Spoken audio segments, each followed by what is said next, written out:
زي نمار نقحتنا يبر حمقنا خسعر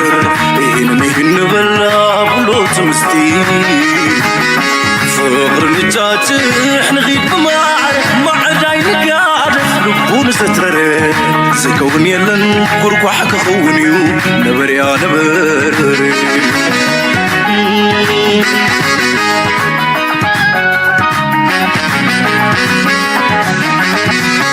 روحنا معدوم نفلنا مامي قرق منفس كنت أسقمي بسبب غريخو وين تعاشو تاريخ مالين فتات الشو عم فتنا مأزن بحلوف كي تتبعتبنا حسابنا ترنع نبهال كحشنا متاهينا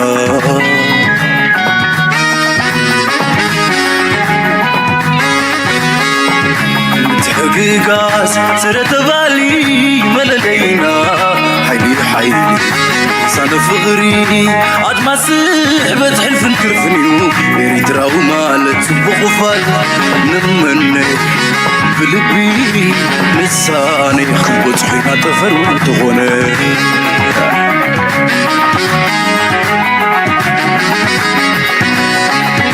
حدا نديو هرمت لبنا عندي يا مزمور كنيتنا وكان هايمانوت زينبل تشعت بحنت معدنا وعيز حلو وعزنا سنعات جننا تسنقنا سلوم تتنحن كبرنا سرت اللاوي بحلنا بسم سماتي محلانا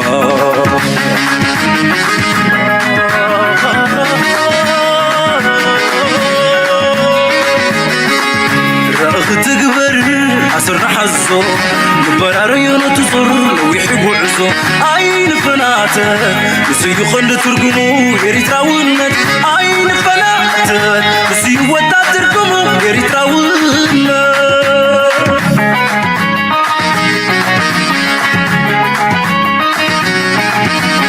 يريد راونت ما درحونت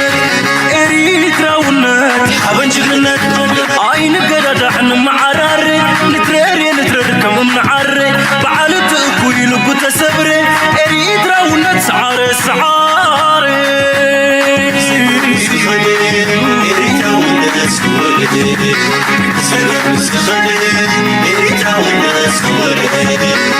زقم زغده اريد راونت سود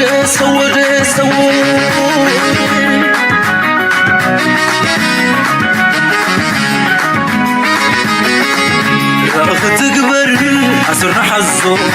نبرار ينتصر ويحبوا عزو عين فناته بس يخند ترقمو يريد راونت عين فناته بس يوتا ترقمو يريد راونت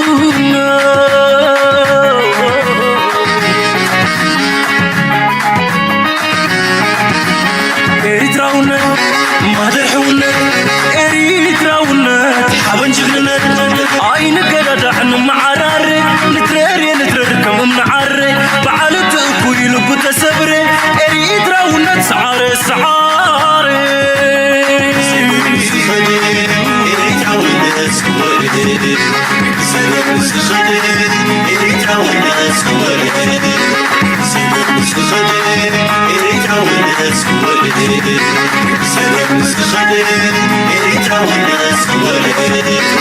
زقم زغده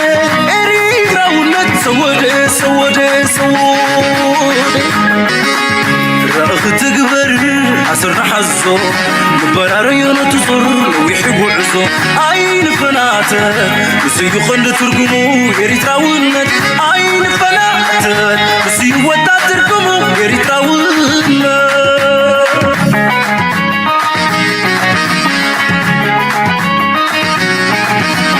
يريد راونت ما درحونت يريد راونت حبن جغنت عين قدد عن معرار نترر كم منعر بعلت اكوي لبو تسبر يريد راونت سعار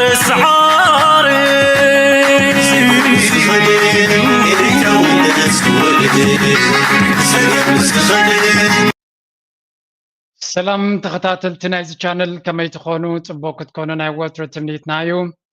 امبار لومي دحري حيال ناي فيستيفالاتن كالوت هجراويان بعلاتن متينا لنا سالساي قدمنا أتو دانيال متيلو عبد الرحمن دما اني تايم جوين كقبرنايو مرحبا جنتلمان يغني لنا ادمينا اخبيركم جزيه فليكم اب يحرص عقنا فيستيفالات جزيه نابز مدب زي نزوم حواتنا حساب كنا كافلوم لكم بممصاكم ويلكم كلكم يدلي ثم نازي جزيه فليكم تكتاتلونا زلهم دما يغني لنا ناتكم حسابات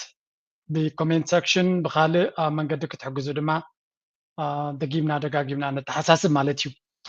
ብዙሕ ግዜ ከይወሰድኩ ፈርስት ራውንድ ክገብር ኢና መጀመርያ ከመይ ነይሩ ፌስቲቫላት ኤሮፓ ስለ ዘለኹ ብኣቶ ቴድሮስ መጀመርያ ክንጅምር ሌትስ ጎ ቴድሮስ ከመይ ነይሩ مرحبا مرحبا مرحبا جورجو مرحبا داني قاعد على زي مدرخ زي بسلام تراخبنا مالت عمت انتينا نبل كم لوم عمت اي تراين عام قوميلنا نيرنا قدمي قوميلنا نيرنا لو معامت بقربة كم كل شيء عملتي أو ستوكهولم يحلي فيو مجلسي يقولون تي سوتافينا يهزبي سوتافي لعلو كلنا من إسيات هجراو معسال حدنت فغري متخخب كابتزنا أسهتان سقاب تزشم قلي أبو أدي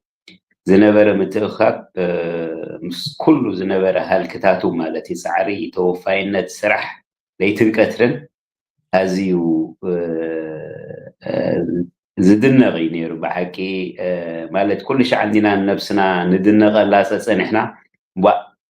تبلو وقتامي نيرو سلازي it was incredible تعمي زدنا غنيرو تورا راسي تسلالاو سلازو خونا دما خبتا طاليان جميرا زي جمرت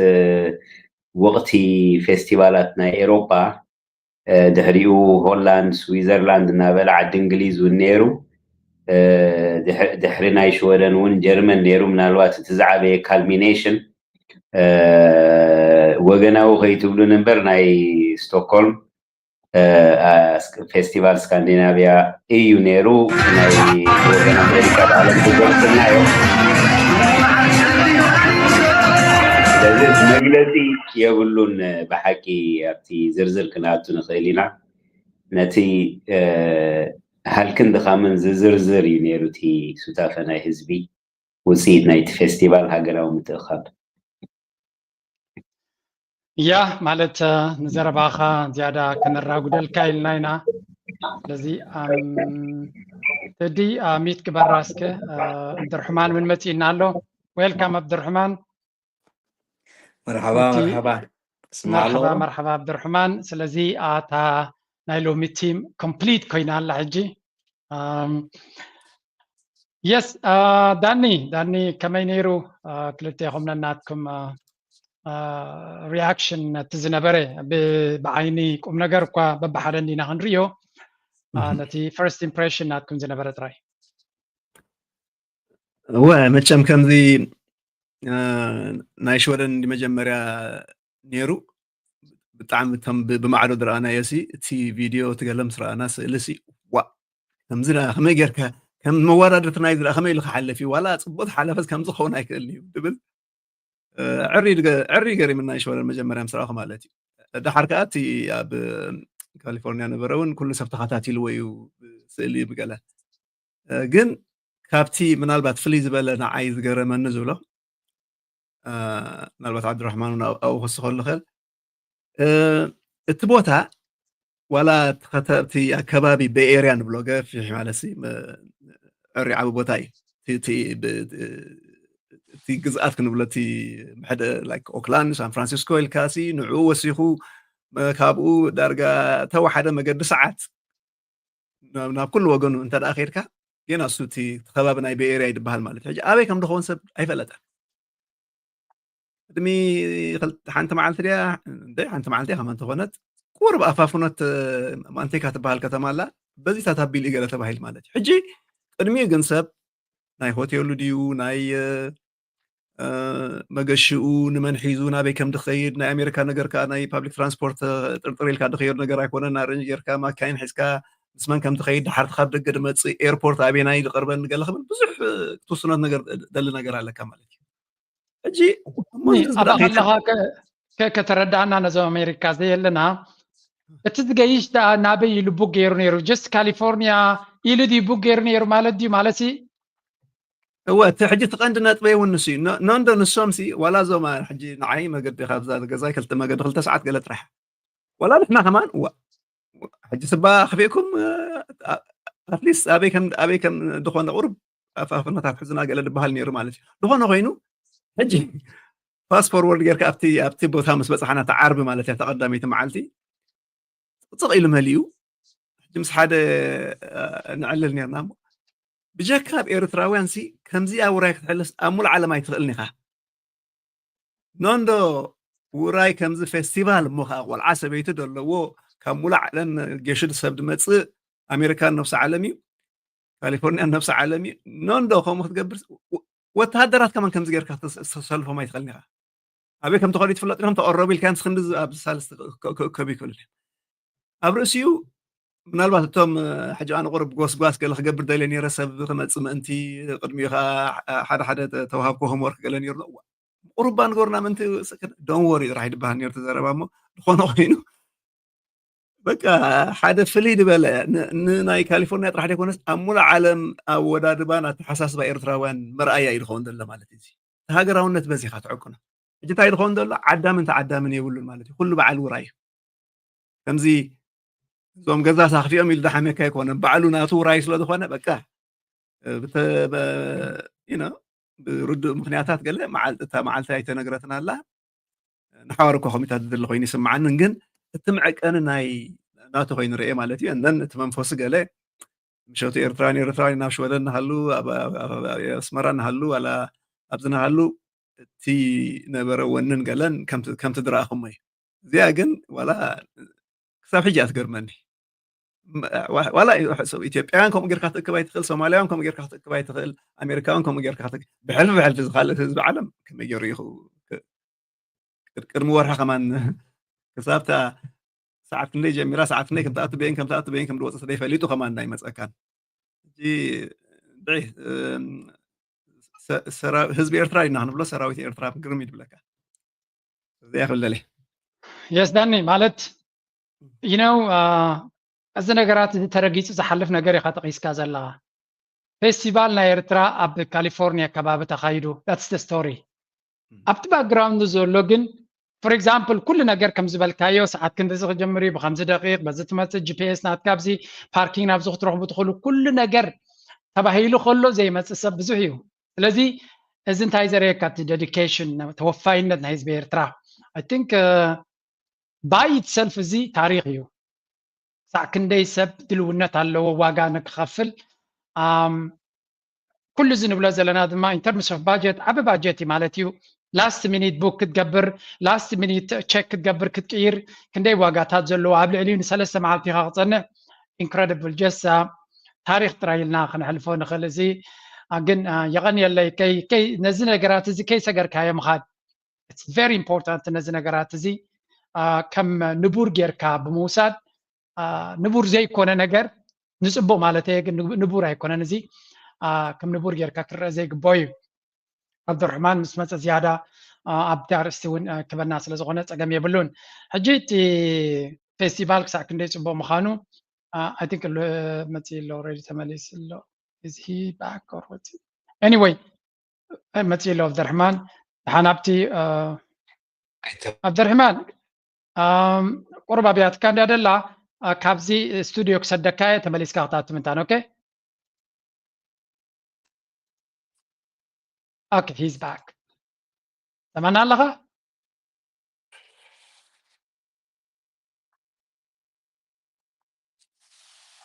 عبد الرحمن أنا كوت إيرها أنت كمل سنة حيش. أوكي هجي أبتيكم نجارو كنحلف كل الزين زاربز أنا إحنا وين عبقم نجار نديو توم ما بأونلاين تري وزن لهم شرق بروا زيك على علم سبك سمعوا زيك با conversation easy جيت حتوتات بزو حتوتات ني قريبه زلهو مغنياتو سفع زبل عرس سلازل لما جمريا كن بتي ፌስቲቫል ኪኖቲ ንባህልና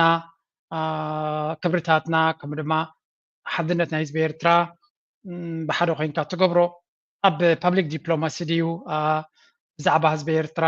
ኣተሓሳስባ ምቕያር ብኣወንታ ይኹን ብኣሉታ ከከምቲ ፕሮፌሽናሊዝም ናይቲ ፌስቲቫል ኣወሃህዳን ኣተገባብራን ብሉፅ ድሕሪ ኮይኑ anyway any ፌስቲቫል ብፅቡቅ ዝተሰርሐ ኣወንታዊ እዩ ስለዚ ነዚ ኣብቲ ሕብረተሰብ ኣብቲ ንቕመጠሉ ዘለና ሃገራት እንታይ ዓይነት ኢምፕሬሽን ይገድፍ ትብሉ ነቲ ህዝቢ ኣብ ፌስቲቫል ተሳቲፉ ክምለስ ከሎ እንታይ ዓይነት ስምዒት ሒዙ ይኸይድ ከትብሉ መጀመርያ ብዓብድርሕማን እንተሎ ብኡ ክንጀምር ኢና እዚኣ ሕቶ ዝያዳ ክደግመልየ ዓብድርሕማን ፅቡቅ ስማዕካ ኣሎ ያ ሕጂ ፅቡቅ ስማዕን ኣሎ ሶሪ ኣብዚ ቦታይ ንፋስን ታሽሙ ስለ ዘሎ ቁርብ ኮኔክሽን ሕማቅ ኣሎ እሞ ተፃወሩን ኢኹም ግዲ የብልካን ክንፃወረካ ኢና ፀገም የብሉን ድሓንቲ ኢንትሮዳክሽን ዳኒ ፅቡቅ ገይሩ ስለ ዝገለፆ እንታይ ንብል ኣለና ፌስቲቫላት ናይ ኤርትራ ኪኖቲ ንህዝብና መተኻኸቢ ታሪክን ክብርታትን ባህልን መሰጋገሪ ካብ ሓደ ወለዶ ናብ ካልእ ወለዶ ከምኡውን ኔትወርኪንግ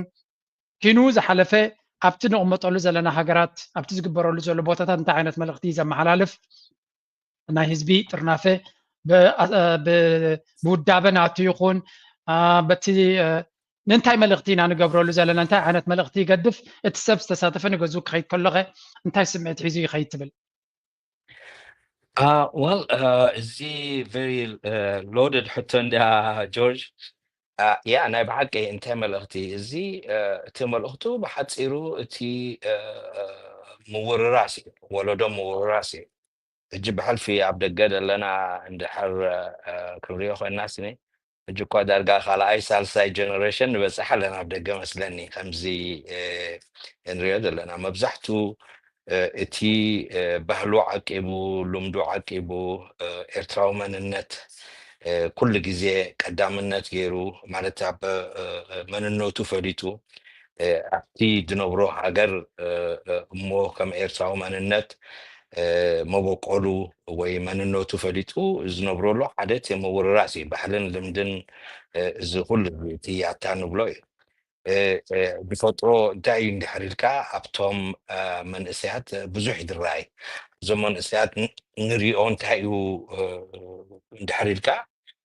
ካብ ባህሊ ልምዲ ወላ እቲ ኣርት ይኹን እቲ ቋንቋ ይኹን እቲ ሙዚቃ ይኹን ወላ እቲ ኣካይዳና ባህልና ገለ ክትሪኦም ከለካ ስኒ ኣዝዩ ዝምስጥ እዩ ባዕሉ እቲ ነዚ ፌስቲቫል እዚ ኣብቲ ናይ ፌር ግራውንድ ስታክተን ዝበሃል ቦታ ንሱ ዘመሓድር ነበረ ባዕሉ ዝገለፆ እዩ ንምንታይ ስኒ እቲ ፅቡቅ ናቱ ዝሓጎሰኒ እዚ ኩሉ ፌስቲቫል ዝተረኣየን ወይ ዋዕላ እውን ርዩ ኩሎም መንእሰያት እዮም ኣድሚኒስትሬት ዝገብርዎ ደመሓድርዎ ነይሮም ፕሮግራም ደውፅኡ ነይሮም እቲ ኣጀንዳታት ዝሰርሑ ነይሮም ንዚ ኩሉ ኦርጋናይዝ ንምግባር ዓብይ ተራ እዮም ተፃዊቶም ሕጂ እንታይ እዩ እቲ ምውርራስ ኣብ ቦትኡ ኣሎ ንክብለካ እዚ ኣባና ኣብ ኤርትራውያን ካብ ውፅእ ኢልካ ክትሪኦ ከለካ ከዓኒ ኣብቲ ሕብረተሰብ ንነብሮ ዘለና ኣብ ኣሜሪካ ከም በዓል ኖርዘርን ካሊፎርኒያ ይኹን ካልእ ይኹን እውን እቲ ብርኤካ እውን እንታይ እዩ ዝብል ሕቶ እውን ብዙሕ ይመፅእ ነይሩ እዩ ኣጋይሽ እውን ነይሮምና ኣመሓዳሪት ናይ ሓንቲ ሜየር ናይታ ትሬሲ ትበሃል ከተማ እውን ነይራ ናይ ስታክተን ኣመሓዳር እውን መፂፍቲ መኽፈቲ እውን እንታይ ሽሙ ሂቡ እዩ ሰርቲፊኬት ሂቡ እዩ ሕጂ እንታይ ይደርየካ እቲ ናትና ውህደትናን እሞ ኣብዚ ውህደትና ኣብዚ ሓድነትና እዚ ከዓኒ ባህልናን ልምድናን ሓቂብና ንኸደሉ እሞ ከም ካልኣይ ሃገርና እዚ ከዓ ካልኣይ ሃገርና ስለዝኾነ ከዓኒ ኣብዚ ነቲ ሕብረተሰብና ከዓኒ ሓደ ዓብይ መሕቆፊ ኤርትራዊ መንነት ከም ዘሎ እዩ ዘርኢ እሞ እቲ ፌስቲቫል ከዓ ሓደ ካብቲ መግለፂ ናቱ እዩ ጥራይ ኣብ ሙዚቃን ገለን ደይኮነ ከዓኒ ብዙሕ ናይ ተመክሮታት ኔትወርኪንግ ምክርታት ናይ ጥዕና ይኹን ናይ ፋሽን ይኹን ናይ ዝተፈላለየ ኦርጋናይዜሽን ናይ ኤርትራውያን እውን ኣብኡ ብዙሕ ታችሚ እዩ ነይሩ ሰሚናራት እዩ ነይሩ ዘካይድዎ ነበሩ ብሕልፊ ኣብ ናይ ጥዕና ኣብ ናይ ስፔስ ቴክኖሎጂ ናይ ኤኣይ وين حنتي كيلا كفيسبوك تعش متبلنا AI very فانات بحال نشتي منسي كمون انجينير ناي سبيس تكنولوجي او متيو نتوم منسيات كم يجر كنتورك مفتاح ካልኦት ተፈላለዩ ሞያታት ደለዎም ናይ ጥዕና ተፈላለየ ስፔሻሊስት ዘለዎም ኢና መፅኦም በዓል ዶክተር መንግስት በዓል ዶክተር ግርማይ ካልኦትን በዓል ዶክተር ሰላም ኣብኡ መፅአን ጥራይ ናይ ጥዕና ሌክቸር ምግባር ዘይኮነስኒ ዓበይቲ ከመይ ገይሮም ጥዕንኦም ክሕልው ኣለዎም እንታይ ክገብሩ ከም ዘለዎም ኣብኡ ዝወሃብ ነበረ ሌክቸርስ ወይ ትምህርቲ ኣዝዩ ታሽሙ ልዕሊ ኩሉ ከዓኒ መንእሰያት እውን ናቶም ታሽሙ ነይርዎም ሃው ዱ ዊ ካብዚ ሕጂ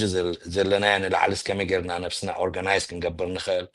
እቲ ኔትወርክ ክንፈጥሮ ንኽእል ኣብ ርእሲኡ እቲ ናይ ኤክስኪዝ ሚ ናይ ፓብሊክ ዲፕሎማሲ ገና ጎረሮ ኣይፀረየን ኣሎ ኣይ ዶንት ኖ ዳንኤል በቲ ንፋስን ገለን ፀሪቶ ኮይኑ ክዛብ ሕጂ ኢና ንብል ዘለና እቶም መንእሰያት ንገዛ ርእሶም ኣብቲ ኣብ ዲፈረንት ኮሌጅስ ሃይ ስኩልስ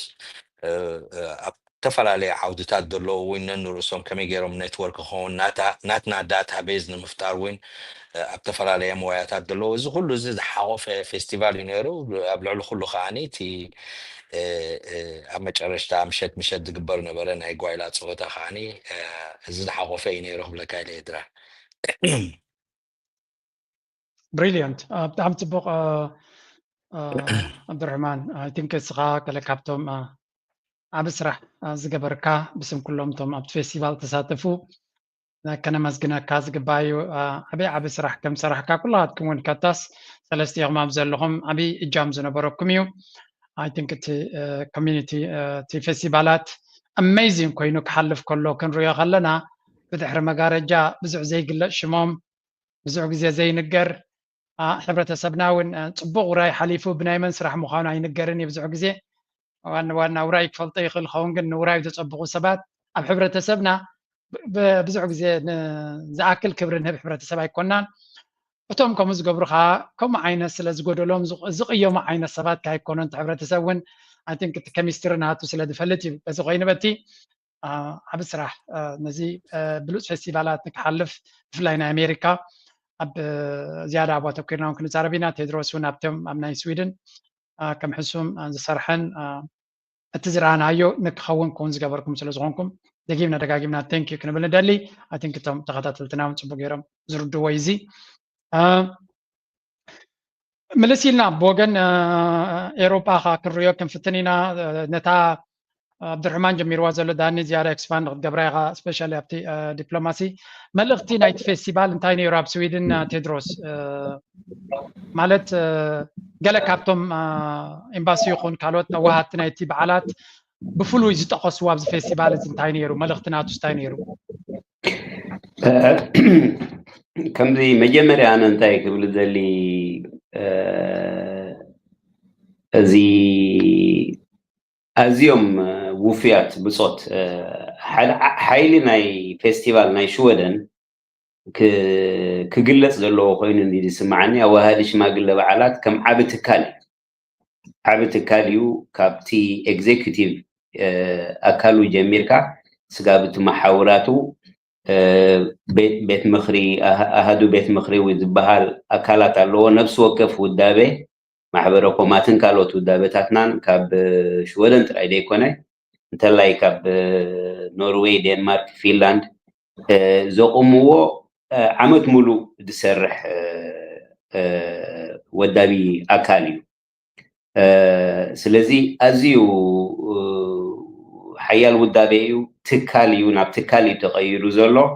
ትካላዊ ኣገባብን ኣሰራርሓን ኣለዎ ኣብ ኩሉ ሸነኻቱ ማለት እዩ ኣብ ፊናንስያዊ ተሓሕዙ ሎጂስቲካዊ ኣከያይዱ ሜድያዊ ኣሰራርሑ ናይ ፀጥታዊ ኣከያይዱ ናይ ፕሮግራም ናይ ሽልማት ልዕሊ 17 ዝኾና ሓይሊ ዕማማት ዘለዎ ኣካል እዩ ተስፋ ገብር ኣብዚ ዝመፅእ ሰሙናት ነዚ ዓወታት እዚ እንተቐነናሉ ካብቶም ዝተፈላለየ በብሃገሩ ዘለዉ ወደብቲ ኣካላት እቶም ሓለፍቲ ናይተን ኣዋህዲ ሽማግለ በዓላት ዓዲምካ እውን ተተዘራርቦም ፅቡቅ ምኾነ መታን ንሕና እውን ካብ ስክፍታ ክንድሕን ማለት እዩ ብሓቂ حيال ملختي زتمحلالفلو زي فيستيفال نيرو تمسرتاوي ملختي نايلوم عمت كوينو دسمعني ناتكا مانترا يوناي جورجو دلال مانترا ناب لمعات ناب مختات عقمتاتنا ناب عبيت نخيد كتبا وحيل نفتر ترنافن نفتر أبزبل انديو مسرتاو نجر كتباون موياون أبركتونا هاجر حدنت ندلدل عقمتاتنا نوهاهد عقمتاتنا نختت قبل معات هاجر بعبي ونن أتوكرون نسرح زبل اتقدام أيو معريو زغيد دماني مهناز كما حيلي هاجرنا خنكون دحر كوينا أبز حيلي خندل بالنا بولكن بوكوبن مالتي سلازي تا نا امباسادر يخون نايتون كالوت بصوت تدغاغامي زنبره ملختي نزي قول نزي زوج اللحن زدرعني نيرو سلازي تا مسرتاويت ملخت نايزي فيستيفال ناي كل شيء فيستيفالاتنا ناي مخت فيستيفاليو ام ناي شودن فيستيفال اتي بزح كنعل مخالنا نيرنا مستقدامي تحتون العيل كاز نبركا انتي ملخت لو انتي ملختي يهب ملختي فيستيفال اسكندنافيا اب ستوكهولم زكايت قداميتي ناي زي تسعدنتي نزي فيستيفال زي نخو قنادب نخو بكر زي تقبره تساوون زي تودب عنصارنا زقنعي تساووتاتن حيلتاتن عينبلن بميدياتات شودن بلو بوليتيكينياتات شودن أبزو زولو حبرة سبات قالا بسكندنافيا خبونابو تشماقل بعالاتن تهزبت محبركوماتن كمه كيبلن نخلو تساووتات تساويرو أنصارتي غانين كسرحنا زي مثلنا خذبنا زقرب زنبره ناريشنز ويت الرخاتات صريتن صفتن ባህልን ክብርታትን ድንጸባርቀሉ ሓያል መልእኽቲ ዝነበሮ ኢና ንሕና ብዝኾነ መልክዕ እዚ ብሕግን ስርዓትን ዝኸይድ ፌስቲቫላትና ክንየው መንነትናን ክብርታትናን ባህልናን ነንጸባርቀሉ ብዓብዩ ቁጠባዊ ኣበርክቶ ነዚ ሕብረተሰብ ናይ ስቶክሆልም ሕብረተሰብ ሆቴላቱ ኣበይ ቀንዩ 30,000 እንደ ሕሰብ ተሳቲፉ ንብል ኣለና ኣበይ ይኸይድ ኣሎ እቲ ገንዘብ ነዚ ክሸፋፍንዎ ክሓብዕዎ ዝፍቱን ወገናት ነይሮም እዮም ኣብ መወዳእታ ግን እዚ ናትና ፅንዓት እቲ ኤርትራዊ ፅንዓት ስዒሩ ኣሎ ስለዚ እቲ ቀዳማይ ተደጋጋሚ መልእኽቲ እንታይ ነይሩ እንድሕር ኢልና ንሰግር ስለ ዘለና ኣብ ምስግጋር መድረኽ ምስግጋር ዓወታትና ብሓይሊ ኣንፀባሪቕናሉ ኣብ ዘለና ነዚ ሞመንቱም እዚ ነዚ ናህሪ እዚ ናህሩ ዓቂቡ ንክኸይድ ካብ መኸተ ተፃብኦታት ናብ መኸተ ልምዓት ተሰጋጊርና ብሓቂ ኣተኩሮና ናብኡ ጌርና ናብ ልምዓት ክንከትት ከም ዘለና ማዕረ ኣብ ሃገር ክንገብሮ ንኽእል ልምዓታዊ ስራሕ ልምዓታዊ ኣበርክቶ ሞያዊ ኣበርክቶ ኮሚኒቲና ኣብዚ እውን ክንሃንፅ ከም ዘለና ዝብል እቲ መሰረታዊ መልእኽቲ ንኣብነት ሓንቲ ካብቲ ኣገዳሲት ሰሚናር ዝነበረት ቤትና ትብል ሓንቲ ፕሮጀክት ወፂኣ ኣላ ኣብዚ ንዓኣ ንነዊሕ ዓመታት ዝሰርሑላ ክንየውቲ ኩሉ ሓይልናን ውዳበታትናን ሓደ ካብቲ ዝፀንሐ ድኽመታትና ኣዝዩ ብቑዕ ዝኾነ ከምዚ ናይ ኣሜሪካ ብምዕራብ ይኹን ብምብራቕ ዘቕንኣና ኢሲሲስ ዝብልዎ ንሶም ማሕበረኮማት ወይ ኮማዊ ኣዳራሻት ኣብ ኤሮጳ ብምልኣት የለን ብብቕዓት የለን بدرجة عقمنا بقعتاتنا نيلن سلازي اب ستوكهولم بمجمريا درجة حدا دلدل زغنا سفح مريت زلوه ننوح ككايدنا زخل بروجيكت بيتنا إرتراوي دنبي إرتراوي بيت اب ستوكهولم من كمونا قال خون خيليو نايمهناس تبوغزو تجميرو له أكل نايزي موياون قطوان أبركتون هاجر إنه كوميونيتي زيت ملخت نيرو بالكار Excellent. بحق تبو بحق دسبل حجينا بتمور تدي أميت كبر راسك. Thank you. Okay. كابزي كاتسيلنا نابتي حركة كابتي عند علامة ناي فيستيفالاتنا كون زقبا برجت أبدنا برولز لنا فيستيفال كنجبر حركة زي ده يكون بزوج زي كبر نبور يجن ኤርትራውያን ድማ ካልእ ወላ ብግልፂ እንተዘይተዛረብናዮ ኩሉ ግዜ ዕላማናትና ነታ ብኤርትራ ዘሎ ህዝቢ ብኸመይ ንጠቕመ እዩ ሓደ ካብቲ ክንጠቕመሉ ንኽእል ዜጋታት ናይ ሃገር ስለ ዝኾንና ኩሉ ነገር ኣብ ንነብረሉ ንገብሮ ፓብሊክ ዲፕሎማሲ እውን ተራ ስለ ዘለዎ ናይ ኣሜሪካ ኮሚኒቲ ድማ ልዕሊ ካልኦት ዘለዎ ኣብ ዓለም ዝለዓለ ሓላፍነት ኣለዎም ምክንያቱ እታ ቀዳመይቲ ንኤርትራ ብድሆ ዝኾነት ሃገር ኣሜሪካ ስለ ዝኾነት ኤርትራውያን ኣብ ኣሜሪካ ዘለዎ ዝዓበየ ሓላፍነት ተሰኪምኩም ማዕረቶም ፀላእትና ብሚልዮናት ዶላራት ዝቁፀር ገንዘብ እናኸፈሉ ፖሊሲ ናይ ኣሜሪካ ወላ እውን ንሃገራዊ ረብሓ ናይ ኣሜሪካ ናሽናል ኢንተረስት ናይ ኣሜሪካ ዘይርብሕ ክነሱ ኤርትራ ተኣጊዳ ንኤርትራ ዓፂኻ ናሽናል ኢንተረስት ናይ ኣሜሪካ ይሰልጥ ኣሎ እንተኢልካ ማንም ክርድኦ ዝኽእል የለን እዝኖ ኤርትራ ካብ ገዳ ናፃ ስለ ዘውፃኻ እያ ዝጎድል ሃገራዊ ረብሓ ናይ ኣሜሪካ የለን ኤርትራ ብዝኾነ ይኹን መንገዲ ንኣሜሪካ ስግኣት ኣይኮነትን ሃገራዊ ረብሓናታ ድማ ከተውድቕ ትኽእል ኣይኮነትን ግን ኩሎም ኣክተርስ ኣብ ዞባና ዘሎ በበይኖም ክንሪኦም ኢና ብዝተፈላለየ ዕላማ ሃገር ኤርትራ ብቐንዱ እንተዘይኮይኑ ድማ መንግስቲ ኤርትራ በዚ ሕጂ ዘለዎ ቅርፅን ኣቃውማን ክህሉ ስለ ዘይደልይዎ ብተፈላለየ መንገዲ ነቲ ፖለቲካል ሰርክል ብፍላይ እቲ ፖለቲካል ኤስታብሊሽመንት ዝበሃል ወይ እውን እቲ ሂደን ሃንድ ብድሕሪ መጋረጃ መን እዩ ዝውሮ ዘይፍለጥ ግን ነቲ ፖሊሲ ኣንጻር ኤርትራ ኩሉ ግዜ ከም ዝኸርርን ከም ዝኸፍእን እናገበረ ዝተፈላለየ ሽግራት ዝፈጥርን ፀገም ዝሰርሕን ዘሎን ዝነበረን ዘሎን ንዑ ንምብዳህ ኣብ ኣሜሪካ ዘለኹም ዜጋታት እጅፍ ፃዕሪ ከም ትገብሩን ናይቲ ኩሉ ትገብርዎ ድማ ሪፍሌክሽን ናት ፌስቲቫል እዩ እንታይ ዓይነት ኮሚኒቲ ኣለኩም መን ኢኹም ንስኻትኩም መን እዩ ኤርትራዊ ኣብ ኣሜሪካ እንታይ ዓይነት ውዳበ ኣለዎ እንታይ ዓይነት ቅርፂ ኣለዎ እንታይ ይመስል ድማ እቲ ፌስቲቫላት ነፍሱ ዝኻለ ሬቨሌሽን እዩ ወይ እውን ኤክስፖዝ ትኾኑ ኣለኹም ነብስኹም ከመይ ከም ዝኾንኩም እንታይ ዓይነት ሓይሊ ከም ዘለኩም ሕጂ እንታይ ስራሕ ይግበር ነይሩ እቲ ፌስቲቫል ከበየን እዩ ምሱ ዝገጥም እቲ ፌስቲቫል ዝግበር ብኸመይ ናብቲ ፓብሊክ ዲፕሎማሲ ትጥቀምሉ እስከ ብዳንኤል ክንጅምር ኢና ዓብድርሕማን ብዙሕ ካ ኢንሳይት ስለ ዘለዎ ክልተይኹም በብወገንኩም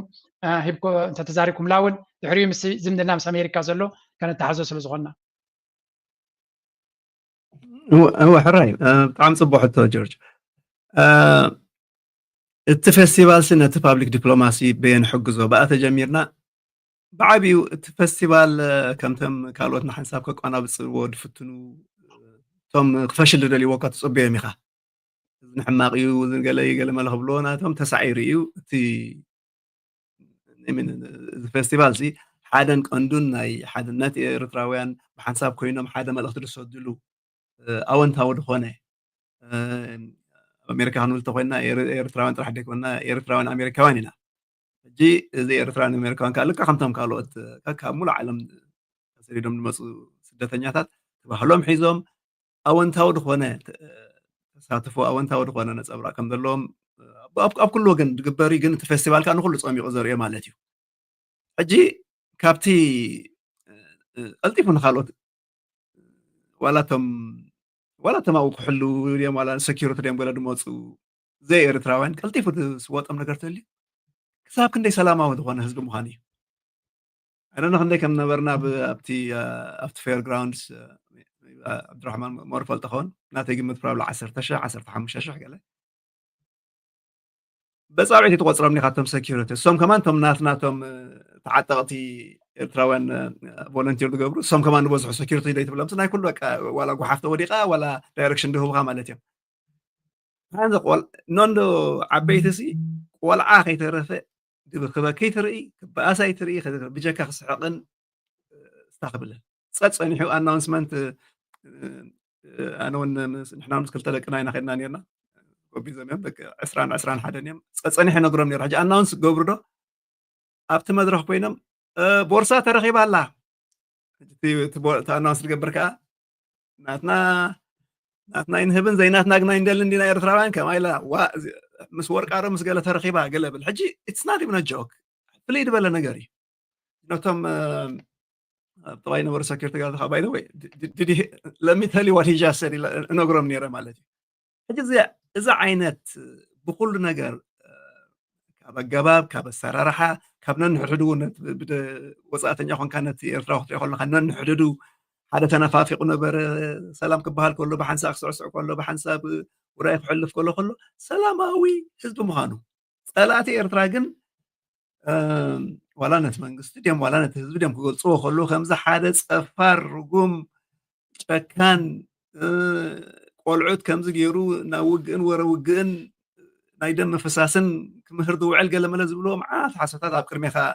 ولا دول المال إذا ما لقت تأكيبه جن علامة كله ولا نتوم قبرتن حدا قتنسي سمعوا قولوا له مالتي أبزعجي عود كتبل تغليخا جن بزح كم طرف النهار يا كمالتي نحن زو على إنجركا خوينسي نفسنا خوين الناس نتوم أودي وعلو إيرتراوين كمانا كنا قرب نوقع على صادم قاحين بتدر أخري ومالتي ناس كله توتال ديفولت أجن على معت بحلف أفتم قبرتن حدا تنكتب كلنا بوليتيشان سما حضرت غازيتنياتا ثينك تانكس توم بلابيستس بقاله إيرترا خمزي أخبها الكوع كله مع إيرترا باي ذا واي زغبها كله كله لمات كله نجار صبوا كله نجار كم دلوه غصل دلوه كم ده يكون كلنا نفلتين جن نازح إسكامبر ناز سجير كيكونان أجيك إيرتراسي حاني باي قرب أنت تعرف في كام أو أنت ونجار أنت راجر كارلون استفاد اللي هو حجر يعني نكتب بحال أبز بصح مل نجار على مالتي صبوا زلوه جن بحلف زعامة زيا بحلف في أبزا ورحي أبزا ناي فيستيفال تجمرت الله عدل لي كمان دبلو تا فيستيفال تجمرت الله معالتي إذا ناي ترامب ملسمت يا مالتي حجي كم تقول لك زيادة جبرك هذا حنا معلتنا ناس نقول حقوسكم تباهيلي سوين بريزيدنت خون كله كونغراتيليشنز نقول حقوسك بحالهم العالم مزاي ثانك يو كان يك العالم تمل سؤالا زي أجن فليد بلت يعني أفتقد محجنا برجيجاتات كم تا بايدن كبلاد فوت ناي أمن ترامب كبلاد فوت ناي بايدن محدرة دمصو جيجاتات نوعو قريبنا أو حدش معرفنا تندلينات المالتاج خابزي نصر دبل عبري عوت يلنك بهالكلمات دفيكا دفافيكا نما حضرتها هاجر نو كونغرس دي ن ጋዜጠኛታት ዲዩ ኣወንታዊ መልእኽቲ እንዳሰደድካ ናብዚታት ንምብፃሕ ማለት እዩ እጂ ብዓቢ ፅቡቅ ኣናውንስመንት ይመፅልና ኣሎ ኣቀደም ኣቢሉ እቲ ናይ ፕረዚደንት ኢሳያስ ዝገበሮ ኢንተርቪው ከዓ ኣነ ከም ዳንኤል ድፈትኾ ማለት እዩ ቅድሚ ሕጂ ዘይነበረ ኣብ ክንዲ ንኣሜሪካ ሲ በቃ እዚኦም ኩሉ ግዜ ፀላእትና ኩሉ ግዜ ኣንፃርና ኣሜሪካ ዲስሚስ ዝግበር ኣካይዳ ይፀኒሑ እጂ ግን እቲ ፅምዶ ይግፋሕ እሞ ولا نحن ون ناي زحلف حلف لنا ولا تبدلنا يعني نصبصبنينا قصلنا نحكخنينا وحدش معرف نتوينا يلو تسفاهي بنا حان كاب على كاب 2026 جميرنا 5 نقبرينا قال انا انت تصبل لنا حان 2026 4 وريات ريفات هذا لا فرصه اندا تبعله كل زي اخاب قلنا نيره قدمي اخا قدمها بلا بتودباتات بصنحه انبار كامبين صنحيو ابزلنا يو نقمطوسي نتوم محاضرتي اب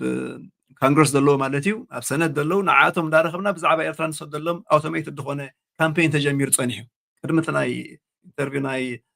بريزيدنت اساس قدم زخلو مجمار مالتي حجي بز حدا غوسغوت صنيحو اقدما بلا زناي فيستيفال ناي امين معلتنا صنات ايرترا اب كتم ابد غبرلو توم كنتيباتات ناي كتما ديو ام حضرت ناي كفلات غزات دي غلديو انقو حغسكم نيرتراوين غلز بل بزح كوميتات كاصني حجي كل تاخخيو ابزا وان فيستيفالنا دميقا مالتي حجي كابتي ابزن حجي كنكودو بزحدش ناتو دلنا معرف عري حغازي بإيرترا أونتا ودخونا منفس بمنقص أمريكاون كومو تقدم حج جيجاتات كم دلون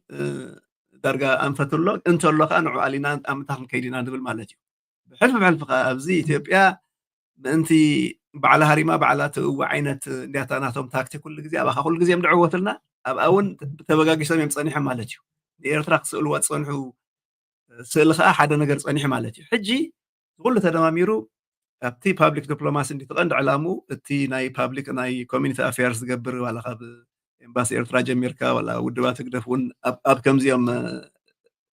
بخم زيام دريوانتي فestival مو أبو وند زرقح على مجازين الله بيتوي أبون حنت article صحيفة نيراناتي تاريخ تا مجازين تزرقحها حجن ثاني لا ناي public ناي national public diplomacy group زدالو مجازيني حجتي إيفنت تزقلن مس كله تدماميرو مس حزباوي دبلوماسي زغيد مالتي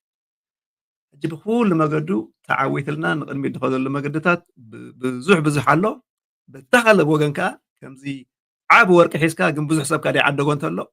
እምበር ብዙሕ ተረፈና ኣሎ ማለት እዩ ደይፈለጠ ኣሎ ማለት እዩ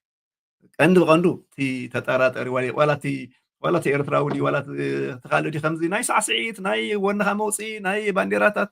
መብለጭለጪ ገለ መሸጢ ገለ ኮይኑ ድስምዖ ቃሊሎም ንሪእዎ ዓብዪ መኸተ ናብቲ ክንከዶ ደሊ ዘለና ማለት እዩ ውስኽ ከብለላ ከዓ ናብ ምንታይ ንምኻድ እዩ ኣብቲ ናይ ቁጠባዊ ዕብየት ምእንቲ ትሕግዘና እቲ ሳንክሽን ትገለመ ዝብል ምስቲ ቁጠባዊ ዕብየት ስለነተሓዞ እዩ እቲ ህዝቢ ተኣኪቡ እጅጉ ሰብሲቡ ኣለኹል ክኽብል ከሎ ነታ ሃገርካ እቲ ሞያዊ ብርክቶ ንምግባር እዩ ማለት እዩ ሕጂ እስር ከብላ ናይ ቻርጅ ዲ ኣፌርስ ብርሃነ ገብረ ሂወት ፈጻሚ ጉዳያት ማለት እዩ ኣብ ኤምባሲ ኤርትራ ደቕረበ መደረ ነራ ንዑ እውን ውደ መሰበለ ቁርብ ከምኣ ኢለየ ነይረ ብጣዕሚ ነዘን ኩለን ድበልክዎን ፅቡቕ ደበለ ፅብቕቲ መደረ እያ ነራ ፅቡቕ ደበለ ንዓይካ ኣብ ክንዲ ጀነራል ድኸውን ኣብ ክንዲ እንሻላ ከኸም ሓደ ፌስቲቫል ተቕርቦ መደረሲ ሓፈሻዊ ድኸውን ሲ ብጣዕሚ ስፐሲፊክ ነይሩ እዚያን ክንገብር ንኽእል ኣብቲ ናይ ሞያውያን ምትኽኻብ ኣብቲ ቁጠባዊ ርክቶ ትገብረሉ ኣብቲ ዓዲ እንታይ ዝድለ ዘሎ ኣብቲ ፓብሊክ ዲፕሎማሲ እንታይ ይድለ ዘሎ ንፅር ዝበለ እየን ነይረን ማለት እዩ ነዚአን ሒዝካ ኣብ ግብሪ ነውዕለሉ መገድታት መዓት ክህሉ እሞ ቁርባ ክፋ ሓቢል ከይከውን እምበር እዚአን እየን ድብልተን ቀንዲ ተኩሮ ክግበረለን ዘለዎ ሕጂ Yes, I think it's بوجيرك تعايز كمان ودي خيا حنتار السجن نبينا كريادة اللي اللغة عن كمل لسانة تناي دونالد ترامب بوليسي نابكرنا أفريكان سنابير ترازلوت إن هلا هنرينا عبد الرحمن تي بوليتيكان أمريكا درجة نت بوليسي شايف ناي مقبار أعمل ليو مالت إتكان جرهانات أمريكا خمس جيراتنا إلكاتراي تقرأ علوي تمرر لي كونن بفلايتي أبدأ جزء لا بكلا عالم زلو has very little عمي زلو انترفق جنزب جيركا لوبيستس قصير كان تدي كوينو كلا عمي لن إتي أب أمريكا زلو إزبناجن بقصري كندا يكوني خون بجام دهان السويس نحلنا جام منه اللي وكايو إتزلنا عمي موبيلايز جيرنا نتي بوليتيكان أمريكا شيب أب مقبار نعنا ربحان مقبار دارجا صبوق أنفت كاير رايلو جن تسأبوتات دما ماكسيمم تسأبوت حرزنا دونالد ترامب رايسي تنهيلنا هنرينا كند منتاي حدش مقصقاسات تكبر جميرو لو منتانتي صبوق أو انتاو تبقصوتات نمحلاخو نمطفو انت حمق دما نمدسكالو نتستاتوس كون معكاب بزو تبقصوتات تكبرالو اتيز بأمريكا أبتي أوز أمازولو بتزولو ورادبا انتاي تعري قبرالو انتاي فرخي بنتعلو زي اتنرو يزدلنا كند منتاي درجة أمريكا بوليس سلاز غيرتي وكند منتاي درجة نايت بابليك دبلوماسين كمدماتي منكس أمريكا منكس إيرترا بمنقد ينباسوز قبرو زولو دبلوماسيا وتعري مستي أباي تنرو يزدلنا انتاي متسارالو انتاي تسفاتات كالو نوت باتي حتى جورج دانيال قرب تنكيفوان دي تنتينوان دي እቲ እዚ ክንመፆት ፀናሕና ስኒ ታሽሚ ጆርኒ ነይሩ ጉዕዞ እዩ እዚ ጉዕዞ እዚ ንመፆ ነበርና ሓቲ ወይ ከም ጆርጅ ንብሎ ነበርና እቲ ፓብሊክ ዲፕሎማሲ ክልተ ዲፕሎማሲ ደሎ ሓደ ወግዓዊ ዲፕሎማሲ ኣሎ ብመንግስቲ ኤርትራ ዝግበር ንሕና ከዓ ከም ኤርትራውያን ኣሜሪካውያን ከዓኒ ኣብዚ ከዓኒ ፓብሊክ ዲፕሎማሲ ንገብሮ ኣሎ ሕጂ እቲ ህዝባዊ ዲፕሎማሲ ነቲ ኦፊሻል ወይ ከዓ ዕላዊ ዲፕሎማሲ ዝበሃል ንዕኡ ምስኡ ኮምፕሊመንት ገይሩ ዝኸይድ ሕጂ ንሕና ከም ኤርትራውያን ኣሜሪካውያን ረብሓና እንታይ እዩ እዚ ካልኣይ ሃገርና እዩ ኤርትራ ከዓ ሃገርና እያ እዘን ክልተ ሃገር እዚኣተን ባይላተራል ሪሌሽንሽፕ ምስቲ ኩሉ ከምቲ ፕረዚደንት ዝበሎ እውን ኣብ ዝሓለፈ ታሪክ ኣብኡ ታሽሙ ክንነብር ክንከስስ ክንነብር ኣይኮናን we have to move on ክብል ከሎ እዚ ሕጂ እዚ ፓብሊክ ዲፕሎማሲ ዝሓለፈ 4-5 ዓመት ካብ ግራስ ሩት ወይ ካብቲ ሕብረተሰብና ቀስ እንዳበለ ድሰርሓሉ ነበረ ክብል ከለኹ እንታይ እዩ ነታ ሕቶኻ ታሽሙ ኣብ ኩሉ ከተማ ናይ ኣሜሪካ ኣብ ኩሉ ስቴት ናይ ኣሜሪካ ፓብሊክ ዲፕሎማሲ ግሩፕ ናታ ክትፈጠር ክትክእል ኣለዋ ከተማ ትኹን እታ ስቴት ትኹን ንምንታይ ኣብቲ ባይታ ኢኻ ክሰርሖ ትኽእል ዲፕሎማሲ ሕጂ ንፀለውቲ ዝኾኑ ኤርትራውያን እውን ፅቡቅ መረዳእታ ሓደ ዓይነት መረዳእታ ሒዝና ክንመፅእ ፅልዋናትና ብዝሕና ንምንታይ ኢና ብኤርትራውያን ሕጂ ብፌስቲቫልና ገለገለ ፅቡቅ ንምቃሕ ነርና ግን ኣብቲ ሃገር ነምፅኦ ነበርኩቶ ከንዛረብ ዲና ብዛዕባና ኤርትራውያን ብሞያ ዛረብ ነይሩ ዳኒ ከምኡውን ቴድ ይዛረቡ ነይሮም ክንደይ ሞያውያን ኣለውና ክንደይ ነበርክት ኣብቲ ንነብሮ ስቴት ክንደይ ናይ ስራሕ ዕድል ንፈጥር ቢዝነሳት ኣለውና ክንደይ ኮሚኒቲ ኢሲስ ኣለና እዚ ኩሉ እዚ ሕጂ መፅናዕቲ ጌርካ ከም ዳታ ክትሕዞ ከለካ ኣዝዩ ሓያል ጎንናትና እዩ ሕጂ ወላ ናብቶም ወከልቲ ሪፕሬዘንታቲቭ ናይ ኮንግረስ ይኹን ሰነተር ይኹን ወላ ናይቲ ከተማታት ይኹን ክትቀርቦም ከለካ ስኒ ያ ኣብ ኣሜሪካ ክልተ ነገር ኣብ ፖለቲካ ክትሳተፍ ክልተ ነገር ደድልያካ ወይ ብዙሕ ህዝቢ ክህልወካ ኣሎ ወይ ብዙሕ ገንዘብ ክህልወካ ኣሎ ሕጂ ንሕና እቲ ፅቡቅ ናይ ኤርትራዊ ፅቡቅ ውዳቤ ኦርጋናይዜሽንስ ኣለና ማሕበራት ኣለውና እዚ ኩሉ እዚ ማሕበራት እዚ ልካ ድምፂ ክትህብ ከለካ ብሕልፊ ኣብ ከተማ ድምፂ ክትህብ ከለካ 1,000 ኩን 500 ኩን 10,000 ኩን ለውጢ ትገብር ኢኻ እዚ ከዓ ኣገዳሲ እዩ ኣብቲ ናይ ምርጫታት ግዜ ምስ ኣሜሪካውያን ንገብሮ ታሽሙ እዩ ሕጂ እዚ ኩሉ እዚ ክመፅእ ከሎ ናይዚ ዓመት እዚ ብሕልፊ 2025 ቁሩብ ዳታ ክበካ ምእንቲ ጆርጅ 2025 ስኒ ሓደ ተበገሰ ነበረ እቲ ዓመት ንገብሮ እንዲ ግን ሓደ እቲ ፕሮክላሜሽን ኣብቲ ከተማ ዘለና ስኒ ተፈላጥነት ክህልወና ኣለዎ ኣነ ብሳ ከተማ ዝቕመጥ እንድሕር ኮይነ ብዙ ኩላትና ዘለና ኤርትራውያን ስኒ በቲ መሓዳሪ ይኹን በቲ ሜየር ይኹን በቲ ዝኾነ ናይ መንግስቲ ትካል ዘሎ ብናይቲ ስቴት ተፈላጥነት ከም ኤርትራውያን ሕጂ በዓልቲ ናፅነት ፕሮክላሜሽን ክንገብር ክንክእል ኣለና ተባሂሉ ንመጀመርታ ግዜ 56 ፕሮክላሜሽን 56 ከተማታት ኣብ ኣሜሪካ ዓበይቲ ከተማታት ሲቲ ከተማታት the last data ዘለኒ እምበር ካብኡ ላዕሊ እውን ክኸውን ክእል 56 ፕሮክላሜሽን ተዋሂብና እዚ ፍላግ ሬዝ ዝበሃል ከዓ ባንዴራ ናይ ኤርትራ ዝስቀለሉ ከዓኒ ብዙሓት ከተማታት ኣለዋ ሓንቲ ካብኣተን ናይ ዳኒ ዝቕመጠሉ ቤኤርያ ከተማ እዩ እቲ ዓብይ ከተማ እውን በዓል ሳን ሆዜ ኣብቲ ሜየር ኦፊስ ባንዴራ ናይ ኤርትራ ዝተሰቀለሉ እዩ በዓል ሺካጎ በዓል ሚኒሶታ ገለ ተባሃለ ሕጂ እዚ እንታይ እዩ እቲ ርክብ ናይ ሓደ ናይ ፖለቲካዊ ኣብ ናይ ሓደ ጥራይ ወይ ኣብታ ናይ ንግዝያዊ ጥራይ ደይኮነ ቀፃልነት ዘለዎ ርክባት ክፀንሕ ክኽእል ኣለዎ ዳሕራይ ዛ መጨረሻ ድምፃ ከዓ እንታይ እዩ እቲ መንግስቲ ኤርትራ ወይ ብቲ ዲፕሎማት ናይ ወፃኢ ጉዳይ ሚኒስትርናትና ዝገብሮ ነበረ ቀፃሊ ፅምዶ ምስ ኣሜሪካ እዚ ውፅኢት ኣምፅኡ ዶ ወምፅኡ ድረዓናየ ስኒ ጥራይ ኣብቲ በዓል ናፅነትና መልእኽቲ ሰዲዶም ፕረዚደንት ትራምፕ ሰዲዱ ከምኡውን ስቴት ዲፓርትመንት ልኡኾም ሰዲዶም እዚ ፅቡቅ እንዲ እቲ ቀፃሊ ዝግበር ነበረ ርክባት ከዓ ምስቲ ናይ ኤምባሲናትና ኣብ ዋሽንግተን ከዓ ፅቡቅ እዩ ሕጂ ንሕና ከም ኤርትራን ኣሜሪካን ከንታይ ታራና ክንገብር ክንክእል ኣለና ሕጂ ካብ ጁላይ 1 ካብ ጁላይ 1 ስጋብ ጁላይ 21 እዚ ካምፔን ወይ ጎስጓስ ክንገብር ክንክእል ኣለና ኩለን ከተማታት ዘለዋ ናይ ፓብሊክ ዲፕሎማሲ ህዝብና ጠርኒፈን እቲ ዘድሊ ዝኽብለካ ከለኹ ሕጂ እቲ ሞያ ንዛረበሉ ዘለና ኣብዚ ኤርትራውያን ሞያውያን ኣለውና ብዛዕባ እዚ ዓሚቕ ኣፍልጦ ዘለዎም ኣብኡ ብዙሕ ትሰርሑ እንታይ ክንገብር ክንክእል ኣለና ሕጂ ንዓቶም ክንረኽቦም ከለና ክንራኸብ ምስዓቶም ስኒ እንታይ እዩ ንዓቶም ከዓ ኣቴንሽን ክንገብር ክንፈጥር ክንክእል ኣለና ከመይ ገይሮም ናባና ኣድህቦ ይገብሩ እንታይ ክስሕቦም ዝኽእል ከም ኤርትራውያን ኣሜሪካውያን ንሕና ኣነ ብዝነበረ ሃገር እዚ ከም ኤርትራዊ ኣሜሪካዊ ኣብቲ ናትካ ዲስትሪክት ወይ ኣብቲ ናትካ ከባቢ እየ ዝቕመጥ ክንዲዚ ዓመት እየ ዝቕመጥ እዚ ሞያ ኣለኒ ክንዲዚ ዓመት ተቐሚጠ በዓል ወይ ዝኾነ እቲ መነባብሮካ ትገልፀሉ ኣነ ምሳኻ ክራኸብ ደልየ ኣለኹ ኣብ መንጎ ኤርትራን ኣብ መንጎ ኣሜሪካን ክመሓየሽ ዘለዎ ዝምድና ኣገዳሲ እዩ ንዓይ ንኣሜሪካ ኣገዳሲ እዩ ኢልካ ትቐርበሉ መስርሕ እዚ መስርሕ እዚ ተጀሚሩ ካብ ዕለት 1 ስጋብ ዕለት 21 ምክንያት ዝኾነሉ እዚ ከዓ ትዕለ ንምንታይ እዛ ዕለት እዚአን ዘን መዓልቲ እዚአን ተመሪፀን እንዳሕ ተባሂሉ እቶም ኮንግረስ ኩሎም ኣብ ዋሽንግተን እዮም ዝቕመጡ ሰነተር ይኹኑ እቶም ሪፕሬዘንታቲቭ ይኹኑ ኣብኡ እዮም ዝሰርሑ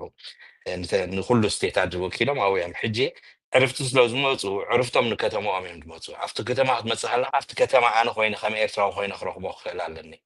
بزي عود دخونه كامبين تخايلو عود دخونه صحفات تسريدو بتليفون نيرو بإيميل نيرو بدبدابة نيرو تراب زوم كونغرسمان ريبريزنتاتيف تبع نبعتهم ترايد يكونها ولا وايت هاوس وين بريزيدنت ترامب وين دبدابة إيميل تسريدو تقول إيميل تسلل خاني مبزحتو artificial intelligence AI respond قبل كم تقبلوا acknowledge تقبلوا الجمس تعنتو يدانن بلان برسني بزي تعلو دبلوماسي دا سرحة بزي خاني نحنا وين إيرتران أمريكان وين اتركب مونغو زخلت حجرزي كم حيش الله كم حيش كاني تي نكلتي أمريكب كاني نحنا خاني نكلتيو زيغاس لزخونا خاني أبز خاني إنترست لنا ستيك هولدرز ينازبل تشمي تصبو مكابات تجيرو I wish تي داتا مساينيرو جن I will give you تشمو تشمو العلي بزحات سنترز سقبت مع المشات سقبت مع المشات عشان مع المشات حجز غوص أرولو نعلى تعصر شمنت حسرت حتى أبزو أوغست أبكوكو تومو ريبورت المسألة له تليفون وخنا نراقبكم نخلي نايلهم قصرات دوزدلو بزحات اللوكال توم مانجرز نايتهم سيناتورز نايتهم ريبريزنتاتيفز قصرا وسيدهم مستم إيرتراويان نراقبلو بس إيرتراويان تراقبهم أو اتي مجلس إتات دهبو نحنا خم إيرتراويان أمريكان تاتبلكها أمونغو إيرتراويان أمونغو أمريكان ركب كما حايش خلالو اتي زنبرة زي قنع زي كنا مس انفورميشن زنبرة نعوها بقربة بزعباتي مجازين دانيال العلوانيرو بابليك دبلوماسي سلسة مجازين على دوتس ورحاول له سلسة ورحله حنت خاص سبيشال اديشن تبلكازي توتس على جي إذا مجازينات زوين كانوا هو لنا مور اب كلتشر هيستوري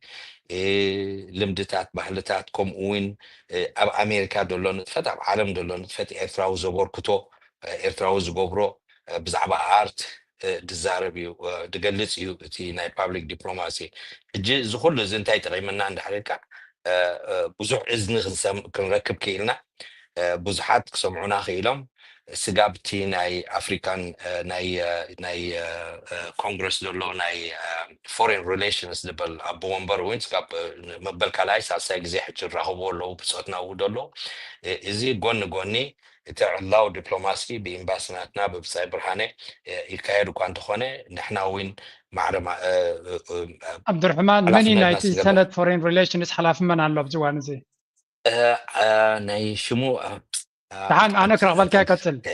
يا جيمس وين مركب غيرهم على واشنطن يزوين قالوا تبع تكساس دولو بعل حجوين بعل كاليفورنيا حجوين بعل دنفر كولورادو دولو حجو مس كلهم مسكلتا سنترز عقباتات أبزي ذخربها جزيرلو أبزي ميد ويست أمريكا أوكي أبو خلها عبد الرحمن انترابت قبلك جيم ريش يزبحال زلو جيم ريش يس صبو نجر نايزي أتبعنا ممكن نزارب له دليل سلزلو غير سبزي ني إمارات أبتارجت يتوازلو سبي so this guy already had a draft يتيلو لنكنه سودانويان بزح كشراشر وقنيوم ني RSF foreign terrorist organization label نكون designated نكون يسرحلو at the same time نكينيا نتزن برا special non-NATO member الله يتبهل زنبرت كابو ستريب كجبروا كوجحفوا كاوي فتنلو تمخني أدما مس China زجبروا زلو زمدنا سلزية تامامنهم that means basically ناتهم نايكرنا أفريقيا policy دونالد ترامب قربانا تيو سترا يدي كونجن نفسه زخالة دفيت نتي زرقت نايكرنا أفريقيا طبعا مبال عبقرة كجبر زخال سبيزي سلزي التمومنتم نعنا نهلو خلو مستزلو تبلو زلخا effort مليسك عبك خلالو نخبلي ليه كاتب جستا context كبكاله this is very important تي نتكون تاسس بودك هاتلو زلو سنتريزي absolutely يعني السوتر اللي كنا خلوت وين بزحت كوموري تدلوهم ناتنا تاريخ أبزيد مس جورج تي ناي دبلوماسي official دبلوماسي ساتهم كابجبوم لعلو جبرلو معلتا تزجبرو دلون فتات ميديا تريو لهم تي public diplomacy جن تي حدا تي mis information disinformation دو هابهم نبرة نعو تعشمون مقباري كلاي نعنا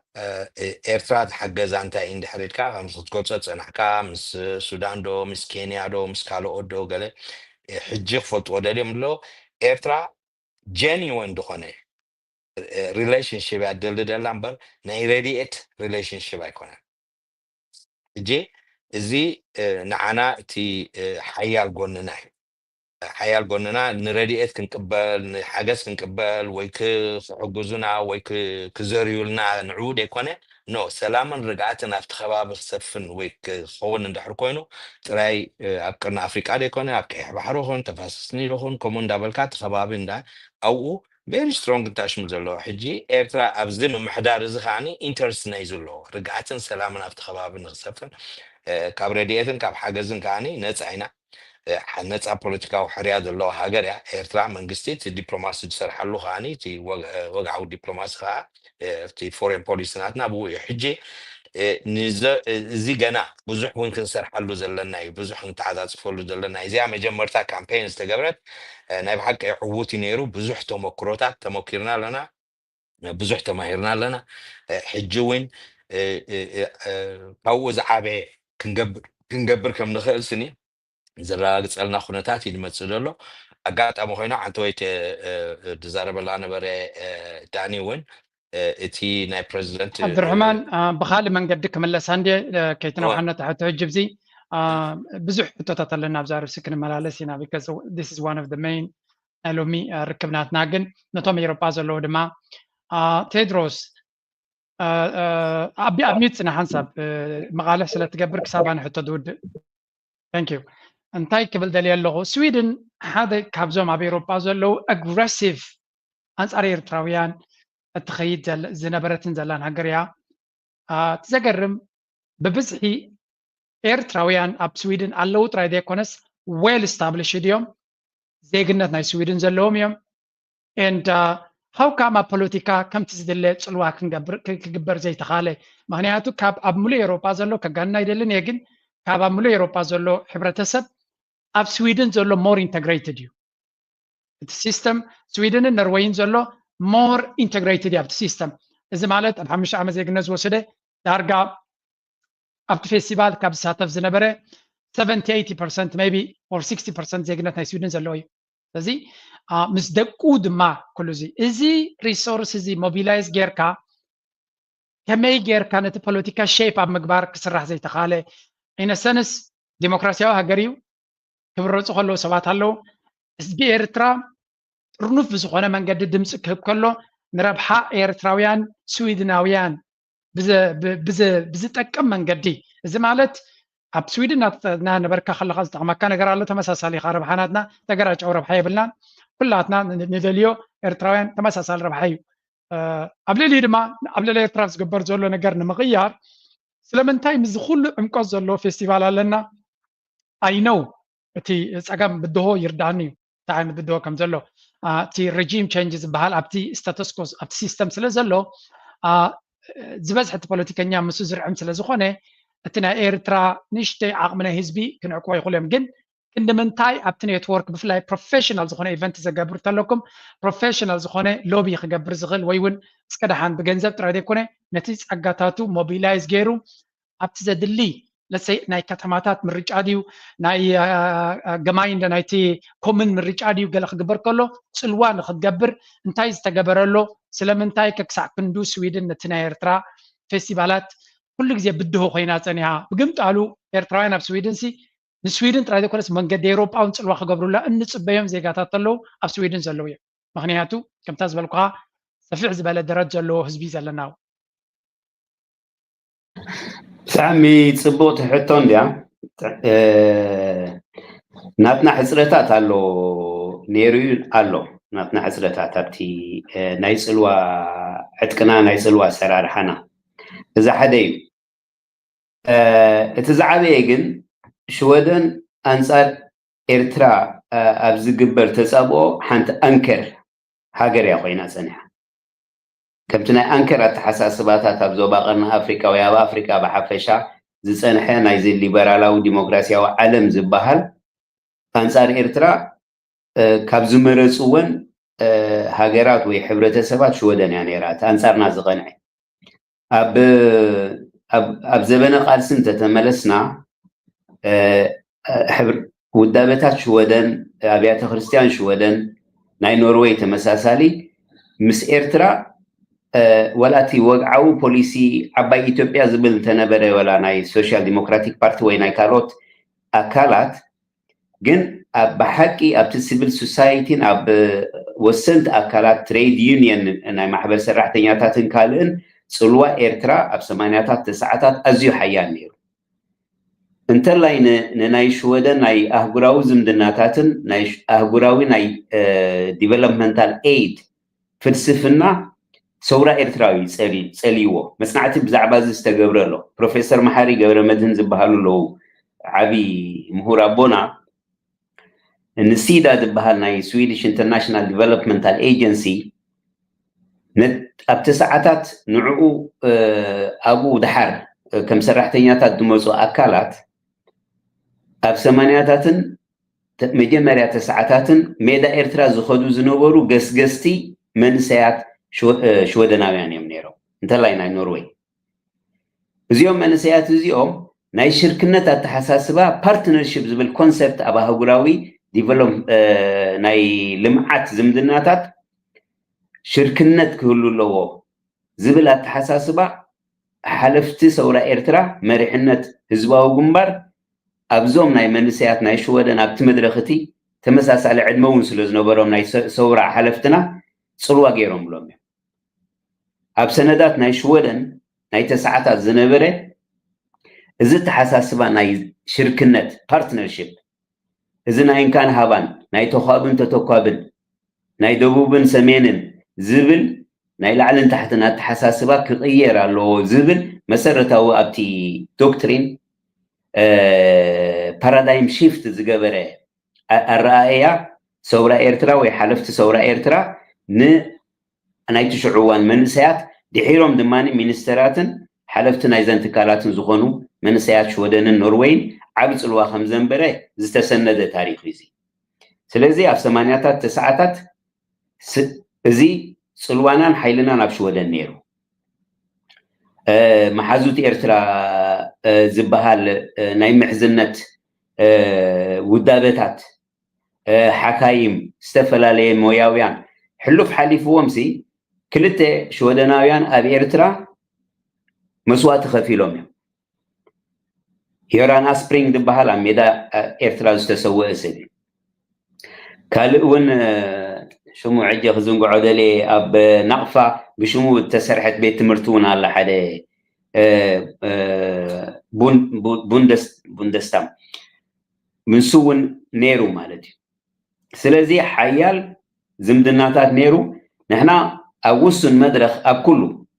حدا من الوقت حسرتها زجبرنا يو التاريخ دحري حرنة إرترا نتزنبره ناي محزنة ناي سوليداريتي ودابتاتن زمدناتاتن عرفتنا زنبرنا يوم بقل درجة نجلك تجيبنا يمينا أبتقدامي هاجر ناي مخان مسرح مساعتنا اتبدهوتات عبلي لنا يمثلني بزح بنقفيتا تمليسنا نريو اتزمدنا كحش كم تزقبا كنقصلو يكالنا disappointment ون أمعبيلنا هنا أبتم مع أزيوم محزوتنا زنوبورو سبات دحر أبتي ناي دحلو كوينات ويانا دحريو دي سعبه ناي جي 15 نقرات كالي بعمقت أنصارنا خسر حلو تجميرو بمدب دما نزيوم مسانا زدنا قصو زنوبرو سباتن تكالاتن أنصارنا نمسرعهم أزيو حيال وسواس تخايدو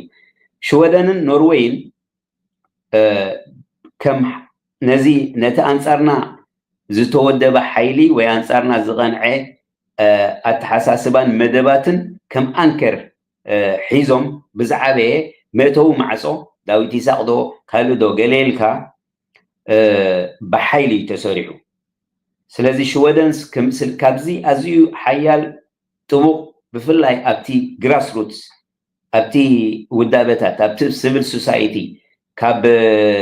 ናይ 60ታት 70ታት ሽወደን ድሕሪት ተመሊስና ምስ ንጉስ ሃይለ ስላሴን ምስ መስመር ናይቲ ዓባይ ኢትዮጵያን ኤርትራ ዝሓወሰት ዓባይ ኢትዮጵያ ዝደናገፅን ንዕኡ ዝሰርሕ ዝነበረ ኣተሓሳስባታት ካብ 70ታት መወዳእታት 80ታት ስጋብ 90ታት እዚ ብመሰረቱ ተሳዒሩ ደገፍ ምድንጋፅን ኤርትራዊ ርእሰ ምርኮሳ ወይ ርእሰ ውሳነን ዝድግፍ ሓይሊ ቆይሙ ማለት እዩ ሕጂ ሓደ ናትና ካብቲ ድሕሪ ናይ ናፅነት መጀመርያ ዓመታት ዝነበረ ሕፅረታት ነቶም መሓዙትና ዘይመሓዝ እዚ ሓደ እዩ ብዓብዩ ድማ ኣብ ቀፃሊ ነዚ ከም ሓሳባት ከም ዘረባ ከም ውጥን ማሕበራዊ ቦታና ፖለቲካዊ ፅልዋና ኣብዚ ሕብረተሰባት ብኮሚኒቲን ብውዳበታትናን ብካልእን ነፍሲ ወከፍ ኤርትራዊ ኣምባሳደር ሃገሩ ስለዝኾነ ክስርሓሉ ተባሂሉ ኣብ ናብ ስራሕ ቦታ ይጉስጎሰሉን ተሰሪሑሉን ግን ኣድማዒ ዝኾነ ትካላዊ ኣገባብ ክንድቲ ዝሃነፅናሉን ዝፈጠርናሉን ኮይኑ ኣይስማዓነን እዩ እዚ ናትና ሕፅረት እዩ ትዝዓበየ ግን ድሕሪ 2001 ሽወደን ካብ ቀንዲ ኣንከር ኣንፃር ኤርትራ ዝቐንዐ ተፃብኦ ኮይና ኣብዚ ሰሜናዊ ዋልታ ንብሎ በዓል ኤንዲኤ ኣብቲ ናይ ኣሜሪካ ክንመለስ ኢና ናሽናል ኤንዶውመንት ፎር ዲሞክራሲ ብፍላይ ምስ ሰልፊ ሊበራል ኣብዚ ዘለዉ ምስኦም ኣባላት ሰልፊ ሊበራል ብቐጥታ ኣባልነት ኣብ ኤንዲኤ ኣብቲ ኤግዜኪቲቭ ቦርድ ነይሮም ካብኡ ዝተኣሳሰር ብቐጥታ ምስ ሽወደን ኣብዚ ሓያል መፅናዕትታት ኣሎ ናይ ተስዓን ናይ ብፍላይ ናይ 2003 እቲ ወዳድባ እቲ ቅርፂ እቲ ሰራርሓ ብዓልመንዮም ድሓር ምዝ ከይዶም ናብ ኤሮጳዊ ሕብረት ፅልዋ ክገብሩ ዝፈተኑ ብደረጃ ሽወደን ድማኒ ነቲ ብፍላይ ነቲ ሊበራላዊ ሚድያ ሊበራላዊ ልሳናት ዝበሃል ንዕኡ መጀመርያ ተቆፃፂሮም ኤ ፕሬስ ዝበሃል ናይ ዞም ናይ ወርከርስ ኣርቤተር እንዲኦም ንብሎም ኣርባይተር ናይ ወርከር ፕሬስ ከማን ኣዝዩ ሰፊሕ ዝርግሕ ዝነበረ ሓደ ብሓፈሻዊ ናይ የማናዊ ኦሪየንቴሽን ተዳኺሙ ነይሩ ንዕኡ ከማን ጋልባናይዝ ገይሩ ቶታል ፅልኢ ተፃብኦ ኣንፃር ኤርትራ ክገብር ሜድያ ሽወደን ኣንፃርና ከም ዝስራዕ ገይሮም ብመደብ ዝተሰርዐ ብፍላይ ካብ 2003 ጀሚርካ ሪፖርትስ ነይሩ ሰልፊ ሊበራል ኣውፅዋ 2003 ዘይርስዓኒ ኣብ ውሽጢ ውሕድ ኣዋርሕ ኣጥፊኦሞ ካብቲ ሰነዳቶም ኣብ ናይ ዳኒዳ ዝነበረ ሰነዳት ግን ተረኺቡ ንሱ ዝተታሕዘ ነይሩ ማለት እዩ ስለዚ እቲ ዓብዪ ናትና ሕፅረታት ኣብ ቦትኡ እንከሎ ክነዕማዕብሎም ክንሰርሓሉን ዘለና ሽወደን ኣብ ፍፁም ተፃብኦ ከም ውጥን ተታሒዙ ንብሙሉእ ስጋብ ኪንደርጋርደን ኣንፃር ኤርትራ ዝሓስብን ዝሰርሕን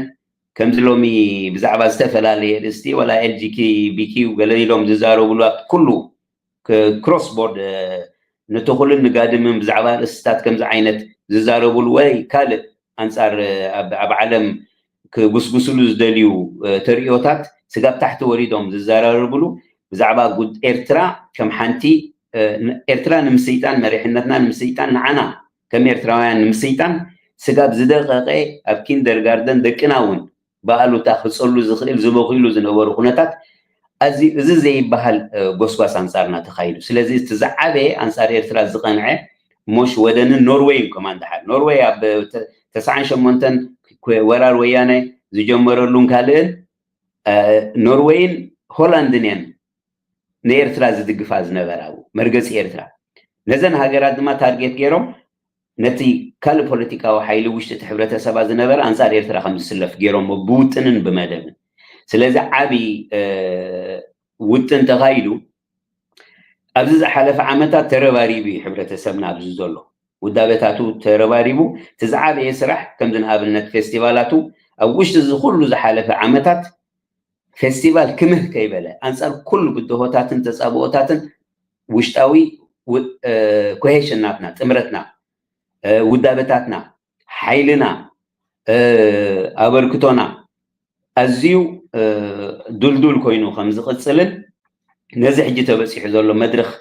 كسغاغرنا خمس خيلن كم زخون حجي تقدامنات نوشتنا حيلنا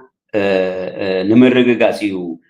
تسريح نيرو ابز فيستيفال منالبات مزب صوت كزارو بلو صنحو حدا بابليك دبلوماسي جروب فيستيفال ترايد يكون كفيستيفال وصاي قصالي دسرح بوليتيكياتات دسرح بحبرتسب دسرح كمون اب مس بوليس كلتا دحرق قد ما قلت عمل سي بوليس علقوا منايا مناي شوده زي بحال كل متكعتات نيرو زي بحال متكعتي اوف كورس قلتي فيو اب قصصر اتيو تي فيستيفال بزي زخونه نجر ناي دحرناي 3 ساعات مدنوباي وي متعنقافيو كل اقومنا اتيو زندد نديدو مكاينا باريعون كل تسابوتات سغيرو تزنبره منسين تزنبره سبن اب حصير اواني اتي ايميج زفترو وسغاب حجي وتم زباسو ديم غله زبحال نغرات نيرو كن نزي بوليس قدلتاتهم اريموم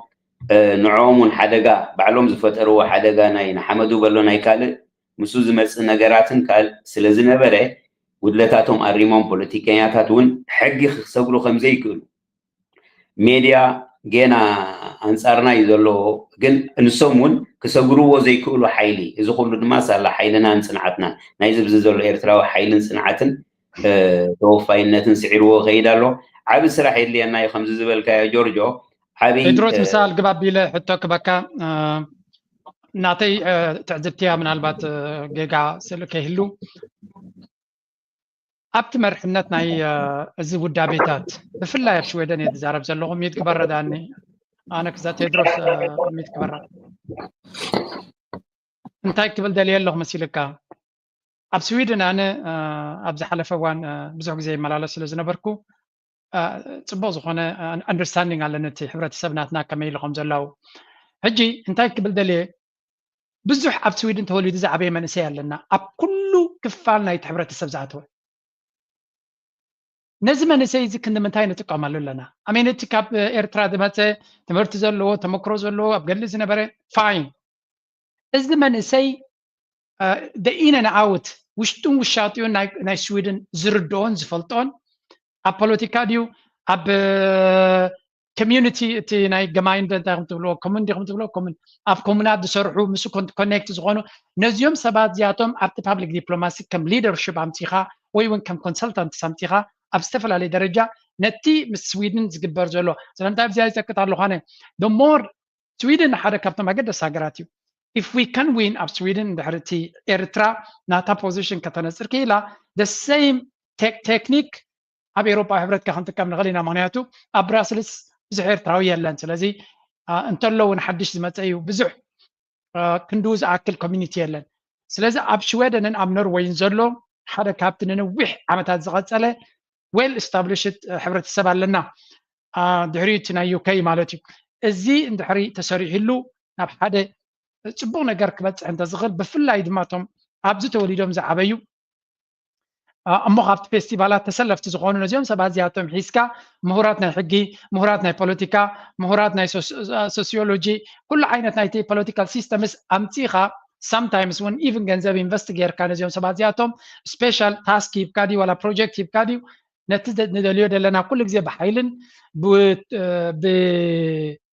ዝተወፈየ ሰብን ጥራይ ክገብሮ ኣብ ትርፊ ግዜኡ ድሕሪ ስርሑ ዝገብሮ ጥራይ ስለ ዝኸውን ናተይ ገምጋምየ ክጥርመኒ ብከምዚ ብከምኡ ስለ ዝኸይድ እቲ ነገር እንታይ ይኸውን ኩሉ ግዜ ኢፌክቲቭ ኣይኮነን ሰባት ገንዘብ ዝኸፍሉሉ ነገራት ብጥሩዕ ክግበር ስለ ዘይክእል ኣይኮነን ነቲ ግዜ ወርቃዊ ግዜ ናይቲ ሰብ ኣብ ዝግብኦ ግዜ ኤነርጂን ግዜን ሂቡ ንክሰርሕ ስለትደሊ እዩ ስለዚ ክንምንታይ ይፀዓረሉ እዚ ምክንያቱ ሓደ ሓደ ግዜ ካብ ጉይ መዓል ክሳድ መሓዝ ዝበሃል ኣለና ኣብዚ እዋን እዚ ድማ ፀጋታት ኣለና በልሕ መንእሰይ ኣለና ኤነርጂ ዘለዎ ብቅዓት ዘለዎ ክንምንታይ ትጥቀመሉ እንታይ ፕላን ከይህሉ ኸውን ኣብኡ ከለካ ላጊብካ ክትከይ ሽዑ ናብቲ ናይ ኣሜሪካ ብዝሰፍሓ ኣብዚ ዓውዲ እዚ ኢና ክንምለስ ብጣዕሚ ፅቡቅ ሕቶ እንዲያታ ገምጋም ቅንዕት እያ ክልተ ነገራት እዩ እቲ ሓደ ኣብዚ ዝሓለፈ ንሕና ኣብ ሽወደን ዝሓለፈ 25 ዓመታት ሕሉፍ ሓሊፍዎም ሰለስተ ማሕበረ ኮማትና ሓዊ ረኪዖም ኣለዉ ማሕበረኩም ኣብ ሶልና ዝበሃል ኣብ ዩስቢ ዝበሃል ኣብ ደቡብ ስቶክሆልም ዝበሃል ደቡብ ለይቲ ኣትዮም ሓዊ ቃፂሎም ኣንጻር ኤርትራዊ ኮማዊ ውዳበን ኣንጻር ኤርትራዊ ሓፈሻዊ ውዳበታት ናይ ግንባር ንበሎ ናይ ደቂ ኣንስትዮ ናይ መንእሰያት ኣንጻርና ንዓና ንምስይጣን ክንየው ሓሊፉ ሰባት ካብ ስራሕ እናሰጎካ እናጠቀንካ ዲሞራላይዝ ናይ ምግባር ስራሕ ዝሓለፈ ዓመት 2 ዓመት ኣይኮነን 20 ዓመት ተሰሪሕሉ ነዚ እቲ ሓይሊ እቲ ኤነርጂ ነዚ ንምግጣም እዩ ነይሩ ስምብራት ኣየውረደን እውን ኣይበሃልን እዩ ኣብ ገለ መድረኽ ዳሓር ይፉፍ ኢሉ ኤርትራዊ ዓወታት ኤርትራ እንደገና ከምዚ ንሪኦ ዘለና ዘን ዝሓለፋ 3-4 ወርሒ ባንዴራ ኤርትራ ሙሉእ ዓለም ከተንበልብል ሓበን ኤርትራዊ ካብ ውሽጢ ጀሚርካ ስጋብ ኣብ ደገ ሓበን ኤርትራውነትን ኤርትራውን ጥርዚ በፂሑሉ ኣብ ዘሎ እዋናት መፂና ኣለና እዚ ግን ቀሊል ኣይነበረን ሰብ ብመንነቱ ብታሪኹ ብሕብረተሰቡ ብባህሉ ብሃገር ኤርትራዊ ንኽብል ንኸይብል ንኽስከፍ ዘይተገብረ ነገራት ኣይነበረን እዛ ከም ድሕረ ባይታ ንርአዩ ስለዚ ዝሓለፈ እዚ ናይ 2 ዕቁድ ዳርጋ 2 ዲኬድስ መድረኽ ሰርቫይቫል ህላውነትና ብሓይሊ ንምርግጋፅ ነዚ ዝፀንሐ ኣንጻርና ዝቐንዐ ሚሳይላት ናይ ስነኣእምራዊ ኩናትን ካልእን ንምብዳህን ክብርና ንምርግጋፅን ተሰሪሑ ብዓወትና ይዛዘም ኣሎ እዚ ጥምጥም እዚ ስለዚ ማሕበረኮማትና ኣብ መወዳእታ እቲ ኮማዊ ሓይሊ እቲ ኮማዊ ውዳበ እቲ ኮማዊ ትካላት ንመንሰያት ክኹስኩስን ክዕብን ዝተሃንፀ ዓቕምታት ድማ ተመሊሱ ኮማዊ ፀጋ ክገብር ክሰርሕ ኣለዎ ኣብዚ ብምልኣት ኣይኬድናን ኣለና ፖቴንሻሊ ኣነ ኣብ ሓደ መግለፂ ቅድሚ ሕጂ ስታቲስቲካል እየ ዝብለካ ጆርጆ ዶክተር ሙሴ ምስግና ዝበሃል ኣሎ ኣያና ኣብዚ ኣብ ዓመት 1,000 መንእሰያት ኤርትራውያን ኣብ ዩኒቨርሲቲታት ናይ ሽወደን ኤንሮል ገብሩ ሕሰቦ እዚ ካፓሲቲ እዚ 1,000 ኤርትራዊ መንእሰይ ኤንሮል ገብር ኣብ ዩኒቨርሲቲታት ይኣትሎ ዓመታዊ ሎሚ ዘለና ኤርትራዊ ዓቕሚ ብትምህርቲ ሎሚ ዘሎ ኤርትራዊ ዓቕሚ ብቁጠባን ኣብ ዓውደ ስራሓት ተዋፊሮም ዘለዉ ኣብቲ ዝበልካዮ ኣብ ኩሉ ዓውድታት ፖሊስ ኣለና ጠበቃታት ኣለና ኣብ ፋይናንስ ኢንስቲትዩሽንስ ብኩሉ መልክዓታት ዝሰርሑ ኣለውና ኣለው ዓበይቲ ኣብ ሮያል ዩኒቨርሲቲ ናይ ሽወደን ናይ ዲፓርትመንትስ ናይ ሪሰርች ናኖ ቴክኖሎጂ ዘመሓድሩን ዝመርሑን ሰባት ኣለውና ኣብ ማሕበራዊ ስራሓት ኣብ ኩሉ ዓውድታት ሶሻል ሳይንስስ በሎ ወላ ናቹራል ቴክኖሎጂስ ወላ ካልእ ሳይንስስ ኣብ ኩሉ ሰብና ሎሚ ኣትዩሎ ተዓንቲ ናትካ ኣገዳሲት ኦብዘርቬሽን እዛ ዓቕምን እዛ ሓይሊ ዝንግን ብመሰረቱ ብቀዳማይ ደረጃ ኤርትራዊ ፀጋ ይገበርናየን ኣለና ንኮሚኒቲ ብቀዳማይ ደረጃ ፅባሕ ድማ ንሃገር ክነቕንዖሞኒ ኤርትራ ብዚ ዝመፅእ ዓመት 2 ዓመት 5 ዓመት 20 ዓመታት ናብቲ ካልእ ደረጃ ክስቅል ዝኽእል ሰብኣውን ንዋታውን ሞያውን ብቕዓት ኣለና ሎሚ ብሓቂ ኣለና እዚ ክንሰርሓሉ ዘለና ኮይኑ ይስማዓኒ እቲ ከቢድ ኩነታት ህላወና ንምርግጋፅ ከም ኮሚኒቲ ከቢድ ስራሕ ሓሊፉ እዩ ነዚ ኩሉ ሻዕ ኣይንዝንጉዕን ኢና መመኽነይታ ኣይኮነን ብሓቂ ዝነበርክዎ ንነብሮ ፀናሕና ሪያሊቲ እዩ ፀኒሑ ነዚ ሰጊርና ነዚ በዲህና ግን ዋጋ ከፊልና ኢና እዚ ከም ዋጋ ኢና ንሪኦ ናብቲ ዓቕምና ናብቲ ዘድልየና እዚ ኩሉ ተዋህሊሉ ዘሎ ኤርትራዊ ብቕዓት ዓቕሚ ናብ ረብሓ ናብ ፅልዋ ፖለቲካዊ ይኹን ብካልእ ደረጃታት ከይነውዕሎ ስጋ ብመንነቱ ክጠራጠር ኣብ ኪንደርጋርተን ከይተረፈ ዝተወቅዐ ሕብረተሰብ እዩ ቆልዑ እዮም እዚ ግን ብፅንዓት ተሰጊሩ ኣሎ ግን ዓብ ዕዮ ገዛ ኣለና ከቢድ ዋጋ ክፊልና እዩ ናይ ብሓቂ ማለት እቲ ዝበፃሕናዮ ዓወት ኣብ ዓወትካ ስለ ዘይንበር ኪኑ ክንጥምት ስለ ዘለና እምበር እቲ ዝነበረ ብድሆታትን ሕጂ ዘሎ ደረጃ ሃርሞኒ ሃገራዊ ስምዒት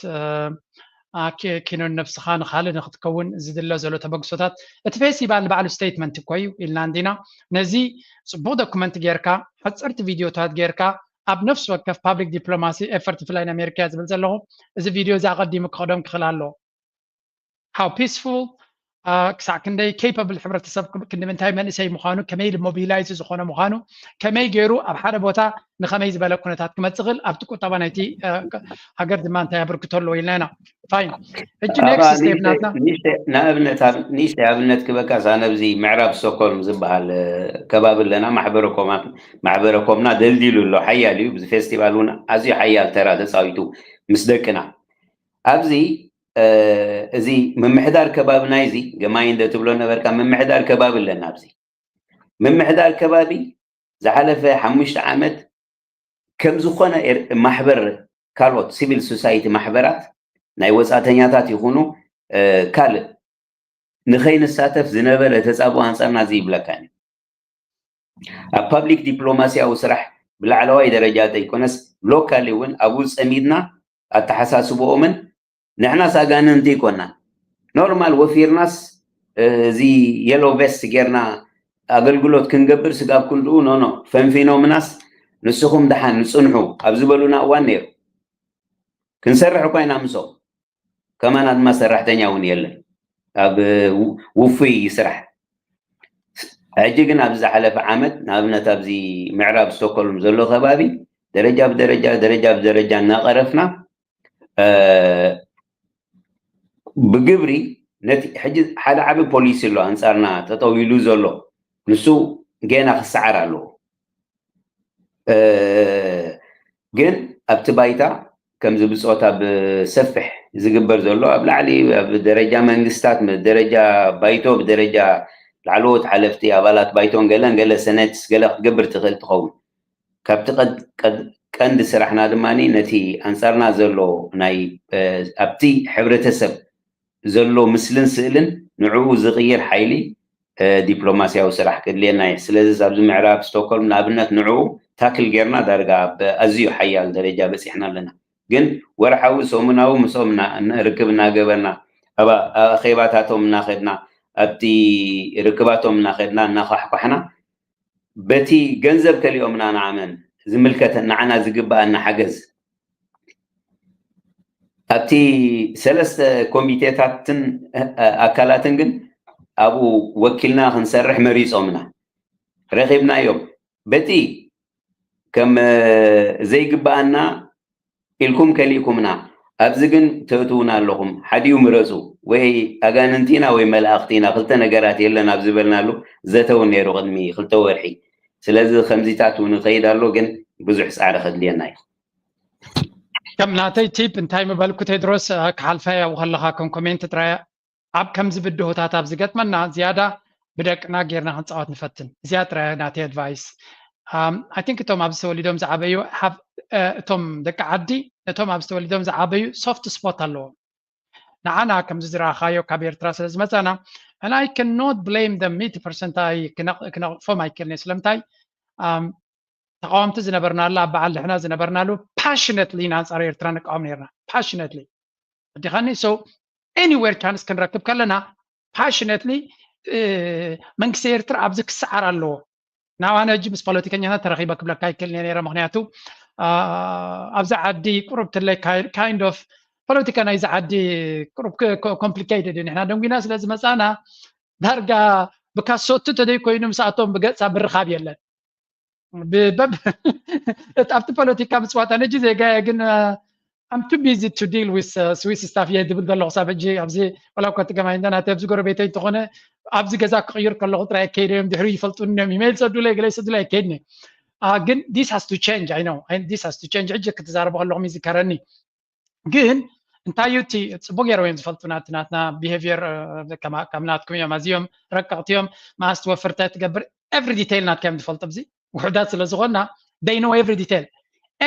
ናትና ድማ ፅቡቅ ካቴጎሪካሊ ፅቡቅ ኣተካይዳ ናይ ፈልጥዎ እዮም sometimes እንታይ ኢልና ሓደ ፖሊስ ኢልና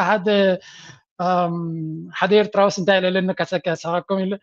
ረኺብዎሲ ኣጋጣሚ መሳርሕቱ ንዑ ቀንዲ መሳርሕቱ ንዑ ሰብኣያስ ፖሊስ ሓላፊ ኮይኑ ፀንዩ እጂ እታ መሳርሕቱ መራት ስለዝፃወቱ ኣጋጣሚ ከምዚ ኢሉ መፃወተይ መሳርሕተይ ኣለዎ ኣብ ስራሕ ኤርትራውያ ትብሎሲ ፖሊስ ካስርሑ ስለዘይ ገድፍ ዝተባሃሎን ዘይተባሃሎን ምስራሕ ስለ ዘይትገድፍ ሰርች ክገብሮ ጀሚር ነዚ ወዲ እንታይ ዓይነት ፕሮፋይል ኣለዎ እጂ ደሊ ምስ ረኸበሲ ሓደ መዓልቲ ከም ገለ ኢሎም ምስ ረኸቡ ንሱ ብዛዕባ ፅቡቅ ገይሩ መፅናዕቲ ገይሩ ዘሎ እዩ እጂ ታሓርከይ ዝሕለኒሲ ምስ ረኸበሲ ከመይ ተሓንዶ ገለገለ ከም ዘይፈልጠኒ ኮይኑ ተላሊኒ ኢልካ ሰላም ተባሂልና ድሕሪሲ ግን ናትካ ነገር ፍሉይሲ ንስራሕ ክትከይድ ከለኻ ከማ ብሓንቲ መኪና ብሓንቲ ፅርግያ ጥራይ ኢኻ ትኸይድ መኪና ኻሲ ፅርግያ ይትቕይርኒ ኢኻ ኢልዎ እንታይ ዝብል ዘሎ ሰብ ኩሉ ኣካይድኡ ሲ ባይ ዲቴይል ፈሊጦ ማለት እዩ በናይ ፅርግያ ትኸይድ ንስራሕካ ኢልዎ ኢክያ እዩ ዝሰርሕ ባይ ዘ ወይ ናይ ኢክያ ሰራሕተኛ እዮም ክልቲኦም ቤን ትኸይድ ኤቭሪ ነገር ናትካ ሲ ብጣዕሚ ፅቡቅ ዝኾነ ቢሄቪየር እዩ ዘለካ ኢልዎ እቲ ሓርከይ ሽዑ ሕራ ኢልዎ ድሓር ምስ ተመለሰ እንታይ ፀገም ይረኺብና ዘለና እዚ ወላ ብሰላምና እናኸድናዮም ክፍትሹና ዝውዕሉ ዘለው ጁስ እንታይ ማለት እየ ዘለናይ ዓድታት ብቀረባ እዮም ዝፈልጡና እዚ ፅቡቅ ቢሄቪየር ካቴጎሪካል ኣብ ፅቡቅ ካቴጎራይዝ ገይሮምና ከለዉ ግን ክንጥቀመሉ ኣይከኣልናን ኣለና ይብል ሕጂ ቁርብትለይ ካብቲ ኣርሳብ ፀቢለኩም ኣለዎ ንኣሜሪካ ክምለስ ኢና ባክ ቱ ኣሜሪካ ኣሜሪካ ከም ንሪኦ ዘለና ብመንገዲ ዶናልድ ትራምፕ ሓደ ፅቡቅ ሲግናል ሂቦም ኣለዉ ናብ ኤርትራ ገፆም ኣይ ቲንክ እዚ ከዓ ክልተ ሰለስተ ኤቪደንስ ክንህብ ንኽእል ኢና ኣሜሪካ ኣብ ቀርኒ ኣፍሪካ ፖሊስን እቲ ናብ ኤርትራ ተሰደደ መልእኽቲ ጥራይ ዘይኮነ ምናልባት ገለገለ ሰባት ዘይረኣይዎ ክህልው ስለ ዝኽእሉ ኣብዚኣ ሓንቲ እዚኣ ፅሕፍትና ራእናየ ክንዛረብ ኣበያ ዘላ ደይኖኖ ኣብዚኣ ዘላ እዛ መልእኽቲ እዚኣ ናብ ፕሬዚደንት ሃገር ኤርትራ ዝመፀት ደብዳቤ እያ ነይራ ኩልኩም ኣንቢብኩም ኣለኹም ሓድሽ መንገዲ ክቕይሩ ከም ዝደልዩ ነጊሮም ነይሮም እዮም እዚ ግን ወላ ብቀርኒ ኣፍሪካ ደረጃ ፖሊሲ ክቕይሩ ይደልዩ ከም ዘለው ኣብ ቀይ ባሕሪ ይኹን ኣብ ቀርኒ ኣፍሪካ ፖሊሲ ክቕይሩ ይደልዩ ከም ዘለውን ኩሉ እቲ ዘለዎም ፓርትነርሽፕ ዳግመ ግምት ክገብሩሉ ይደልዩ ከም ዘለዎምን ዓብዪ ነውፂ ይካየድ ከም ዘሎ ኢና ንርኢ ዘለና ብርግፅ ምስ ኤርትራ ክግበር ዝኽእል እቲ ዝኸበደ ክኸውን ዝኽእል እዩ ስለምንታይ ምስ ኤርትራ ዝምድና ንኸይግበር ፕሮኣክቲቭሊ ዝፅዑር ሓይልታትካ ስለ ዘለው ፕሮኣክቲቭሊ ሳክት ከምዚ ዊሽፉል ዝምነዩ ጥራይ ዘይኮኑሲ ለይትን መዓልትን ዝደኽሙ ኤርትራ ዝምድና ንኸይቅየር ሲምፕል ኣብዪ ኣሕመድ ኤርትራ ዴሞናይዝ ክትከውን ሳንክሽንስ ክወርዳ እዩ ዝደሊ ዘሎ ዳትስ ኦል ሂዝ ስትራቴጂ ኤርትራ አይዞሌት ክንገብራ ኣለና ዴሞናይዝ ክትከውን እንደገና እንተተኻኢሉ ድማ ሳንክሽንስ ክወርዳ ኣለዎ በቲ ሂማን ራይትስ ትብል ክሰልጠና ዝኽእል ኢሉ ኣብ ጀኔቫ ብግልፂ እቲ ኩናት ጀሚሩ ኣሎ ኣብ ካልእ ድማ ኣርቲክልስ እናፀሓፈ ሎቢስስ እናቆፀረ ብዙ ነገር እዩ ዝገብር ዘሎ ኩሉ እዚ እናተገበረ ከሎ ግን ዶናልድ ትራምፕ ይኹን ኣሜሪካ ናይ ፖሊሲ ሽፍት ክትገብር ከም ትኽእል ሓደ ካብቲ መርኣያ ብዝሓለፈ እዋን እቲ ኣብ ልዕሊ ኤርትራ ወሪዱ ዝነበረ ናይ ሳንክሽንስ ናይ ስዊፍት ሳንክሽንስ ኣብ ገለ ባንክታት ክለዓል ጀሚሩ ከም ዘሎን ትራንስፈር ክግበር ጀሚሩ ከም ዘሎን ሓደ ኣገዳሲ ሰብ ሓቢሩኒ ማለት እዩ ስክሪንሻት ገይሩ ድማ ሂብኒ ባዕሉ ፈቲንዎ ይሰርሕ ከም ዘሎ ስለዚ እዚ ሲግናል ኣሎ እዩ ክቕይርዎ ይደሊ ከም ዘሎ ብወገን ኤሮፓ ኣብ ሓደ ባንክ ናይ ኤሮፓ ማለት እዩ ናይ ጥልያን እቲ ስዊፍት ተኸፊቱ ከም ዘሎ ትራንስፈር ክትገብር ትኽእል ኢኻ ኣብ ኣሜሪካ እውን ሓደ ባንክ ከምኡ ገይሩ ከም ዘሎ ይንገር ኣሎ እዚ ሕጂ ፅቡቅ ሲግናል ከም ዘሎ ገና ኣብ ቀዳማይ ደረጃ እቲ ናይ ጥልያን ዲል ዝተገበረ እውን ኣካል ናይዚ እዩ ግን ከምታ ፕሬዚደንት ኢሳያስ ዝበላ እቲ ዝዓበየ ስራሕ ዝፅበ ዘሎ ካብዚያ ሕጂ ክሳብ ዲሰምበር ዘሎ ግዜ ቢካዝ ሞር ኢንጌጅመንት ናትና ካብ ጃንዋሪ 2026 ኢሉ ኣነ እኳ ደምጉኒ እንድዩ ምስ ዘለና ኩነታት ሲ ኣብ ዘበነ ዶናልድ ትራምፕ ተወሳኺ ሕጂ ሓንቲ ዓመት ክንከስርሲ ፅቡቅ ከይና ይስማዓኒ ደላ ግን ኣይ ኖው ሂ ኢዝ ኢን ቢግ ድራማ እዩ ዘሎ ዶናልድ ትራምፕ ናይ ራሽያ ኣለዎ ናይ እስራኤል ኣለዎ ናይ ቻይና ኣለዎ ሂ ሃዝ አ ቢግ other priorities ንመለስ ናብታ ርእሲ እንታይ ክግበር ይኽእል ስፔሻል ኣብ ኣሜሪካ how can we push forward ነዚ ሕጂ ዘሎ ተኽእሎታት ብኸመይ ክድፈኣሉ ይኽእል ኣይ ኖ እቲ ስቴት ዲፓርትመንት ደሓን ዝኾነ ኣወንታዊ ኣመለኻኽታ ናብ ኤርትራ ይገብር ኣሎ ኢቨን እቲ ኤምባሲ ኤርትራ ብኸመይ ክሕገዝ ይኽእል እንታይ ዓይነት ሓገዝ ክግበረሉ ይኽእል ኤምባሲ ኤርትራ ኩሉ ነገር እንታይ ዓይነት ሪሶርስ ኣለዎ እንታይ ዓይነት ዓቕሚ ሰብ ኣለዎ ንፈልጦ የብልናን ግን every part of ኣሜሪካ ዘሎ ሲ what else can be done እንታይ ክግበር ይኽእል ብፍላይ ከምታ ንስዊድን ዝበልኮ እቲ መንእሰይ ኣብ ኣሜሪካ ተወሊዱ ዝዓበየ ኣብ ዝተፈላለየ ፅሕፈታት ናይ ፖለቲካ ዝሰርሕ ዘሎ ናይ ኤርትራውያን መበቆል ዘለዎም ፖለቲከኛታት ኣሜሪካ ዘለዉ ንኩላቶም ተጠቂምካ ተፈኒ ሓድሽ ተጠቂምካ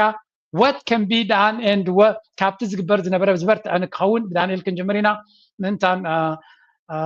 ዓብድርሕማን ፅቡቅ ጌርካ ምስ ዘሎ ፕላናት ከተተሃዘልና ዋሕቶያ ግን every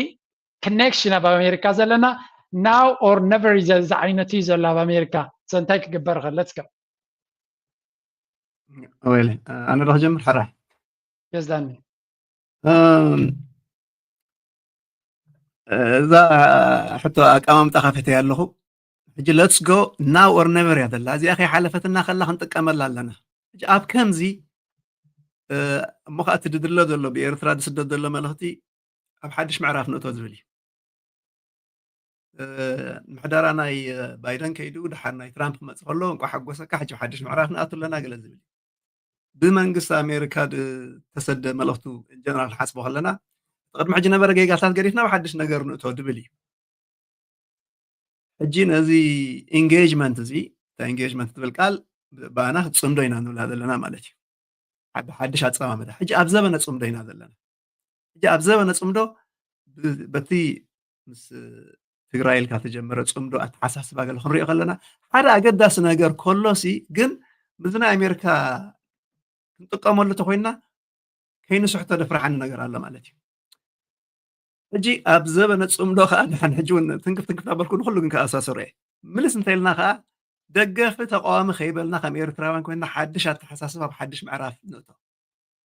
ዘዛርበና ተደካትዓና ቦትኡ ኣሎ ኤርትራውነትና ግን ኣብ ድኸዶ ይብሉን ብኡ ኢና ንጅምር ሕጂ እውን ኣብ ሓደ ሰሚዕና ማለት ኣይኮነን ዝብል ኣብ መንጎ ኤርትራውያን ተፈጠረ ፅምዶ ኣቀራሪብና ንዓና ማለት እዩ ንህለና ኣርባዕተና ብሕልፍናተይ ዓዲ ከይደ ገበርክዎ ኩሉ ነገራት ከተሓዘገሉ ከለኹም እዚ ብተሓስል እንታይ ማለት እዩ ኣብ ሓድሽ ምዕራፍ ሓድሽ ኣተሓሳስባ እዩ ትደሓለፈ ሓሊፍ እዩ ኣብዛ ሰዓት እዚኣ ግን ኤርትራ ትደልዮ ዘላ ኣነ ንሕና ንብሎ ዘይኮነ ኣገዳሲ እቶም መራሕቲ ከምዚና ክንገብር ዘለና ኢሎም ብዝፈጠርዎ ሃዋህዊና ኣቲናዮ ማለት እዩ እዚ ከዓ ንከስተምህል ዝደልየ ዳርጋ 5 ዓመት ኮይኑ ሃገር ኣብ ሓድሽ ምዕራፍ ተኣትላ ናይ ኩነታት ናይ ወያነ እናተወድአ ከይዱ ናይ ሕሉፍ ሓሊፈስ ወያነ ምባል ገዲፍና ከማነይ ሕወሓት ኢና ክንብል ሕጂ ኣብ ከምዚ ኣቲና ከምዚ ዓይነት ኣነ ናይ ኣቲቱድ ክትቅይር ከለካ ምናልባት ናይ ህልኽ ወያነ ንሶምን ገዲፎማ እዮም ዳኒ ግን እትናትና የገደስ እታ ቀንዲ ኣገዳስናተይ ከምታ ናይ ፌስቲቫል ዝበልኳ ኩሉ ሰብሲ ውራይ ኮይኑሲ ኦኬ ካብ ሎም መዓልቲ እኒው ወያነ ይንብልና ዳን ኣይትካትዓኒ ኢኻ ከማለይ ሓደ ዓያሹ ጠርዓርዕ ዝበልዎ ገዲፍካ እቲ ሃገራዊ ረብሓኻ ስለ ደቐድመካ ተረዳዲእካ ኣለካ ተናቢብካ ኣለካ ሓድሽ ምዕራፍ ኢልካ ኣለካ ማለት እዩ ሕጂ እዚ ናይ ፅምዶ ሜንታሊቲ ወይ ኣተሓሳስባ ምስ ምንታይ ዝተሓዝ ማለት እዩ ብእንግሊዝኛ ፕራግማቲዝም ይበሃል ኣብ ክንዲ ፍልስፍና ርኤተ ዓለም ኣይዲዮሎጂ ንሕናኮ እምነትና እዚ እዩ መርገፂና ንዘበናት ዝኸደ ተሓዛና እዚኦም ፀላእትና እዚኦም ፈተውትና ናይ ታሪክ ፀላእትና ናይ ገለ ድበሃል የለን ፕራግማቲዝም ሕጂ ኣብ ዲፕሎማሲ ዓለም ከዓ ኣብ መንጎ ሃገራት ዝግበር ርክብ እዩ ሕጂ ሃገራት ኣዴታትና ኣይኮናን ኣሞታትና ኣይኮናን ሓቦታትና ኣይኮናን ብቕምቲ ኣይኮናን ዝኸዳ ነባሪ ረብሓ ኣሎ ነባሪ ፀላእን ነባሪ ፈታውን ድበሃል ግን የለን ሕጂ ኣብቲ ነባሪ ረብሓ ከዓ ኩነታት ምስ ተቐየረ ትቕየር ካብ ኣብዚ ዘበናሲ ወላ ሻዕብያን ወያነ ንበሎም ካብኡ ንላዕሊ ተነበረ ናይ ምግርጫው ኣይፀንሐን ግን ኣብ ሓድሽ ምዕራፍ ኣቲኻ ከዓ ሓድሽ ቋንቋ ሓድሽ ኣተሓዛ ጌርካ ከምዚ ክየድካ ኣብ ውሽጢ 2-3-4 ወርሒ ዝረኣናዮ ናይ ብሓቂ ወይለይ ካልባይ ዘብለካ ነገር ኣሎ ማለት እዩ ሕጂ ከምዚ ናይ ብሓቂ ከም ኤርትራዊ ናይ ብሓቂ ዘኹርዕ እዩ ኦፍኮርስ ነዚ ባዕሉ ይመፅን እዩ መራሕቲ እዮም ዘምፅዎ ብላዕሊ ዝመፅእ ብታሕቲ ይኮነን መፅዩ ህዝቢ ይኮነን ደፊኡ ንላዕሊ ብፅሕዎ መራሕቲ at some point they said እዚ ደዋፃና and then let's push it እስከናብ ህዝብና እውን ከምኡ ንብል እቲ ህዝቢ ከዓ ከምዚ ዓይነት ኣቲቱድ ስለ ዝፅበ ነበረ ቀልጢፉ ተቐቢልዎ ብግብሪ ክዕሎ ክእል ሕጂ ንምንታይ እዚዳ ምስ ምንታይ ዘተሓዛ ኣለዎ ምስ ናይ ኣሜሪካ ክንብል ኢና ማለት እዩ ናይ ኣሜሪካ ከዓ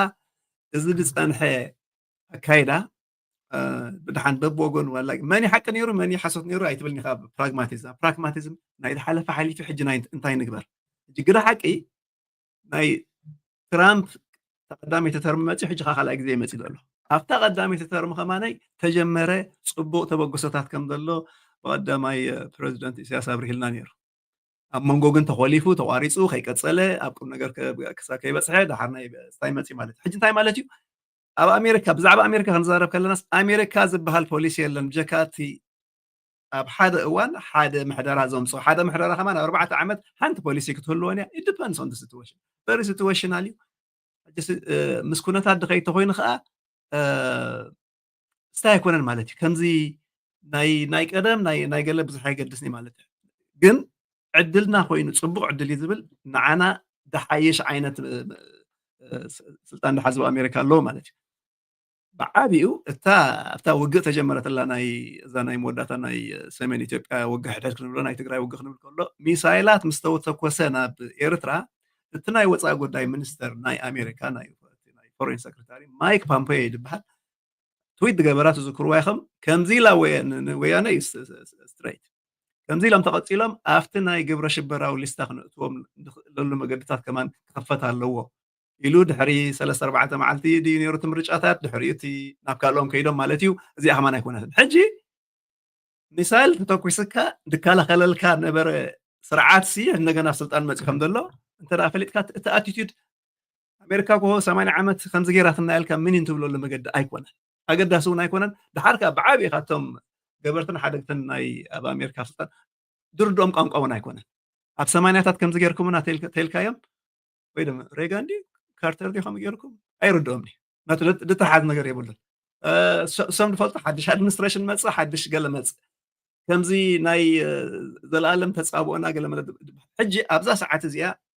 ኣብ ሓድሽ ምዕራፍ ንቅድሚት ንጠምት ዝብል ኣቲቱድ ጥራሕ ይደድሊ ማለት እዩ ተደይኮነ ወግሐት ፀብሐ ጥቕስ ኣቢልካ ፎስተር ደላስካ ከምዚ ኢለና ነይሩ ከምዚ ከዓ ናፅነት ኣይግባእኩምና ነይሮም ንገለ ዝብል ብፀንሐ ንኤርትራውያን ኣይሓገዞምን እዞም ኣሜሪካውያን ከዓ ብዛዕባ ኤርትራ መፅሓፍቲ ድዮም ጉግል ድዮም ገለ ድዮም ኢንፎርሜሽን ዝረኽብዎ ብዛዕባ ተኣቲቱድ ከምዚታት እዩ ከምዚ ንኣሜሪካ ደይ ትፈቱ ሃገር እሞ ኩሉ ግዜ ከምዚ ኖርዝ ኮርያ ኢራን ገለ ድፍለጣ ከምኡ ጌርካ ክቕመጥ ዝፀንሐ ነገራት ከዓ ስእሊ ፀኒሑ ፅቡቅ ዘሎ ግን ብኤርትራ ፅቡቅ ኣቲቱድ ሒዙ ዝመፅእ ኣሎ ብኣሜሪካ እውን ከምኡ ሕጂ ኣብ ቅድሜና ዘሎ እዚኣ እንተዳ ሳይ ኮይና ንቅድሚ ንጠምት ዝበሃል እንተዳ ኮይኑ ብጣዕሚ ንኤርትራ ዝሕግዝ ፖሊስታት ኣሎ ሕጂ ናይ ትራምፕ ፖሊስ እሞ ናብ ኤርትራ እንታይ ክኸውን ክንብል ኢና ማለት እዩ ሓደ ስፐሲፊካሊ ተጋገናዮ ወይ ከዓ ባይደን ነጌጋታት ክንርም ኢና ዝበሎ እንታይ ማለት ምዃኑ ቀሲልና ክንርአና ማለት እዩ ብዓብዩ ግን ኣብ ኣፍሪቃ ድዩ ኣብ ዓለም ድዩ ዝሓዞ ናይ ትራምፕ ፖሊሲ ጥቕልል ኣቢልካ ክረአ ክእል እዩ ሕጂ እዚ ጥቕልል ኣቢልካ ዝረአ ነገራት ንኤርትራ ዝሕግዝ ድዩ ወይስ ኣንፃራ ድኸይድ ፅቡቅ ዘለዎ ድሕግዝ ይበሃላ ያለ ሓደ ኣብቲ ናይ ሊበራሊዝም ነበረ ዓመታት እንዲ ዝኩሉ ዲሞክራሲ ሰብኣዊ መሰላት ከነተሓዙ ክንክእል ኣለና ዝብል ባይ ዘ ወይ ፅቡቅ ፖሊሲ ባህላ እየ ግን ኣብ ኣተጋግብርኡ ግን ኣብ ሃገር ምፍራስ ኣብ ህዝብን ህዝቢ ምንቋት ኣብ ካብቲ ብኣፎም ድብልዎም ብእግሮ ድኸድዎን ሰማይን መሬት ስለዝኾነ ጨርሽ ይሰርሐን ሕጂ ኣብ ኣሜሪካ ኹን ዳርጋ ሙሉ ዓለም ተቐበሎ ደቂ ሃገራት ሲ ዳኒ ፅቡቅ ጌርካ ምስታ መግለፂኻ ከተተኣሳስራ USAID ተዓፅዩሎ ነቲ ሊበራል ፖሊሲ ዝቐትል ቀንዲ ነዳዲ ዝነበረ ስቴት ዲፓርትመንት ካብቲ ዝነበሮ ሕማቕን ገለን ዝገብሩ ዝነበሩ ከባቢ 1500 ሰራሕተኛታት ተፀንፂሎም ኣለው ባጀት ናቱ ብክንደይ ፐርሰንት ጎዲሉ ኣሎ ስታፍ ናቱ ኣልይሎ ስለዚ ቀፅላ everything is actually ናባይ ክመፅእ ሕጂ ብዙሕ ስለ ዝኾነ እቲ ዝቃየር ዘሎ ከይበዝሓና ኣብ ሰለስተ ድሓን ንምቀላል ሓደ ኣሜሪካ ሲ እንታይ ክገብሩ ድፍትኑ ዘለዎ ኢኻ ትብል ዶ ሽዑ ምስትናትና ከይዱ ኣይከይድኒ ክንዕቁነ ኢና ማለት እዩ ሓደ ካብቲ ናይ ሊበራሊዝም ዲሞክራሲ ኤክስፖርት ንግበር ዝብል ነኖ ኣሜሪካ ፈርስት ዝብል ኣቲቱድ እዩ ማይ ማጋ ኣሜሪካ ፈርስት ሕጂ ኣሜሪካ ፈርስት ማለት እዩ بربح حينا كان عقونا بربخال أيكون هجيك حجنا من تشاينا نراشا تلك يومون كم يوم كل واحد تناعتهم تقدم برافتناكم قدايات كملكم تم حضور حزبهم قال نعاكم زملكتيو كابانا خاباكم نعلهم فلت أي نخلي نازل الحجين أمريكا أوجد صار تسكع على الأوان أمريكا فرصة تبلو بحافشة لإرثرا ونصبري نحن ناسكم من دينا دبل ناس قمنا ناسكم تجورون نحن خدنا نجبرنا الناس نربح لنا شعو أبكندي هذا الرامن تأرامن تخون بستاق بصمده خاتمص مالتي امبارا اب تريد انتاي نغبر اب غله نحنا نقارارب نزارارب نبل يا تبل ايرترا كل غزي مالت حجي نزيد طعم امريكا فرس نعنا طعم نبل كالاي سكيورتي تحاز مالتي امريكا سوبر باور يا ملو عالم اب تايوان دو امريكا دو خن بلا كنا نفتق يا بحرنا تقدسنا مالت ناي سكيورتي خمتصخلو سكيورتي خا اذناي حوثي اذناي ولا قدم سوماليا مس بايرات قلد تحزو دخون خوينو مس ناي اي بحري سكيورتي تحازي بتقام قوم حجي امريكاوان ኤርትራውን መሻርክ ትትከውን ትኽእል ሃገር እያ ኢሎም ብማርኮ ሩቢዮ ናይ ፎሬን ሰክሬታሪ ካልኦት ዲፕሎማት ዋላ ኣብቲ ናይ ትራምፕ እውን ተጠቀሰ ገለ ነገራት ኣሎ ማለት እዩ ሕጂ ኤርትራ ከዓ ኣይበልና እንዶ ንሕና እውን እኮ መረጋጋእቲ ኢና ዳ እምበር ፀረ ሰላም ኣይኮናን መሻርክቲ ሰላም ኢና ኣብ ትብለሉኻ ንኤርትራ ከዓ ባሕራት እውንን ኣብቲ ናይ ውሽጢ ሃገራ ወላ ሓንቲ ናይ ሰኪሪቲ ፀገም ዘይብላ ተረጋገት ሃገር ንጎረባብታውን ኢንፍሉዌንስ ደለዋ ንሱዳን ዲያ ንግብፂ ዲያ ወላ ንኢትዮጵያ ዲያ ገለ ከምኡ ሃገር ከላካ ሴኪሪቲ ፓርትነር ናይ ምዃንካ ፅቡቕትላታ ማለት እዩ ሳልሰይቲ ኣብቲ ናይ ትራምፕ ኣድሚኒስትሬሽን መፂኻ ምስ ዛድበልካያ ምስ ረድኤትን ምስ ስደተኛታትን ምስ ኢሚግሬሽን ድተሓዝ ማለት እዩ ረድኤት ሕጂ ነቲ ረድኤት ኩሉ ቆራሪፆም በቃ ንሕና ኣብ ትሬይድ ኣብ እንታይ ንኣሜሪካ ዝጠቅም ዳ እምበር ኣብዚ ምምፅዋት ናይ ኮሚታት የለና ክንህብ ተኮይና ዝኾነ ዓይነት ሓገዝ ከማነይ ናይ ትራምፕ እንታይ ድብል ምስ ኢሚግሬሽን ኢና ከነተሓዞ ኣብዚኣ ምስ ኤርትራ ዳሓን ደዛርቦም ደዛርቦም ክህሉ ክእል እዩ እንታይ ማለት እዩ ንኣብነት ዲፖርት ገይሮም ሰብ ክሰጉ ከለዉ ካብቲ ደፍእሉ ዘለው እተን ስደተኛታቶም ወይ ከዓ ዝቕበላ ሃገራት ምስቲ ዝኾነ ኢኮኖሚክ ሓገዝ ድዮም ገለ መልኽብዎን እተን ደይገብራ ከዓ ምስኣተን ኢሜን ክበሃሉ ድበሃል ኣዊታት ቁሩብ ምስ ኤርትራ ሕጂ ንኣብነት ኢንጀነራል ፖሊስ ናይ ኤርትራ ኣይትቕበልንያ ዲፖርት ዝገበርካዮም ምክንያቱ ድገበርካ ጌርካስ ክትጉሕፈላ ኣይትደልን ኤርትራ ማለት እዩ ሕጂ ብዓብኡ ክትሪኦ ከለካ ግን ምስ ኤርትራን ኤርትራ ክትከዶ ትደልን እቲ ናይ ትራምፕ ኣብ ኣፍሪቃ ፖሊስ ዝብልዎን ብዓብኡ ናይ ዓለም ፖሊስ ዘለዎምን ዝቃዶ እምበር ዝጋጭ ኣይኮነን ማለት እዩ ሕጂ ኣፍታ ናይ ሴኪሪቲ ክትመፅእ ከላ ኢትዮጵያ ብኣያ ትፃወተልና ነይራ ናኖ ንድሕነት ሴኪሪቲ ንምርግጋእቲ ኮይኑ ምሳና ኢኹም ተሻርኹ ኣብ ሶማልያ ድዩ ኣንፃር ኣልሸባብ ድዩ ኣብ ቀይሕ ባሕሪ ድዩ ሕጂ እውን ኣብዛ ሰዓት እዚኣ ድማጣጠርዎ ዘለው ዋላ እቲ ናይ ቀይሕ ባሕሪ ምርግጋእስ ባሕሪ ከይሓዙስ ንሕና ንሕሸኩም ምናዳ ኣብ ባሕሪ ተቐሪብኩምና ዝበሃል ነገር ኣሎ ማለት እዩ ሕጂ እዚ ኩሉ ተደማሚሩ ንኤርትራ ድጥዕም ንፋስ ኣሎ በቲ ካልኣይ ወገን ካብ እቲ ናይ ህዝብና እቲ ፓብሊክ ዲፕሎማሲ ገለ ክትርኢ ከለካ ኩሉ ሰብ ከዓ እጅግኡ ፕሮፌሽናልስ ኮይኖም ገለ ኮይኖም ክሕግዙ ከበርክቱ ድኽእሉ ከዓ ኣቲቱድ ከዓ ኩሉ መፂልና ኣሎ ማለት እዩ ሕጂ ነዚ ኩሉ ፅቡቅ ዕድላት መፂ ዘሎሲ ኣብ ረብሓና ከነውዕሎ ተኽኢልና ብጣዕሚ ፅቡቅ ቀንድን ሓንትን ግን በኣ ክውድእ ኣቲቱድ ምቕያር እዩ ኣቲቱድ ፅምዶ ኣብ እዋነ ፅምዶ ንቅድሚት ኢኻ ትርኢ ንድሕሪት ኣይትርእን ኢኻ እዚ እልፊ ኣነ ፀገማውያን እየ ዝብሎም ዋላ ኣብዚ ፌስቲቫል ከማ ናብ ገሊኡ የተሓጎስ ኩሉ ነገራት ነይሩ ናይ ማርክስ ስእሊ ጌርካ ብድሕሪት ጌርካ ኤርትራ ንቅድሚት ገለ ምባላ ናብ ናይ ኣሜሪካ መፂኻ ብዙሕ ኣይሰርሕን ኢኹም ድሓርካ እሱ ኢሉ ናይ ሰማንያታት ዝኾነ ፖለቲካ እዩ ዳ ኣብ ካልኣይ ወስደኩም ኒ ግን እቲ ንቅድሚት ክመፅእ ድግባእ ኣሎ ኤርትራ ፕራግማቲክ ሃገር እያ ዋላ መሪሕነት ኤርትራ እውን ህዝባዊ ግንባር ኣይዲዮሎጂካል ኣይኮነን ኣብ ክውንነት ዝኣምን እዩ ኣብቲ ዘይሻራዊ ዝኾነ ምሕዝነት እውን ዝኣምን እዩ ድሓርካ ብዓብኢኻ ከምዚ ንሕና ሶሻሊስት ኢና ኮሚኒስት ኢና እዚ ኢዝም ዝበሃል ገለ ብዙሕ ኣብኡ ተተኽለ ነገር ኣይኮነን ንሃገርና ደርብሕ ተኮይኑ ክተዓፃፀፍ ድኽእል ነገር እዩ ማለት እዩ ሕጂ ከምዚ ዓይነት መትዕፅፃፍ ክገብር ድኽእል መሪሕነት ሕጂ ኣብ ምንታይ ፎካስ ክገብረና ኣለዎ ንቅድሚት ዝጠመተ ንግዚኡ ከዓ ኣብ ናይ ከምዚ ናይ ወያነ ምባል ገዲፍና ሕወሓት ክንብል ምስ ጀሚርና ኣለና ብዛዕባ ኣሜሪካ እውን እቲ ቅድሚ ሕጂ ንብሎን ንጥቀመሉን ኣዘራርባን ቃላትን ኣመሓይሽ ኣቢልካ ንቅድሚት ዝጠመተ ክኸውን እየ ተስፋ ዝገብር ዘለኹ ክብለኩም እየ ኤክሰለንት ዳኒ ዓብድርሕማን ናባኻ ዝያዳ ንዓኻ ኣብቲ ኣተኩሮ ብዘለዎ ኢና ክንርኢ እቲ ከምቲ ንዳንኤል ዝበለ ንቴድሮስ ዝበልክዎ ኣብ ኣሜሪካ ገጅፍ ዝኾነ ሕብረተሰብ እዩ ዘለና ግን ኣሜሪካ ዓብዪ ሃገር እዩ ፖለቲካል ሰንተር ናይ ኣሜሪካ ዋሽንግተን ዲሲ እዩ ኤንድ ኣብ ዋሽንግተን ዲሲ ድማ ሓደ ሰፊሕ ዝኾነ ሕብረተሰብ ናትና እዩ ዘለና ኣብኻ ሶ ኣብ ካልእ ስቴትስ ብዙሕ ህዝቢ ክህልወና ከሎ ኣብ ዋሽንግተን ድማ ፅዕቕ ዝበለ ኣትሊስት ኣብቲ ዲኤምቪ ዝበሃል ኤርያ ኣብቲ ከባቢሲ ብዙሕ ኤርትራዊ ዘለና ተደመሮ ካልኣይ ጀነሬሽን ሳልሳይ ጀነሬሽን እዩ ተበፂሑ ዘሎ ኣሜሪካውን ሕጂ ክንዲ ምንታይ ነቲ ንእሽተይ ወለዶ ኣብ ፖለቲካ ንጥቀመሉ ኣለና እዚ ማለት ፎር ኤግዛምፕል ምስ ኤርትራ ዘተሓሓዙ ዘለዎም ኣብ ዝተፈላለየ ሌየርስ ናይ ፖለቲካ ዘለዉ ሰባት ኣለዉ ቴፈኒ ሓድሽ ኣላ ሺ ሃዘ ሄር ክላውድ ንሳ ትፈልጦ ሲስተምስ ኣሎ ንሳ ትፈልጦ ኮኔክሽንስ ኣሎ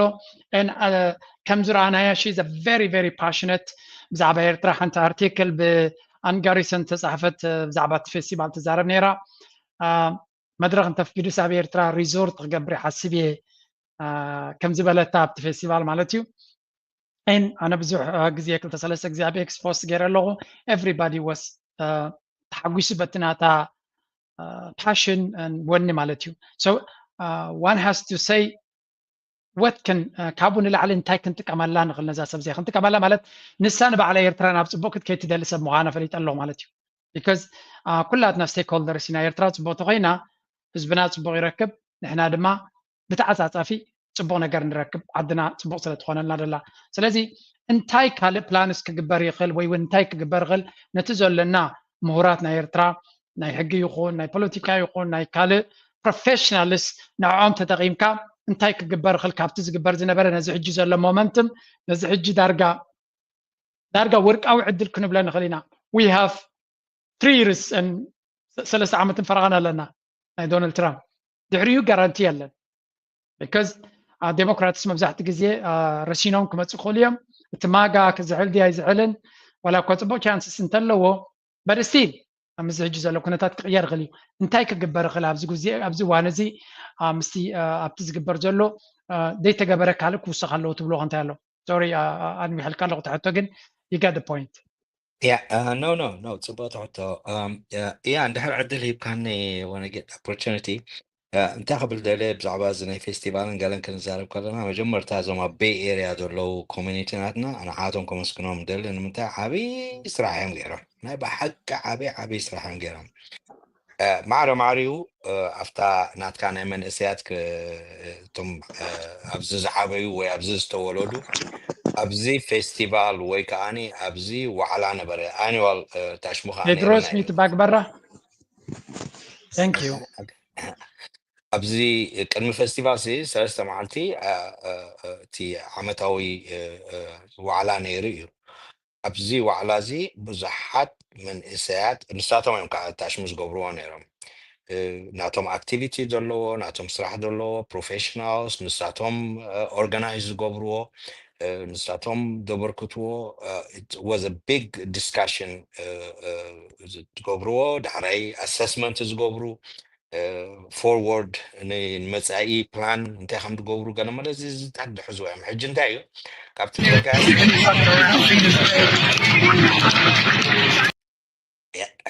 ካብቲ ትብሎ ነበርካ ስኒ ጥራይ እንታይ ክገብሩ ከም ዘለዎ ደይኮነስኒ they have to be in a leadership ኣብ መሪሕነት ክኾኑ ኣለዎም ብዙሓት መራሕቲ ከዓ ተፈጢሮም ኣለዉ እጂ ሓደ ካብቲ ዝገበርዎ ኣክቲቪቲስኒ ብዙሕ የተዛረብናሉን ወላ ኣነ ወላ ዳንኤል ናይ ስፖርት ነይሩ 3 መዓልቲ ናይ ሳከር and ባስኬትቦል መንእሰያቶም ካብ ሙሉእ ኣሜሪካ ይመፅኦም ስድራ ቤት ሒዞም ኣብኡ ቀኒዮም ዝቐነ እዮም so what is that ኣብኡ ምስ ከድካ ስነ መብዛሕትኡ እንግሊሽ ላንጉዌጅ ነይሩ ትግርኛ ወላ ኣይነበረን ካልእ ቋንቋ ኣይነበረን እቶም መንእሰያት ነንሕሕዶም ዘብሉሉ እዩ ሕጂ ኔትወርክ ዝፈጥሩሉ እዩ ሕጂ እቶም መንእሰያት እንታይ ክገብሩ ክኽእሉ ኣለዎም ኣብቲ ፕሮፌሽናልስ ክንመፅእ ከለና I will give you one tangible example quick lawyers ኣለውና ኣብዚ ናይ ኮርፖሬት lawyers ኣለውና ናይ ክሪሚናል lawyers ኣለውና ናይ ካልእ lawyers ኣለውና እጂ እዞም lawyers እዚኣቶም ነንሕድሕዶም ኔትወርክ ኣለዎም ማሕበር ኣለዎም ምስቲ ናሽናል ካውንስል ኦፍ ኤሪትራን ኣሜሪካን ምስኡ ፅቡቅ ዝሰርሑ እዮም ሕጂ ሓደጋ ምስ መፀና ከምቲ ዓንተ ትብለካ ነርካ ኣብዚ ጠበቃ ጌርካ ገለ ነገር ክትኣሽሙ ክተብስኒ ask you millions and millions of dollars ኢኻ ህዝብና ከዓ 10 ግዜ ዋፅቕ ትብሎ ይትኽእል ንኣበ ተዓቕሙ ኣዋፅኡ ገለ መለ እዚ ንኤርትራውያን መጥቃዕቲ ዝመፀ ኣብ ኣሜሪካ እሞ ከዓ ኣብ ተፈላለየ ከተማታት ኣብ ፌስቲቫላትና ድዩ ኣብ ገለ ድዩ ኣብቲ ኮሚኒቲታትና ድዩ ኣብ ተፈላለየ ቦታታት መጥቃዕቲ ዝወፀ ድራር መን ይሰሪሕዎ እቲ እንታይ ሽሙ توم إيرتراوان توم بروفيشنال مبزحتهم أبز توليدهم زعبيو أبز دبلو they brought all the documents تي كيس نتاش مزقبوروس نساتهم بس قات أمز حجي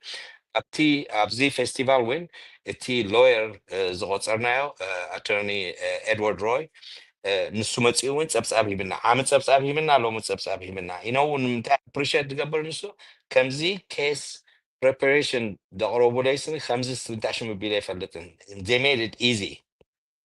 ንምንታይ ኤርትራውያን ስለ ዝኾኑ ድሕሪ ብገንዘብ ከዓ ኣይኮነ እንታይ ደኣ ኮላቦሬት ናብ መንጎ ንሕድሕዶም ሽሙ ኦርጋናይዝ ገይሮም ነብሶም ንህዝቦምን ነቲ ሕግን ዝጥቀሙ ሕጂ እቲ ፕሮፌሽናሊዝም ኣብ ምንታይ ይጠቕመካስ ኣብዚ ካልኣይ ኤግዛምፕል ክበካ ሓንቲ ወይ ናይ ፓብሊክ ዲፕሎማሲ ዛረበካ ነይረ ፓብሊክ ዲፕሎማሲ ንገዛ ርእሶም ኣብዚ ፌስቲቫል እንታይ ሽሙ ነይርዎም እዩ ኤግዚቢሽን ነይርዎም እዩ ኣብቲ ኤግዚቢሽን እንታይ እዩ ኮፊ ሴረሞኒ ነይሩ ብዙሓት ዕዱማት ነይሮም ኣንጋርሰን ኣብኡ ነይራ ብሬክ ትሩ ሚድያ እውን ኣብኡ ነይሮም ሜየር ናይ ሓንቲ ኣብኡ ነይሮም ኣጋይሽ ነይሮም ሕጂ እንታይ ክብለካ ኢለ እቶም መንእሰያት ስኒ እንታይ ኮንትሪቢዩት ክገብሩ ዝኽእሉ እንድሕርካ they have to participate በቲ ሞያ ናቶም ሕጂ ብዙሕ 7-6 ዝኾና very critical ኣብ ናይ ኤርትራ ታሪክ ዘለዎ ስእልታት ነይረን እዚ ስእልታት እዚ ሕጂ how do you ሎሚ ስእሊ ጠቂዕካ ስኒ you have to explain it ብዛዕባኡ explain ክትገብር ኣይትኽእለና but they got very creative እንታይ ገይሮም ዘም መንእሰያት ንስኻ ካሜራኻ ሒዝካ ሄድካ ኣፕ ኣሎ ነታ ኣፕ ዳውንሎድ ትገብራ ነታ ስእሊ ካሜራኻ ኣብኡ ትገብራ virtual reality ብዛዕባ ታሪክ እታ ስእሊ እቲኣ ብዛዕባ virtual reality you get the whole story from A to Z ሕጂ እንታይ ገብሩ ዘይ ሓደ እዩ ካልእ ኣብቲ ናይ ፓብሊክ ዲፕሎማሲ ሓንቲ ወይ ዛረበካ ነይረ ኣብቲ ናይ ሰነተርስ ዝሰርሑ ናይ ኮንግረስመን ዝሰርሑ ኣብ ካልእ ኣብቲ ናይ ፖለቲካ ዝሰርሑ ኤርትራውያን ንሳቶም እውን እንታይ ሽሙ እቲ ኣድቫይዘሪ ካውንስሊን እንታይ ክገብሩ ከም ዘለዎ እንታይ ክንገብር ከም ዘለና ነቲ ሕብረተሰብና ከመይ ጌርና ኣፕሮች ክንገብሮ ንኽእል ነቲ ናይ መንግስቲ ስራሕ ድሕግዙኻ ንሳቶም እዮም እንታይ ሽሙ ዝገብሩ ሕጂ ንዚ ኩሉ እዚ ክትገብር ግን ኣብቲ ከተማታት እቲ ውዳቤታት ኣሎ ሕጂ ሕድሪ ዝበሃሉ ኣለዉ መንእሰያት ገና ናሽቱ እቶም YPFDJ ዝበሃሉ ኣለዉ ንዓቶም ሜንቶር ዝኾንዎም እቲ ቁፅሪ 2 ገለ ዝበሃል ነቶም YPFDJ ሜንቶር ዝኾኖም ሕጂ ሓንቲ ወይ ኣብቲ ዳንኤል ዝዛረበሉ ነበረ ኣብ ታሪክ ኣይንነብርን ኢና ግን ታሪኮም ከዓ ክፈልጡ ኣለዎም ጃን ፎስተር እንታይ ገይርዋ ንኤርትራስ ክፈልጡ ኣለዎም እዚታት ንዓቶም ኢምፓወርመንት ጌርካ ምተዘኒሕካ ኢኩፕድ እንድሕር ኮይኖም በዚ ኢንፎርሜሽን እዚ ሕጂ ነቲ ጎል እቲ ፋይናል ደስቲኔሽን ወይ ፖይንት ኦፍ ኣራይቫል ንብሎ ናብኡ ንክበፅሑ ንሳቶም they have the easy way ቴክኖሎጂ ኣለዎም ዓቕሚ ኣለዎም ክፅሕፉ ክእሉ እዮም ኮሚኒኬት ክገብሩ ክእሉ እዮም very articulate ክገብሩ ክእሉ እዮም ናብኡ እቲ ባክግራውንድ ሶሊድ ዝኾነ ባክግራውንድ ከምዚ ንቕሓት ንብሎ ንሕና ንቕሓት እንድሕር ፈጢርናሎም እቲ ታሪኮም ክፈልጡ ቅርሶም ክፈልጡ ሕብረተሰቦም ክፈልጡ ንኣሜሪካ ኣብ ሓንቲ ኣርቲክል ንብብ ነይረስኒ ተፃሕፈ ወላ እንታይ ሽሙ ኤርትራ ስኒ ንኣሜሪካ ኣይትፈልጣን እያ ክንብል ኣይንኽእልን ኢና ከም ኣሜሪካ ገይሩ ንኤርትራ ዝፈልጣ የለን ወላ ብፃይ ብርሃነ እውን ገልፃ እዩ ኣሜሪካ ብዛዕባ ኤርትራ እዚ መሪሕነት ሕጂ ዘሎ ወላ ቅድሚኡ ነበረ ብዛዕባ ኤርትራ ክፈልጡ እንድሕር ደልዮም ፋይሎም እገንፅሉ ንዓና ብፌደሬሽን ዶ ኣብ ንኢትዮጵያ መሃብ ዶ ኣብ እንታይ ሽሙ ምባል ዶ እዚ ኩሉ እዚ ታሪክ ኣብዚ ደብፅሑና ድሕሪ ካልኣይ ውጋዕ ዓለም ስኒ ናቶም ፋይል እዩ ፋይል እቲ ከዓኒ ንሳቶም ዋናታቱ ንሳቶም ክፈልጡ እንድሕር ደልዮም ካብኦም ንላዕሊ ንኤርትራ ክፈልጣ ዝኽእል የለን ዝብል ኣርጊመንት ኣቕሪቦም ነይሮም እዚ ከዓነ ሓቂ ሪያሊቲ ክፈልጥዎ ኣለዎም ድዮም ንዕኡ ግን ሒዝካዮ ኣብ ናይ ዲፕሎማት ስራሕ ትገብሮ ኣይኮነን ኣብ ናይ ዲስካሽን ክኸውን ከሎ ወይ ኣብ ናይ ሰሚናራት ክኸውን ከሎ ክጥቀምሉ ዝኽእሉ እዮም ሕጂ እቲ መንእሰይ እንታይ ክገብር ኣለዎ ዝበልካዮ እቲ እንታይ ሽሙ እዩ ድሕሪ እቲ ዳዕጎሰኒ እንታይ እዩ ኣብ ኢች ሲቲ እቲ መንእሰይ ብሕልፍቲ ናይ ፓብሊክ ዲፕሎማሲ ኤርትራዊ as long as he's ኤርትራዊ ብሕራይ ፕሮፌሽናሊዝም ኮንትሪቢዩት ክገብር ክፅሉ ዝኽእል ኣብቲ ኮሚኒቲ እንታይ ሽሙ ክገብር እዚ ዳርጋ ሕጂ 5 ዓመት ቨሪ ይዓቢ ዘሎ ሕጂ ከዓኒ ኔክስት ፌዝ ንኸደሉ ዘለና እዋን እቲ መንእሰይ ከዓ ከመይ ጌርካ ኣብኡ ተካፍሎ ፅቡቅ እዩ ልዕሊ ኩሉ ግን እቲ ኩሉ ውዳቤታትና ከዓኒ ክሕይል ክኽእል ኣለዎ دابيتنا خيل كون نعاتهم كاني تاشمو بدحريت كون سابورت خبرهم خيل على زمان ساعات برتي انيشيتيف بزح يدلو بزعما حجي ناي تكنولوجي نزارب نكلنا سني ناي اي اي بروفيشنال اللاتنا very highly انتاشمو زخانت بزحت علونا اب تكنولوجي نطفو بزحت علونا ناي ميديكال جروب علونا The number one was the number one. yeah عبد exactly الرحمن أبزي حنتي تاكر كادلي اللغو اه حدا جزيتي influencer effect تابيترو يا مسيلكا look at this the passion and the way she explains about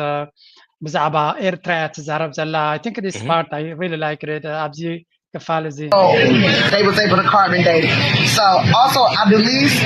off the coast of Eritrea, the number one was the number one port into Africa. All of Europe had to come through Eritrea to get to any part of Africa.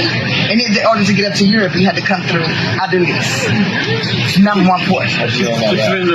I went there. That's the best way to learn is going to the place. I went there. I got to see all of this in real life with my own eyes. See it for yourself is the best way to learn. I think that's the best way to teach our children. Take them, show them. You know, I should. نتوم ديت سمزلهم زعبا ودبا دوليسيا تقال زلا انت تلم زلاتي الدونيسي تخلو ناي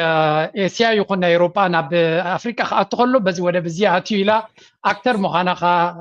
ستوري تيلر سلازخونت باشن هذا بلبخا تفلطو انكل تفتو انكل لايك تفلطو ندير قينو ايو كسب كم زغير زغاتلكا سو ازن تايم مالتي تزلنا ريسورس موبيلايزيشن تفني حدش تدمر كالوت بزحت علوتي سبورتنياتات let's be honest امريكا ناي سيلبريتي هاجري سيلبريتيز غافيرا بامريكا من جورج كلوني كوي مزغول وغرا ودغرا دراماتات سرحو زلو تي ساتوم بنت اركا كونو خلو نساتوم زغبرو دامجن فلتينا ناي سودان ناي دارفور زغول شجرز غبره زلن كان the century دي ولا غلازم ريبورت غير زل بزعبا ايرترا نا جورج كلوني مسو كونكت زخونه enjoy you so that مالت you we have to use every resource that we have كمزي بزح نقايس كون يبلنا كم تاتب لاسنا هكا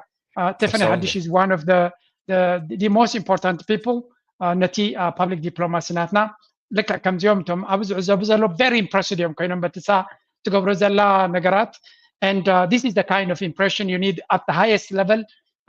كلو especially I don't know صا ناتا بوليتيكا مركز امريكا فلتوني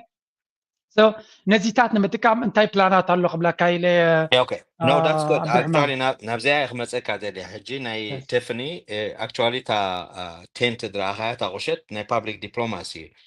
تي preparation تي تأشمون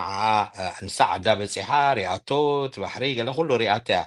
جن documented دخانه إرتراويان أب أمريكا نا عاد 100 عامت كم زجبرنا تاريخ كم دلنا نجزا لسان ساون تقول ساعة أفتنا public diplomacy عامت قليسو نيرو حجون زي أبارتنات إرتا تاريخ أسنداي إجي زخول إن داتا جبران كله سني تي قلت سأقول لا باشن تي أتوم ناي ستاكتن ناي actually ناي تي مير أوفيس ناتود مثلا أنا أتوم أتقول سلام دلنا إزين عباي حد لك نظام أبزز تولدو أبزز عبايو empowerment هم جبران كن كلا لنا تي information سي available كن جبران كن كلا لنا public diplomacy plays a huge role أبزي جي بعبي بوستر غير كا أو قريب كا داش مخد جبران كلها it's huge نزي نخبل كايلة يموني إزي جنا قد سأل خسر حلو دلويو أب كله كتماتات كورد دلويو بعبي organization كا كم National Council of Eritrean America نعملو أمريكا جسر حلو دلو under that umbrella أب كله جسر حلو دلو أب كله موياتاتن أب كله نتفتاتن أب كله ولدتاتن تعانت وين مجمرتان زاربو نبرناتي مننت إتراوخ فلت خلالو ولا زبز دعبه عدو بتصيح متصو خلاص نيتهم من سياسن ريامينا ولا كذا دنوم نريامينا تكذا دنوم سنيتي نعدنا قال نقول كروخ بخلو it's very precious in حياتهم جي نعوها أنا خميجرنا كنا تابعون كن كلا لنا تي قعزوق أتساليو تدحق سكاجن تي حدنتنا قدسنا تتصورنتنا flexibility ناتنا عنتوي يقولوا نيرم تيدن دانيال إزين تعشمو حجي عب أيديولوجي متسيخا زن قدم تهاجر كتوك وحسنات كهلو الله سلام كتركب كتكيل الله إزي الرأي جسنا هدينا سلام ختنا نصنعتنا نتبير مرحنة تبع حزبن أبزي بتحنا لنا كابزغا حجي نيكست فيز نخوض له خاني أبت ريجن ناتنا بفترنا يتسلواتاتن تي ريليشن شيب ركبون نعوب غلي عين راه حجي جلوبالي نخوض له دلنا مومس مس أمريكا تي تاشموهم سيا كايدهم سنيا ريو جيجاكم تخرجون لكم جيجاتهم ببنان لكم جيجات تخرجون لكم نحن تقولوا تبلو تي نربحهم تبلو أنصارو هنا نفلتين هنا سلازي تي صمدو نسرحلو إنجاج كنقبرولو نخل أب إنفستمنتن أب نقدن بو نجمر مو قاس ندابلت ما كان ده حبايا خيري ناي ترامب ريسبوند خاني نسخاتكم أب تيتسور حلود اللهم أب peace and stability in the region تا صحف ناتو من دحرينا أنا ماركو روبيو ولا أنا بريزيدنت ترامب أب peace of stability أب تي region تقبرو أبي أبركتو ناتكم appreciate نقبرو هنا أو مساهم نسرح ندلينا أتبل دلا well that's a good start جنعوها عند عبها خاني تي زندنا خميك عبهم زلو ثم من إساعد ناتنا خاني أبز خميك يروم كبركتو خولو لهم تراي كل جزء بفاينانشال عندنا نريو جورج جنزب كنا جبر كنا وفر جنمله نو معري خاني بروفيشنال شيء لينا ما بعدنا أبزنا public diplomacy ويب سايت آتيها كلها تكون آتيهم MPDG أونلاين دبل تشيك جبرو ولا زنا فيستيفال وين تكنولوجي زغل زمان إساعد جبرو دلوي زنا فيستيفال وين ويب سايت سريحهم every information detail دليك أقوله The National Public Diplomacy website كأني the same thing. Every information detail that they أقول له. جيتي Public Diplomacy نتاعو aim ناتون دحريلنا كل جزء politics أنا أبغلنا أبغوندي ناتاش من قبل كنجمر كلنا سنين almost 5 عامات explore, engage and enlighten. كان principle ناتاتا نساتني. أبزي سلستي يزين هزبها حويف كان هزب نبحلفي نتمنى سي تي national public diplomacy أب تحتي تهجراو كانسل American Eritrean Council دبل أب تحتي خوينو نتي ناتنهل لونت أو أمريكا ها 100 عام قبل تاريخ زلنا نعو فليتنا أبزح جوان زخا contribute كن قبرولو نخل locally statewide regional ويكا أفتي national تاشمو أب كله نتفتات تاشمو نقبر participate نقبر لعلو كله نصر حلو دلنا عطوي تزارم نركا واشنطن دي سي دي ام فيلو عبي كوميونيتي لنا of course كاليفورنيا عبي كوميونيتي لنا انتي ريكا حجي عبي دخونا اي سي سي لنا اب واشنطن دي سي عبي اي سي سي لنا ايرشان كوميونيتي كالتشرال سنتر اب اوكلاند عبي اي سي سي لنا اشحات حزب حزل كازخل بعد سياتل بوز حزب زلنا همو حجي زنتاي طعمكا نتي حزبنا هاني vote registration كنا مزقوبهم كنكال لنا افتي ناي vote جيزي خون كله ريجستر كخونو بعد سياتل دسعوتو بصوتنا او تراي نتي ارتراو تراي ديكونه نتخلو امريكاو نتي ناي مير ناي governor ناي شيرف قالك ديبيت كغبرو هولو زافت كوميونيتي ناتنا بنسيامم ديبيت كغبرو so this is a good تعشمو حجي تي relationship كتسال خون ابكال كتماتات كاخوم خصد خلالو ناي اوكلاند حبي كوميونيتي بعال داني دلو مالتيو سغاب حسن هوزي هيتكا بفيحيو او زغبرو بارت اكتيفيتي بوزحيو سغاب مير بانديرات سولولو من بعال دانيال افتي كتما دلو سان هوزي سني عمل بانديرانا ايرات سكال بعال مع الناس سنت جيت ركباتكم منسيات نزي كفولو ديم absolutely نعاتهم حجين داورسكات رايدي يكونها امباور እንዳገበርካ ታሪኾም እንዳፈለጡ ክቕፅልሉ ዝኽእሉ መስርሕ ጀሚሩ ይቕፅላሎም ሞኒ እዚ ከዓ ብዙሕ ስራሕ ፅበየና ኣለዎ ክብለካ ኢለ fantastic absolutely ፅቡቅ ዝኾነ ምናልባት ኔክስት እቶናተይ ናብ ዳንኤልን ናብ ቴድሮስን ድያ ምስታና ንስኻ ዝበልካያ ክውስኸላ ኮሜንት ናተይ ክውስኸላ ብርሕማን أنا كل جزء ناتيريتو أبدأ جزء لسب كابت أب أوروبا زلوا سب سبيشال أب أوروبا زلوا سب قدام أي هبتنا أوروبا جنزة بايكونن قدام أي هبتنا أوروبا تمرتي أصله تاك عند ريسورس ناتهم تمرتيها educational institutions فتيرم يوم الساعة advantage نا أوروبا زلها زبلاني لذي سبع قرات انتايا بتعد زلها خايف فليتكا ኣብቲ ስቡሕ ግራት ክትቋረስ ክትፍትን ክትክል ኣለካ ኣብ ቢዝነስ ምውሳብ ኤውሮጳ ብዙሕ ኣይኮነን ስለዚ ዝበዝሕ መንእሰይ ናትና ምሁር እዩ ብካልእ ዘራርባ ንዓዲ ክኸይድ ከሎ ኣብ ዝሓለፈ ምስ ዳንን ምስ ኤርምያስ ብሰፍሐ ኢና ተዛሪብናዮም እዚ ኩሉ ንደልዮ ዘለና ናይ ሃይቴክ ኢንስቲትዩሽንስ ኣብ ኤርትራ ናይ ኣርቲፊሻል ኢንተሊጀንስ ኢንስቲትዩሽንስ ናይ ሮቦቲክስ ኢንስቲትዩሽንስ ናይ ካልእ ዓይነታት ንደልዮ ዘለና ኣብዚ ዘለናዮ መድረክ ወሰንቲ ዝኾኑ ቴክኖሎጂታት እዚ ኣብ ኤርትራ ፅባሕ ንጎ ካብ ዜሮ ክንብገስ ክንብል ኣይንኽእል ኢና ምክንያቱ ካብ ዜሮ ኣይኮንና ንብገስ ኪላታት ኣብ ኣሜሪካ ኣለዉ ኣብ ካልእ ዓለም ዘለዎ ኪላታት ድማ ምስኦም ኮኔክት ምግባር ጥራይ ዘድልየካ ስለዚ ዌና ስታርቲንግ ፍሮም ዚሮ ኣብ ስክራች ኣይኮንና ንጅምር ዘለና there is a base ነዚ ከመይ ጌርካ ነቲ ኮሌጃት ትህብትሞም ነዚኦም ዝበልካዮም ንኣብነት ናይ ሎው ዲፓርትመንት ጥራይ ናይ ሎውን ናይ ሜዲካል 5 ዲፓርትመንታት ፒክ ጌርካ 5 ወሲድካ ኣብ ኤርትራ ንሓደ ኣብ ኮሌጅ ናይ ጥዕና ንሓደ ኣብ ኮሌጅ ናይ ሶሻል ሳይንስስ ንሓደ ኣብ ኮሌጅ ናይ ኢንጂነሪንግ ኮሌጅ ናይ ገለመለልካ ኣብ ሓደ ግዜ ነቶም ዲፓርትመንታት ኣብ ምህብታም ተመክሮታት ኣብ ምስግጋር ገለ ከፊላዊ ኣብቶም ዲፓርትመንት ናይ መንግስቲ ይኸዱ ናይ ኤጁኬሽናል ኢንስቲትዩሽንስ ካብ ቀፂሎም ድማ ከከም ፊልድ ናቶም ኣብቲ ናይ መንግስታዊ ስራሕቲ ፕራይቬት ሴክተርስ ነቲ ናቶም ስራሕ ክጥቀሙ ዝኽእሉ ምሳቶም ኣብነት ኣብ ፋይናንሽል ሴክተር ቴክኖሎጂ ፀገም ጋፕ ክህሉ ይኽእል እዩ እዚ ኩሉ ኣብ ፊንቴክ ዝሰርሕ ዘሎ ኣብ ደገ ኣምፂኻ ናይ ሓደ ወርሒ ዋላ ነቲ ጉዕዞ ናቶም ሸፍነሎ መንእሰያት ስለ ዝኾኑ ንሳቶም ኣብቲ ዓዲ ክብዎ ዝኽእሉ ሓበሬታ ኤክስቼንጅ ብገንዘብ ክልካዕ ዘይክእል እዩ ብገንዘብ ክልካዕ ዘይክእል እዩ ኣነ ኣክቹሊ ኣብ ኮሚና ክንበፅሕ ዘለና እየ ዝብል ኤርትራ ሕጂ ቢልድ ክትገብር ከላ ኣክንዲ ኩሉ ግዜ ቻይናዊ ወይ ኮርያዊ ጥራይ ኣምፂኻ ነቲ ነውሓው ከየሰጋገረልካ ፕሮጀክት ወዲ ጥራይ ዝኸይድ ለሰይ 2-3 ናይ ቻይና ኤክስፐርትስ ከተምፅእ እንድሕር ኮይንካ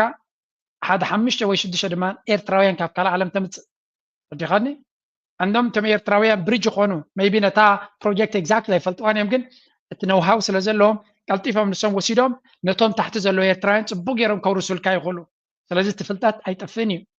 እዚ ኣብዚታት እቲ ኮምፒተንስ ነዚ ኩሉ ስኪል ዘሎ እዚ ኩሉ ፍልጠት ዘሎ እዚ ኩሉ ምሁርን ፕሮፌሽናልን ዘለና እኮ ኤርትራ ሓደ ካብታነ ብሩህ መጻኢ ዝረኣየኒ ዘለና ገንዘብ ኣይኮነን ዘለና ብቅዓት ዘለና ተመክሮ ዘለና ትምህርቲ ንኤርትራ ከትኩሳ ዝኽእል ንስዩ ኮይኑ ይስማዓና we have the skills ልዕሊ ካፒታል ከማ ስኪል ይኻነ ሃገር ዘድልዮ ምክንያቱ ገንዘብ actually secondary እዩ ምክንያቱ ገንዘብ ንበይና ኣይሰርሕን እዩ ርእሲ እንተለካ ጥራይ ገንዘብ ዝሰርሕ ርእስን ገንዘብን ተኮይኑ ከዓ you have the world ማለት እዩ ሕጂ ናብቲ ናይ ገንዘብ ሓንቲ ክምላልካ ኣስኒ እዚ ተሓንቲ ዓተወይ ቅድም እውን ነጊርካነ ነርካ ብዙሕ ነገር ግበርሲ ኣይንዛረበሉን ወይ እቲ ኢንፎርሜሽን ኣይወፅእን ሕጂ ኣብዚ ናይ ሜዲካል ትብል ነርካ ነው ባይ ዶክተር መንግስ ባይሩ ዝመርሖስኒ ብዙሕ ኣክቲቪቲ ዝገብር ምስ ሚኒስትሪ ናይ ጥዕና ናይ ኤርትራ እዚ ናይ ካንሰር ዘሎ እዚ ናይ ዓይኒ ሕክምና ዘሎ ኣብ ዓዲ ምለስ ጥራይ ኣብ ዓድና ጥራይ ዘይኮነ ከማን ወላ ኣብ ኣፍሪቃ መጠን እውን ሂዝ ቨሪ ታሽሞ ዶክተራት ፕሮፌሽናልስ ስፔሻሊስት ሒዙ ዝኸይድ ንኤርትራውያን ኣብዚ ፌስቲቫል እውን ንሱ ኦርጋናይዝ ዝገበሮ ብዙሓት ስፔሻሊስት ናይ ሕክምና ሒዙ መፅዩ ናብ ዓዲ ዝኸዱ ብዙሓት ከምኡታት ኣሎ ሕጂ ንዕኡ ከዓኒ ሓንሳብ ስምፍታሹ ፅቡቅ እዩ ብዙሓት መንእሰያት ኣለዉ ከይዶም ሾርት ኮርስስ ምሂሮም ድመፁ ፕሮፌሽናልስ ኣለውና ካብ ኣሜሪካ ሕጂ ዝፈልጦም ኣነ ብዙሓት ኣለዉ ድኸዱ ኣብቲ ናይ ዩኒቨርሲቲ ከይዶም ድምህሩ ኮርስታት ኣለዉ ሕጂ ንዚታት እውን ኣክንዲ ታሽሙ እንድያ ኣብ ምዝራብ ግዜ ስለ ዘይረኸብና ንምግዋሖስኒ كعب اللودي خبزح اللودي of course كهونا لوجن أبزا سمينار وين أبزي سمينار تجبره وين بس إبراهيم بزعبا زي أوين أتصبيعو تزاري بالله نيرو نحنا تداتا نا إيرتراويان موياويان كل حزوهم كلا لنا صباح نجوا حدا بروفيشنال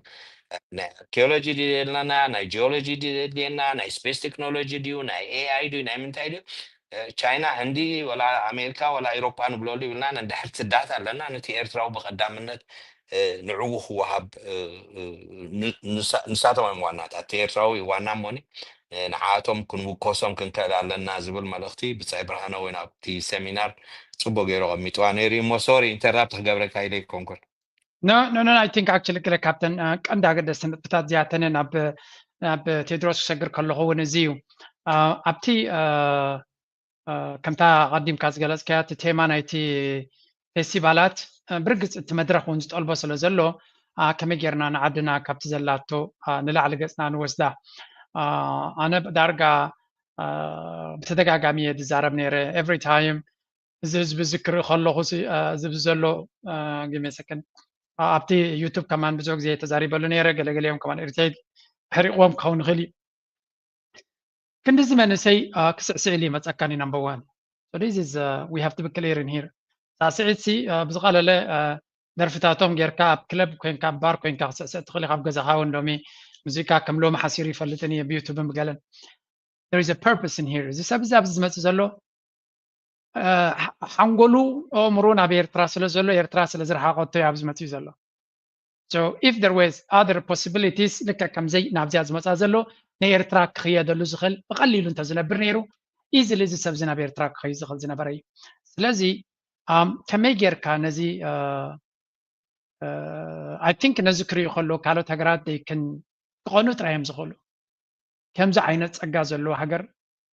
كلي كلني مالت من سيسي أمين نزي أتوم سي نابنز فيستيفال نخبر تاي ماركتين تغير أنا قالك هبتم أم ميديا 24 hours اللغة الفيستيفال ناي سويدن تبعي له بروموت كجبر هاي راخونا أمين فيستيفالات عمت أو جبريو there is nothing عمت أو جبر فيستيفالات أبز عدلو نابنت استساتهم budget those on marketing the promotion like I create لني نابل كايز اللي لك متأكد على السوشيال ميديا but these people كم تعتمد زبالة قديمه أبي مخانة كمان كي تنقروا درجة كل challenge بديو بس كلنا باجت أجمعات مش كل زمات سيزي سلزي نزي for granted كبوسنا يقبونيو كم يجير كان نزي منفس زي كم زعند منفس كفوريفر كلونا يلقاعات سلونا يكونن تقول زلكاي نزي كم يجير نامز عجزة لتصفنا يمتعي بخمي ندحريت كنصدق نخل أتبرهانة بأمريكا قلب زعبو تزاري بنيركو كتقصوايهم أب سويدن كنتاي تباهيلو نزمن سيزي نزت أقاطات زي كمي غيرنا كابيتالايز كنقبرو نخل كابتو زلو بزلا على درجة أب سويدن نقبرو نقدو فدها أب أوروبا سقبر أمريكا سقبر تزاري بنا نابي إيرترا قوسو بخمي كان سقاقر نغنتاي كقبر غل انتاي تحاسيب انتاي تباهيلو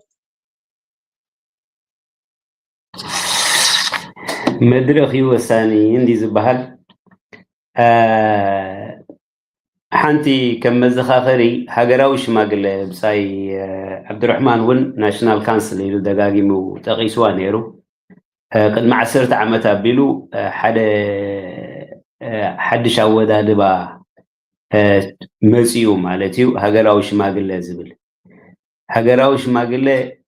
قداماي تلوخو ناي لمعات مختايو تي كونسبت ناي هاجراو شماغل كاب والكسبات جميركا بدرجة محبراتن ودابتاتن كميجيركا سينرجايز مقبار تي مسارتاو نجر ناب سينرجي نخيد ناباتو كرون نخيد مسارتاوي قدام ايتلو خل ما موياون قطباون ابر كتو معزاز دبيلي نيرو مالتي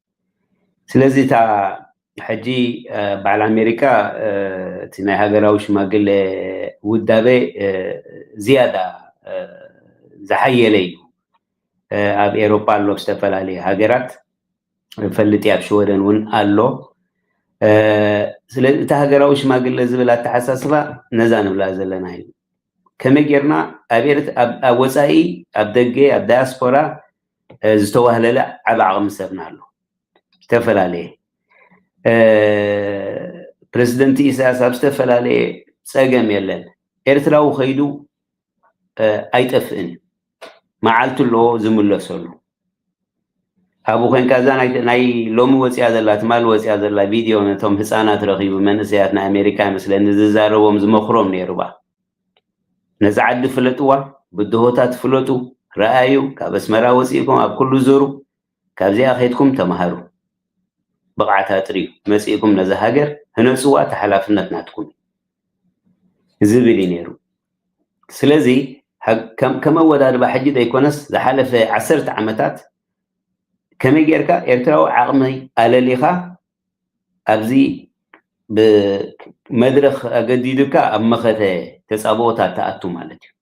زحلف بستفل عليه ملكيتات ابزي اي مخته تصابوتات جينيفا خيدنا خالقنا سلاماو سلف غيرنا ببعدو انصار زي تصابوتات كنغطم يلنا زفطرنايو عقمن تمكرون لومي أبز حدش مدرخ ناي لمعته مخته أبو تقمنا ስለዚህ ታ መልእኽቲ ንጽርት እያ ታ ክጅምር ከለኹ ዝበልኩ ናይ ኣምባሳደር ፍጻጼም ጴጥሮስ ናይቶም ካልኦት ሓለፍቲ ሚሽናትና ናይቶም ካልኦት ኣብቲ ፌስቲቫል ንኣብነት ኣብ ስቶክሆልም ኣብ ፌስቲቫልና ዝተገልጸ መሰረታዊ ተልእኾ መድረኽ ይቕየር ኣሎ ኣብዚ ሓድሽ መድረኽ ትወሳኒ ነገር ከምቲ ኩሉ ሻዕ ንብሎ ናትና ሰረተ እምነት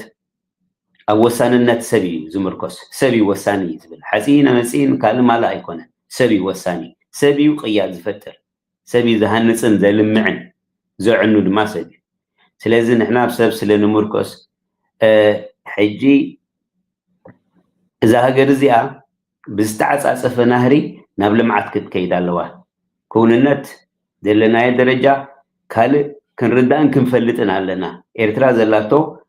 درجان زلوا بالدهوتاتن كتكودو تدلو قعزون زلوا بوتنشال وي خلوت زبال ناي بوتنشال قداي ممكن نزارب نخلينا هزي وهوب سلازخونه لومي عقمتاتنا مجمريا انا يتحساسبا ناي فوكس مقبال زخونه دايفرجن هايلينا فوكس تكون كونا لنا خم حبرتسب اذا محبرو ميديا الوتاو غوسغاسات غيرو امرونا خزرق زوعل زلو نسو حدا خابتنا عيب كمولكي ززكفن بدوي نحنا we need to be very focused أبدوهاتنا أبسقاتنا أدلنا عدلاتن تخلوتات سلازي اتي مسيرة أو ملختي لومي نسجر علينا هاجر كل عامتاتا يليالو إذا زي بحال إرترا لومي بسقاتاتنا عام سبان نايكو تبع حيلة خمان أبدقه أوشتي وانك دبل نخلينا جنب زعبا دقه نزارب سلازلنا لومي تواهلي لوزولو عالم إرترا عام زي بحال تزعبي قد الحج نتاعي خمي جرنانا توساني نجر نقنعن نختتون موبيلايز نجوبراي سلازي يدخلوا دلو دليل تدرس أبا challenge خبرك كلهم زيانة challenge خبركم ده سيبلانيهم أنا كابزريت راي the last 3 years incredible كنت قلت زي تغل أعمى سبيز كابزر لذي I think سلست عامت كم زو عينة ريسورس نهلو كاجن ميت كبار حنساب تدرس قرب تلينوي سلزلوا ثلاثة عامت قد في كتر حزبي حزنا خلنا ندعري practical steps they said هاليو maybe we are losing time maybe we are wasting opportunities أنا كمية كزهرة بزغل and we have to be real كل جزء كن قبر لنا doesn't get us where we want to be كل جزء زخن قبر لنا كونا لو أبتنا جدي علامة كبت حنا يكونن الزباب إيرترا زلوا is waiting for opportunity من سياتنا إيرترا نعدلات سبيل له and نفس وقفنا دم نفلتنا قربت لك context كونكم أبزيها هنت فيديو لالن كان نبزحات كمان inspires قبرتيا نعي بعبيو دعمي دس بلتني فيديو سلزغونت نعنا رانا نتي نزارب نتا نريوز لنا علامة ون زيادة practical تقبرنا زمان سياتياتهم نشتي كفال كابتا بيرتراز مهارزة لمن سي تمرتو وديهم على يمرغ لهم they need opportunity الدليل إيداليزو من سياتياتهم من سيرترا ني حدا كلتمي تشع زخون وتهدر قبل اليوتي كوليجات زلت مهاري كله كينو محلي في نزيم عدلك فترة لو ما يكلني إذا قبولنا قرقيرنا هنوزل لنا سلامتا عدل زي كفت كالو نزيم من سياتي الكان من قسيك كساي تغلق بات من سيرترا they can change policy غيرهم كما يجير كان زوم سبازياتهم opportunity فتر ده مالتي زي መንግስቲ ኤርትራ እዞም መንእሰያት እዚኣቶም ብኸመይ ክረብሕሉ ይኽእሉ ዝብሉ ዕድላት ፈጥራ ኣሎ for example እዞም መንእሰያት እዚኣቶም ንክሰርሑ እንታይ ዓይነት ትካላት የድሊ ነተን ትካላት እቲኣተን ከመን ክገብረን ይኽእል መን ዓቕሚ ኣለዎ ነተን ትካላት እዚኣተን ክኸፍተን ዝኽእል ነዚኦም ሕጂ ከም ኣብነት እየ ዝጥቀመሎም ዘለኹ እዞም መንእሰያት እዚኣቶም ዕድል እንተዘይከፊትካሎም ሓደ ግዜ ኣነ ከምኡ ነይረ 2006 ሓደ ካብኦም እየ ነይረ ኣነ I didn't get the opportunity ከም መንእሰይ ዝሓስብ ዘለኹ ሃገራውነት ዕላማ ትመትከል حانسو أبوتو نقدفو بس جزية دمست بالحتي نيشتاي من سيكون كاتمرتون سوداها حلفنا تلك أنا سدرها كد بس حتى الحلمتات لك مساخا زعبيو أوروبا خيرهم انتهي قونة فدتيقة لذي زوم من سيات زياتهم عدل كخفة لهم خلالهم نزوم عدل مخفات دما يسمح عليك بهالوين زقباي مثلا إيرترا كن زوا سدت واقع يوسد الله جلس قم تختوست كتكلالوا and this use نزياتهم practical نزخلا فيستيفال زنبره بزا عيني يزريو كابزياتهم كندي سبات اللو قال عدل كخفت زخلا بيرته زمن سيازياتهم دما كم تبع بوتاتهم نقدنا يكون كتت كاتو زلهم زز ما ولدنا كتت كاتوكو التمدرخ وكازت البنت خونه اتقلا بوينت جن لو تخن قبركن كلالنا تلو تدما بنيشتي سقم تخبقاس الله ولا تدنوح من قدون كون يشتي سقمتم سوست كايز بقاس ولا عن انت عايز بالابزي ابزي يوتيوب كزارب كله ناتيري تيو ارترا ولا 10 سبات كتت ايسالو 10 سبات اتزغرمك 10 سبات يتايسلو يوم that's my guess ግን አይንገርኒ you see this is the problem ኣብ ኤርትራ ዘሎ ክንዕርዮ ዘለና there's so many news happening አይንገርኒ ግን እንታይ ኸዚ ንዓለም እንታይ ድምፂ ዝገብር nothing is changing is ባላ ኤርትራ ኣብ ኤርትራ ኣብ ዝሓለፈ እሱራት ዝነበሩ ተጋሩ ተፈቲሖም and this was not a news this is supposed to be news ኤርትራ ነዚ ነገራት እዚ ክትገልጾ ዘይምኻላ ወይ እውን ከምቲ ዝድለበቲ ፕሮፐር መንግስቲ ዘውፅኦ ዘሎ ቻነላት ክወፁ ዘይምኻሉ ንኤርትራ ፅቡቅ ነገር እናተገበረ ከሎ ኣወንታዊ ካቨሬጅ ከም ዘይትረከብ ኸውን እቲ ሕማቕናትና ንጎም ሸት ነቲ ሄድላይንስ ይብሕቶ ፅቡቅ ነገር ወላ ንኣሽቱ ዝግበሩ ድማ ኣብ ሄድላይን ኣይኮኑን እዮም ኣብዚ ሕጂ እቲ ምዕራባዊ ናብ ቴድሮስ ስለዝኾነ እቲ ሓደ ናይ ዩኤን ሰራሕተኛ ኣብ ኤርቲቪ ከይዱ ምስቶም ኤርቲቪ ተዘራሪቡ እንታይ ኢልዎ ምስከ ጋዜጠኛ ናይ እንግሊሽ ሩፋኤል ይሓቲትዎ ብዛዕባ ኤርትራ ሕማቕ ናራቲቭ ካበይ ዝመፅእ ኢልካ ትብል ኢልዎሲ ሓቂ ክዛረበካሲ ሕማቕ ኣሎ ኢለ ከማ ብዙሕ ክዛረብ ኣይክእልኒ ፅቡቅ ኢኹም ዘይትብሉ ኢልዎ ፅቡቅ ናትኩም ከተውፅኡ ኣይትጓየዩን ኢኹም ኢልዎ so don't blame ነቶም ሕማቕ ትገብሩና ዘለው ኢልዎ ንስኻትኩም ነቲ ዘለኩም ፅቡቅ ከምቲ ዝድለ ኣብ ሚድያ ፑሽ ትገብርዎ የለኹምን ስለዚ ኩሉ እዚ ኣብ ኤርቲቪ ዝግበር ዘሎ ከም ፖድካስት ክናገበርካ ድዩ ብድምፂ ብእንግሊሽ ቀይርካ ድዩ ጋለ ብዙሕ ሓሳባት ሂብዎ ማለት ኣብ ቪድዮ ኣብ ናተይ ኣርእያ ነይረ ንኤርቲቪ ኣይ ብሌም ኣይገብሮም ያነ ኤራ ጋቨርንመንት ኢንስቲትዩሽን መንግስቲ ቀልጢፉ ኣይቀየርኒ መንግስቲ ቀስ ኢሉ ዝቕየር ናይ መንግስቲ ካል ቀስ ኢሉ ይሰርሕ ግን ሌትስ ኣድሚት ሓደ ወርቃዊ ዕድል سأم بقاسنا يحلفنا خمسة لو انتهيت ولا بزيادة يدرس عينه الله ربي تافية أغبيدة إذا حتى كذا اللوجن let's hear your boy your not كاري تقسم مدرسة لنا بزي أنا مجمرة إيمان وصبر ندي خبر تي ناي عدلات ناي كسارات ناي عدلات كل شيء قالوا تحنتي زبل كيا بزعبا ميديا بزعبا عوتات كام مجلاس بزعبا أسالو توخا مجلاس محبر السناي حدا ناي بهلي قداي كويننا ناي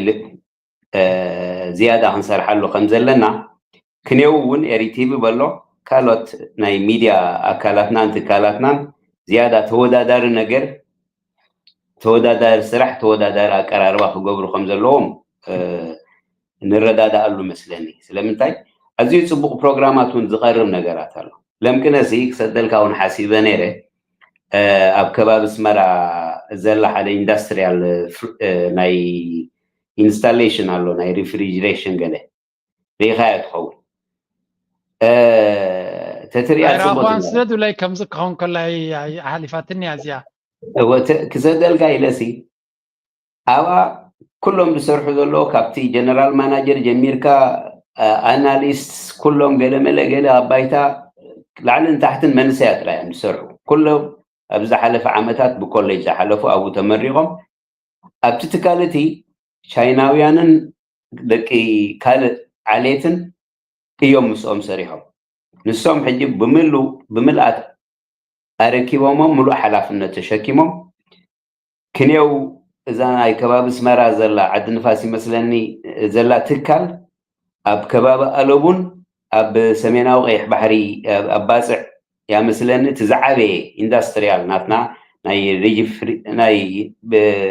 مزحال تكالكم زلو كمي كم زسرح كندي كوانتيتي يحز تا ستاتيستيكس تسرى روحهم ناي حملي ود حملي ناي سقا ناي عسا ناي كال ناي فاوس ناي تباكوتات نسبا زخون ابز حل زقمطلو إلهم كغلصون كلو لعلو كله تاع ناي سترايك دغبرتني كلها من سياني راب ابز حلف ناي ناسنت عامتات قربا ناي دحر ناسنت عامتات كبانا زلو أبو سلطينهم ملو حلافنتنا هاجر لمعتاون قطباون حلافنتنا هاجر تشكيمهم زلوا حجين تايو نحنا زي أزيو توهليلو زلو منسي أبز فيستيفال ناي ستوكولم نابنت نريو زنبرنا حدا زحقوسن نجار أبز خبابينا تراخيم ناس مس دك جزاوتي دك محبري ناي معراب ستوكول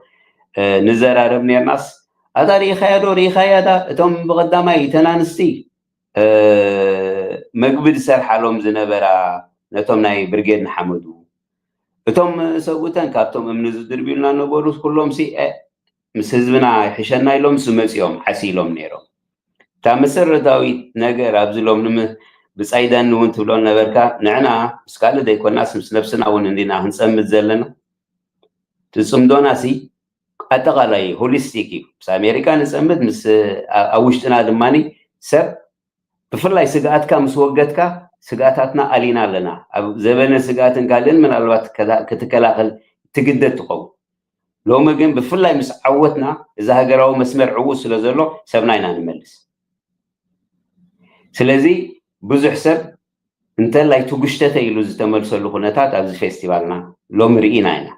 سلزي كم يجرنا نزي هجراوي عقمن حيل نزي سبعة عقمنا سجانا كم يجرنا بلمعة هجر صباح تحل صباح نقطته عب سرح لنا سما معي مساحة عب قد له زي بهال تريمندس تخونه عقمي بسباوة عقمي بتمرتاوة عقمي بمويا عقمي بغطباوة عقمي لومي إرترا وهلي لا تا أبعد غيح لو كانوا كل جاتنا بكالة تبلوز نوبركم تكالاتنا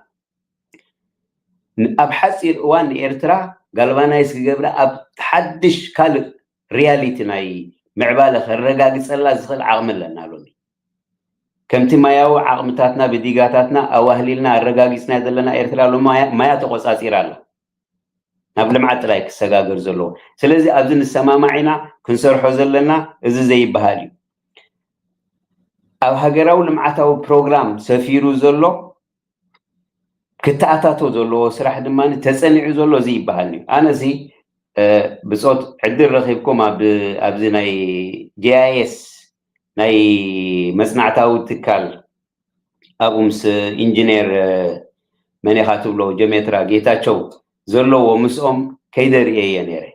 زي تفتشن زي تصنعن بريزيدنت إساسون أبزي أتمالي انترفيو قلص أنيرو عينت مريت بزح مريت حسا ود حسا ماي كوعو زخونة تسقاتات نا إرترا تزعبي عامل زحالفة زعبي وفر أبي إرترا زتخايدلو مس كله بدهوداتنا بحكي إرترا بكله مداي مالتي مريتان تسقاتاتان تسنيدلو أبوش تخبي تكون تزتخايده بالطعم أدنى كمتي سجاتات ماينا نمكن صار استجبره وفري مريت إرتران كرسوت عقيلو زلو سجاتاتون ولا لعلي مريت زلو سجاتاتون بحكيو I hope كلنا أبا خيرنا نزي مصنعت زي بأكل كريو سلزي أزي خب مستخل زنبرنا عن كفاتات كبيت سرح تسريح له زتنبره منصف زي بحالي أنا غمز بروباغانديستي كونكم بحق إذا أمنلون زرا هو النجارات إيه زلو زلو سلزي حقم لنا سجاتاتنا رحبيو أزنعنا لنا إرترا كبيد منصف حيال منصف أنصيفالا كم زبالكم حجي غناتات نماني اتخال شنخ ناس عرنا مسينا سلزلنا أبوزح نجارات أبناي وفري أب ناي هنسا أب كان استفل عليه خفالات كنت أتات وزل لنا لوتي ردي زما قلت ونا يكون كنكفتو خمزل لنا I think we are going to maturity إذا زخدنا يا نجار دماني أنا زي بزعبا منفس زارم نيركا تمالي السب حنتي عدو رحيقاتو يكونن لو ما عدو غريباتو مسكيلو منفسنا بحد تتأميرنا عنتو بيتو بلو نيركم داني جورجو كابيناي مسمرات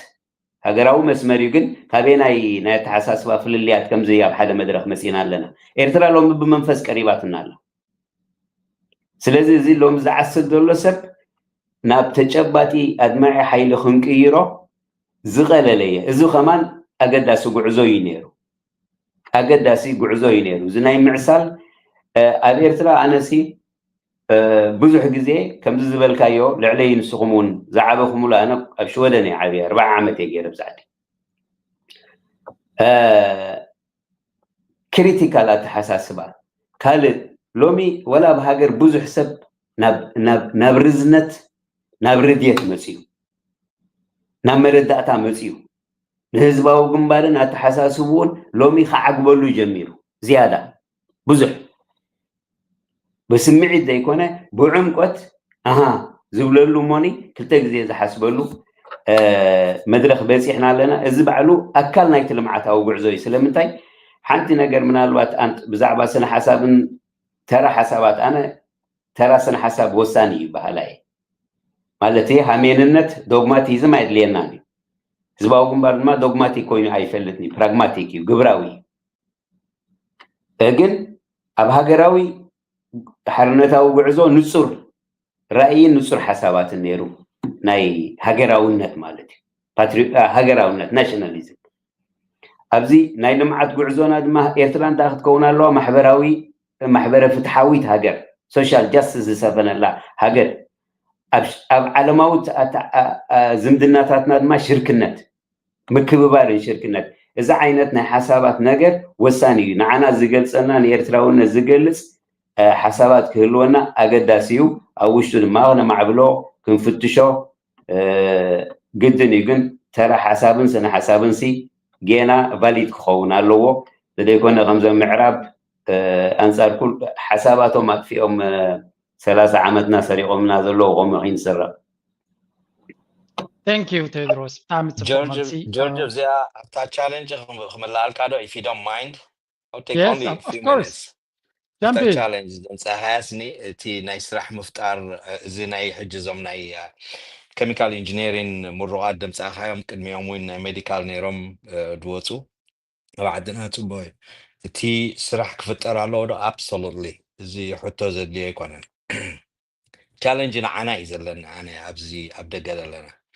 أبدأ قدر لنا سنين إيرترا product من تايدين نجزء كاب إيرترا تسري هزمت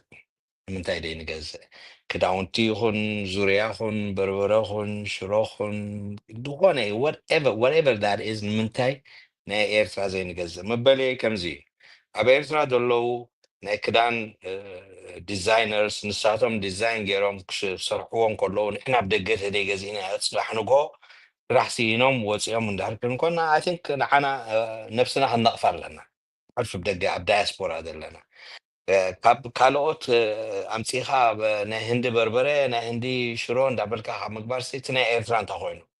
أبي إيرترا أحمد زي كل أبي إيرترا دلوها أخسر رح من تسرح إذا قاعد نهرغي بخسر رح إذا قد وصل إجيت تشالنجز إني كلته جودنا يدلو كلته من قدي يدلو يسبع حد خفتر على لوت سرح أبدأ قدر لنا خاناتنا ترى كنسرح كنقبر لهم كلا لنا أنا متى تيم بس أبدأ قهوة نسني حجي زوريا زي جزءن كاميشا زي جزءن متى كاميشا نحدنا حجي تبو كاميشا لا لا متى كلاتنا لك تواحد يسني حدنا كاميشا متى أو هن كنا متصل زي نخل نمنتاي نتماركت تعشمون قبر زي نخل وحدا يكونن حدنا دول لما نسيك أخ مور كاميشا سرح خل مور بدلاتات كسرح خل مور كال برودكتس كسرح خل جي زم كلهم مهارات كاني اتليست تعدلتي تي ناي كيميكال انجينيرين علو خلوت علو تفل عليها مويات كاني تي كعبو نخل تي كامبانيات ويت تكالات عدنا دول مو تا تشالنجز ناب كنتي نقبر راح بلا كايله مو ثانك يو عدل ده كاني No, I think تزربا ولا حنتي تأتوا توسخلا نجر يلنجن أنا انتهي زبل منت هلني إرهاسدو مست نعراقاسي أيتزونيها yes نحنا نناتنا favor كنقبر كنكلال لنا true I agree أبزي نحنا نناتنا business support دي غيرنا እንታይ ዝብል ዘረባ ኣሎ መሲልኩም ኣባ ይሁዳውያንን ኣብ ካልኦት ህዝብታትን እንታ ዝያዳ እታ ኣብነት ግን ካብ መን እያ መፅያ ካብ ፀለምቲ ኣሜሪካውያን ሓንቲ ገንዘብሲ ኣብ ጅባኻ ምሳተወትሲ ንክንደይ ግዜ ትዘውር ኣብቲ ናትካ ኮሚኒቲ እዚኣ ኣባ ይሁዳውያን ዳርጋ 4% ድዩ ወላ 60% እያ ትኸይድ ኢሎማ ጠበቓ እንተደልዩ ኣይሁዳዊ ዝጥቀም ሓኪም ኣይሁዳዊ ዝጥቀም ድኳን ናይ ኣይሁዳዊ ዝጥቀም ኣነ ንኣብነት ኣብ ከባቢ ዝርዮ ናይ ኣይሁድ እኳ ብዙሓት ስለ ዘይብልና ቱርካውያን ኣሎ ብዛ ዓዲ ዳርጋ ነዊሕ ዝሰረት ዝገበሩ እዮም ሱፐርማርኬት ናይ ቱርኪ እዩ ዶክተር ናይ ቱርኪ እዮም ዝኸዱ መብዛሕቲ ግዜ ከም ገለልካ ተኸይድካ መሊኦም እዮም ፀንሑካ እሶም ንሳቶም ሬስቶራንት ናይ ቱርኪ እዮም ዝኸዱ ካልእ ዝኾነ ናይ እንዳ ስጋ እንተኮይኑ ናይ ቱርኪ እዩ they try to ነቲ ገንዘብ ናቶም circulate ከም ዝገብር ይገብርዎ እቲ እንዳ ቱርኪ ድኳን ዝበዝሐ ክፋልናቱ ካብ ቱርኪ ዘምፅኦ ነቲ ሪሶርስ ስለምንታይ ግን ቱርካውያን ኣብ ቱርኪ ይኸዱ እንድሕር ኢልና ግን ቢካዝ ቱርካውያን ከዓ ተወዳዳሪ ዕዳጋ ኣለዎ there is a very important aspect ኣብዚ እጂ ዙርያ ናይ ኤርትራ ካብ ዙርያ ናይ ኢትዮጵያ ክሓምቕ ኣይክእልን እዩ እንተዘይፀቢቑ ማለት ንኢትዮጵያን ኤርትራን ከወዳድሮም ኣይደልን እየ ግን ኣነ ኣብዛ ካምፓኒ ናተይ ብዙሓት ኢትዮጵያውያን ምሳይ ሰሪሖም ኣለዉ it's very difficult capable ሰባት ሞራል ዘለዎም ናይ ስራሕ ኤቲክስ ዘለዎም ንኽትረክብ ከቢድ እዩ 130 ሚሊዮን ኣለዋ ኩሉ ግዜ ከምኡ ዝብል ምስቶም መሳርሕተይሲ how come 130 ሚሊዮን ኣለዋ እዛ ሃገር እዚኣ unemployment ካ 40% እዩ ግን ጥዑይ ሰብ ዘይትረክብ it's just ኣብ ኤርትራ ኣነ መንእሰይ ከለኹ ንነብሰይ ኣብየ ዘወዳድራ እዚ ኣነ ዘለዎ ዕድላት እንተዝረኽቦ ኣነሲ ኣብ ጎደና ኮፍ ኢለ ማሓደርኩ እቲ ዕድላት ኣነ ምሳይ ክሰርሑ ከለዉ ዝረኽቦ እንተዝረኽቦ ነይረ ኣብ ኤርትራ ኣብ ጎደና ማሓደርኩ ነይረ that's exactly what I used to do ኣብቲ ግዜ እቲ ንሽጢ ዕድል እንድሕር ሂብካኒ ከገድፋ ይደልን እየ ተዓድል ብፍላይ ምስ ትምህርትኻ ዝኸይድ ስራሕ ንኽትረክብ ኣብ ኤርትራ ዘሎ ሰብ ፃዕራም እዩ ፃዕሪ ካበይ መፅይዎ ጎቦታት ይዓዱ ኣቦኻ ሓረሳይ ተኮይኑ ኣነ ይፈልጠ ኣቦይ ኣቦ ሓጎታተይ ክሓርሱ ከለዉ ጎልጎል ኣይኮኑን ዝሓርሱ ነይሮም ጎበ እዮም ዝሓርሱ ነይሮም ሶ ፃዕሪ ስፓርት ዲፎልት ስቴት ናቶም ፃዕሪ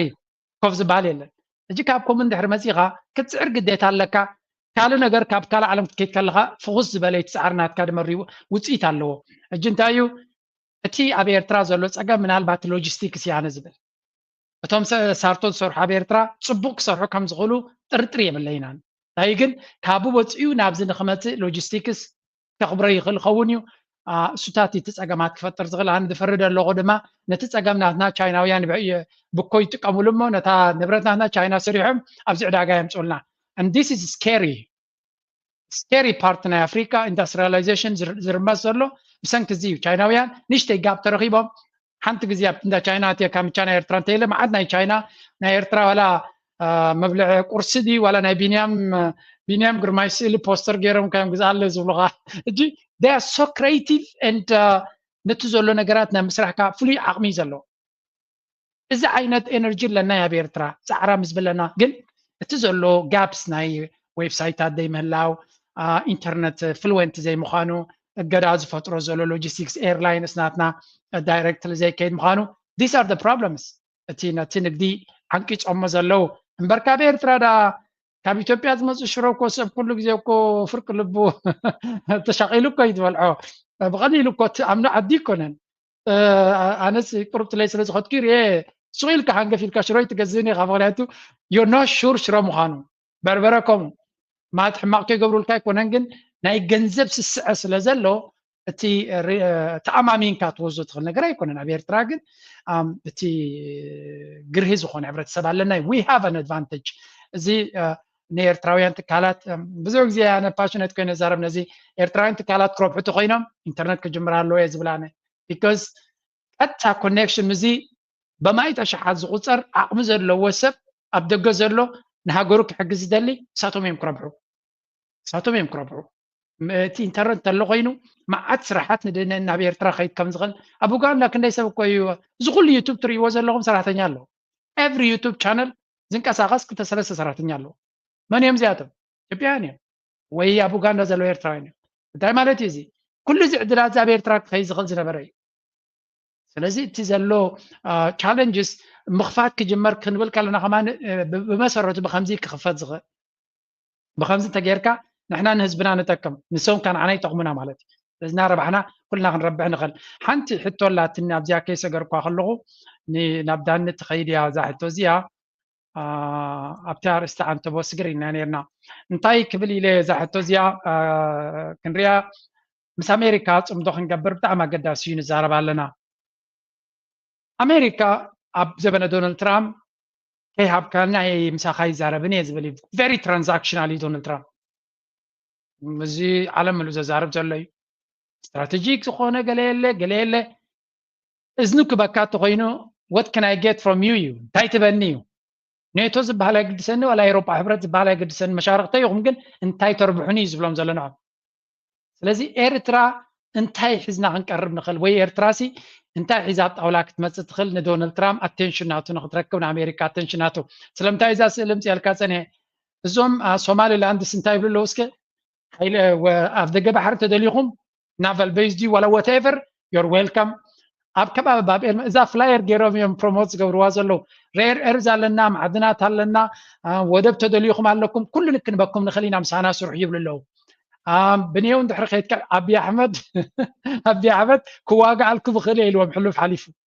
ما لسي سراويتي ترايدي كونس أنسي كموت لكم يخليه الومي مرقصنا تيزي سودان دحر خيتك أني بوتين يقول نعا ونب تتكم ولا قلو سد تراي مسانا سراح يمزول وزلو سوماليا دونالد ترامب مركب سلسانون إلى ماسك ناتكا بيزنس أبزوتو وتراي حقزنا خامس دونالد ترامب كنسرح everybody is giving everything سعود عرب 1 تريليون انفست قبل الكايلة طلع إمارات 1 تريليون قطر 1 تريليون everybody is giving something what can we give وبخمينا أن دونالد ترامب كن صحبان خلصك from your experience ويمكن ناتك understanding كل هاتكم كنتم كفايقهم دونالد ترامب attention بخمي كن ركب نخل هو انت انفوتو تتردي كايوسي مست انفوتي خاتقيد كم تدبها seek to understand before you get understood بحالالو جمرا نعودو تردو دحارك تردات فتن جي تماطاطيركا كم زد ገበርኩምና كم زد نبلكمنا كنردኦም ኣብ ዝብል او تعوت هي مثلا እሱ አቦቱ ሁሉ ኩለን ሃገራት ካነ እናተና ኣለወን ኣሜሪካ ካኹም ተልከን ከም ዝብሉ ዘለው ንጀርመን ተኸም ገበርና ይፈልጥ ደም ንጃፓን ተኸም ገበርና ይፈልጥ ደም ኒውክሌር ናው አቶሚክ ቦምብ ኮይና ወደና ብዙ ደገድ ሰምኩና ይኸውኒ ግን እንተራ ተረዲካ ዝውን ዳርጋ ተአንፎት ድሕጉሰን ዘለና ኤርትራ ካይዳውን ሕጂ ኣብቲ ክውንነ ዳመነ ተኸይደሎ እንተዳ ኮይኑ ኤርትራሲ ትሪሊየን ክንበካይና ዋላ ናትካ ኤርፕሌን ክንዕድገል ካይና ክትብል ኣይትኽእልኒ ከምቲ ትራምፕ ኮሚድ ፎቶ ተባሂሉ ኣብቲ ኣቲቲድ ኣብቲ ኣዘራርባ ሻለካ ዋላ ምስትባህልና ዲ ዋላ ናይ ዲፕሎማሲ ኢፌክቲቭ ካብ መጠኑ ንላዕሊ ኣይደለኒ ግን ትራምፕ ከምዚ ንኣሜሪካ ዘናሹ ልክ ከምቲ ንነብሱ ንኣሜሪካ ዘናሹ ናይ ፈትኒ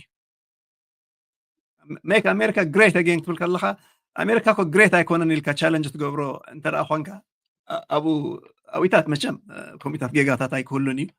ግን ኣብ ፕራክቲካል መፂኻ ኣብቲ ኣሜሪካ ፈርስት ኣብ ዝብል ፅቡቅ ንሕና እውን እኮ ንስኹም ናትኩም ግበሩ ንሕና ናትና ክንገብር ክንብል ከለና ንሕና ኤርትራ ፈርስት ክንብል ከለና ነቲ ኣካይዳ ናይ ኣሜሪካ ኮይና ብዙ ድቃዶ እኳ እዩ ኣተንደደካ እቲ ናይ ኤርትራ ፈርስት ወይ ኤርትራ ትደልዮሲ ወላ ሓንቲ ምስቲ ናይ ኣሜሪካ ረብሓታት ድጋጨ እውን ኣይኮነን እኮ ሓንቲ ደራኸብ ይብሉን ሓደ ንሱለካ ካልኣይትን ኢንፋት ካብ ካልኣይት ብለኻ ቅድሚኣ ክሰርዓ ድደሊ ትራምፕ ሲ ናይ ኣፍሪካ ሃገራት ዶ ናይ ረድኤት ዶ ናይ ገለ ክብል ከሎ ንሕና ሲ ነፍሰን ድኽእለ ሃገራት ኢና ንደሊ ትሬድ ኢና ንደሊ ናይ ምምፅዋት ዶ እዚኦም ፀለም ስለ ዝኾኑ እዚኦም ገለ መለ ከምኡ ትበሃል ኣይኮነን እዚ ዝፈጠርዎ ከዓ ዲሞክራሲ ክንገብር ገለ ክንገብር እንዳበሉ ዝፀያይቕዎ ነገር ኣሎ ዛስ ዋይ እዛ ናይ ዩኤስኤአይዲ ሰንትራል ትገብራላ ንዓ ኤርትራሲ ሎክ ሚስተር ትራምፕ ንሕና ጥራሕ እኳ ኢና ከም ሃገር ሕጂ ደይኮነ ቅድሚ 20 ገለና ዓመት ናይ ከምዚታት ዝበሃል ካብኹም ደይኮነ ካብ ኣሜሪካ ጥራሕ ደይኮነ ካብ ኣውሮፓ ኹን ካብ ካልእ ኹን ኣይድለና ረድኤት ኢልና ናይ ረድኤት ትካላት ተሰጎገት ሃገር ተላ ንሳ እያ ሕጂ ኤርትራስ ቀዲማ ትካስ ኣብ ዘለኻዮ ኣላ ማለት እዩ ንሕና ስለዚ እንታይ ክብል ደልየ ማለት እዩ ንኤርትራሲ ኣብነት ናይቲ ንሱ ክሪኦ ዝደሊ ዘሎ ፖሊሲ ክትገብራሲ ቅርብቲ እያ ሓንቲ ናትካ ረብሓታትን ሃገራዊ ረብሓታትን ሃገራዊ ልኡላውነትን ከየጉደልካ ማለት እዩ ሕጂ ቅርብ ትላተ ማለት ኣሎ ኤርትራ ንህለትኩም ነፍሳ ትኽእል ድሓር ከዓ ምስቲ ቅድሚ ሕጅታት ነበረ ጌጋታትኩም በቲ ጌጋታት ተሃሰየት ሃገር ኣላ እሞ ንዑ ድምስስ ኣቢልና እንተ ኣብ ንበር ጌርናያስ ዝበሃልሲ ዝዓበየ ትሸጥ ዘያ ዘላትና ማለት እዩ then of course ኣብቲ ውሽጢ እትዊልካ ኣብቲ ንሱ ክወዳደሩሉ ዘሎ ብዛዕባ ኣፍሪቃ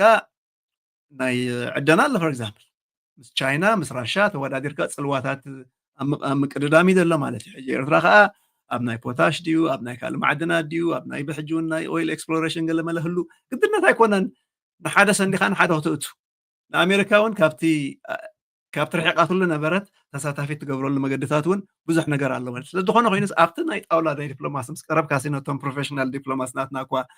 ሞር ኣፅኒዖምሉ ሞር ሓሲቦምሉ ናብ ብዛዕባ ስለዝኸዱ ዝሓስብዎ ነገራት ኣሎ ኣብቲ ጣውላ ግን ኤርትራ ብዙሕ ተምፅኦ ነገራት ኣለዋ ዝዓበየ ግን ነዚ ኩሉ ሓንቲ ቃል ትጠምሮ ተላ ዲግኒቲ እዩ ዲግኒፋይድ ዝኾነ መመፅወቲ መለመኒ ሰፍሒ ሒዝካ ይኮንካን በጃኹም ባዚኣ ግበሩልና እዚኣ ረድኤት ሃበዳ ኮነ ዲግኒፋይድ ዝኾነ እዩ ኣና ኣይ ቲንክ ምዝ ምሕደራ እዚ ንትራምፕ ከም ሓደ ሰብ ከማና ይንወስዶ ምስ ምሕደራ ናይ ኣሜሪካ ወይ ከዓ ናይዞም ሪፐብሊካን ኣብ ስልጣን ደለዉ ካብ በዓል ማርኮ ሩቢዮ መፅእ በፅሕካ ኣብ ስቴት ዲፓርትመንት ደለዉ ክርእዎ ኣቲቱድ ኣሎኖ ሕጂ ምስኣቶም ዝኸይድ ኢን ጀነራል ብዙሕ ዝሰርሕ ነገር ኣሎ ላዕልን ታሕትን ክህልዎ ግን ኤርትራ ተቐርቦ ብዙሕ ነገር ክህልዋ እዩ ማለት እዩ እንደን ምሱ ከዓ ኤርትራ ኣይተረዳእኩምልናኒ ተዘላ ንኤርትራ ፅቡቅ ጌርኩም ኣይትረድእዋን ኢኹም ዘለኹም ክትከዶ ትደሊ ፅቡቅ ንህዝባ ፅቡቅ እዩ ጌጋታት እንተሎ ከዓ ሕጂ እቲ ኩነታት ደምፆ ነገር እዩ ሕጂ ግን እናተዓረየ ይኸይድ ኣሎ ንንሕድና ከምኡ ኢና ምስ ንበሃል ዘለና እዚ ትረኻ እዚ ከዓ ክወፅእ ክኽእል ኣለዎ እንታይ ማለት እዩ ሕጂ ንኣብነት እዚ ኩሉ ዕቑር ሓይሊ ናይ ፕሮፌሽናልስ ድዩ ናይ ኤርትራውያን ድዩ ኣብቲ ናይ ሞያውን ቁጠባውን ኣበርክቶ ክገብር ንብል ኣለና ማለት እዩ which means ኣይተበርከተሉን ኣሎ ማለት እዩ which means ኣይተጠቀምናሉን ኣለና ማለት እዩ which means እንታይ ማለት እዩ ብዙሕ ንገብሮን ነበርክቶን ዝዕረን ነገራት ኣሎ ማለት እዩ ሚኒስትርታት በብሓደ እንተዳ ርኢና ናብ ናይ ሕርሻ ተኸድና ናይ ፀዓት ተኸድና ናይ ትራንስፖርት ተኸድና ብዙሕ ነገራት ኣሎ ሕጂ እዚ ዓቕምታት ሒዝና ከማን ከምዝን ክገብር ውጥናት ሒዝና ኣለና ኢልካ ንሱ እውን እቲ ውጥናት ዓንተ ወይ ጠቕሶ ነበረ ተዲ ናይ ባሕቁ ዘኽብሪ ዓይነት ውጥን ኣነም ባዕለይ ቅርብ ኢለ ተዓዘብክዎ ነገራት እዩ እዚ ፕላን ዘለዎ ሃገርሲ ቁሩብ ሓገዝን ቁሩብ ካብ ምሕጋዝ ክንላዕሊ ከማነ ኣይትዕገቱና ኣብቲ ዓንቃሪቦ ኮይኑ ፀንሑ ምናዳ ናይ እገዳ ንሱታት እንተተኣልይዎ ናይ ዕዳጋ ናይ ኣሜሪካ ብዓን ዋላ ከምተን ካልኦት ሃገራት ብድላዮም ታሪፍ በልዎ ዋላ 10% ይኹን ዋላ 25% ይኹን ብዙሕ ስለደየላ ኣብዛ ሰዓት እዚኣ ብዙሕ ድማ ተገለገር ኣይኮነን ግን ኤርትራስ ተስፋ ዘለዎ ሃገር ያልካ ናይ ትረኻ ነገር ዓብ ነገር ኣለዎ ማለት እዩ እዚ ግን ብኣፍ ጥራሕ ደይኮነ ብግብሪ ክኽረአ ክኽእል ኣለዎ ማለት እቲ ጃማመር ዘሎ ሕጂ እቲ ምስቲ ዓንቶ ዝኽብልዎ ፀናሕኩም ፀጋታት ዝተሓሓዝካ ንኤርትራ ሕጂ ብዙሕ ንኤርትራ ከም ሃገርሲ ወይ ንኤርትራ ከም መራሕቲ ሃገር ኣብ ብዙሕ ፅፍሕታት ዘለዉ መራሕቲ እንታይ ክፅግሞም ማለት እዩ ሕጂ ኣብዛ ሰዓት እዚኣ ዘላ ብድሆ ብዙሕ ንኤርትራ ዝጠቅምን ነቲ ንሳቶም ከተግብርዎ ድፍቱን ዘሎ ንፋስ ይመፅእ ኣሎ ድሌት ህዝቢ ኩነታት ናይ ዲፕሎማሲ ናይ ዓለም ናይ ጂኦፖለቲክስ በቲ ኢሉስ ንኤርትራ ዝሕግዝ ነገራት እዩ ነዚ ኩሉ ማዕበል ግን ኣብ ግብሪ ከተውዕሎ ተደይክኢልካ ርእሱ ድካኣለ ፀገም እዩ እንታይ ይመፅእ ሪዘንትመንት እዩ ዝመፅእ ብህዝብና ክንወስዶ ከለና ንሕና ድሌት ኣለና ቁርባት ኣለና መንግስቲ ግን ድሌት የብሉን ድበል መፅእ እቲ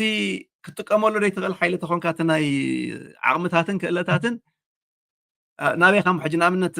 ካብቲ ፅቡቕ መደረታት ናይ ብርሃን ዓንተ ወይ ንጠቕሶ ነርና ዋላ እዚ ዓንተ ኣብድርሃኑ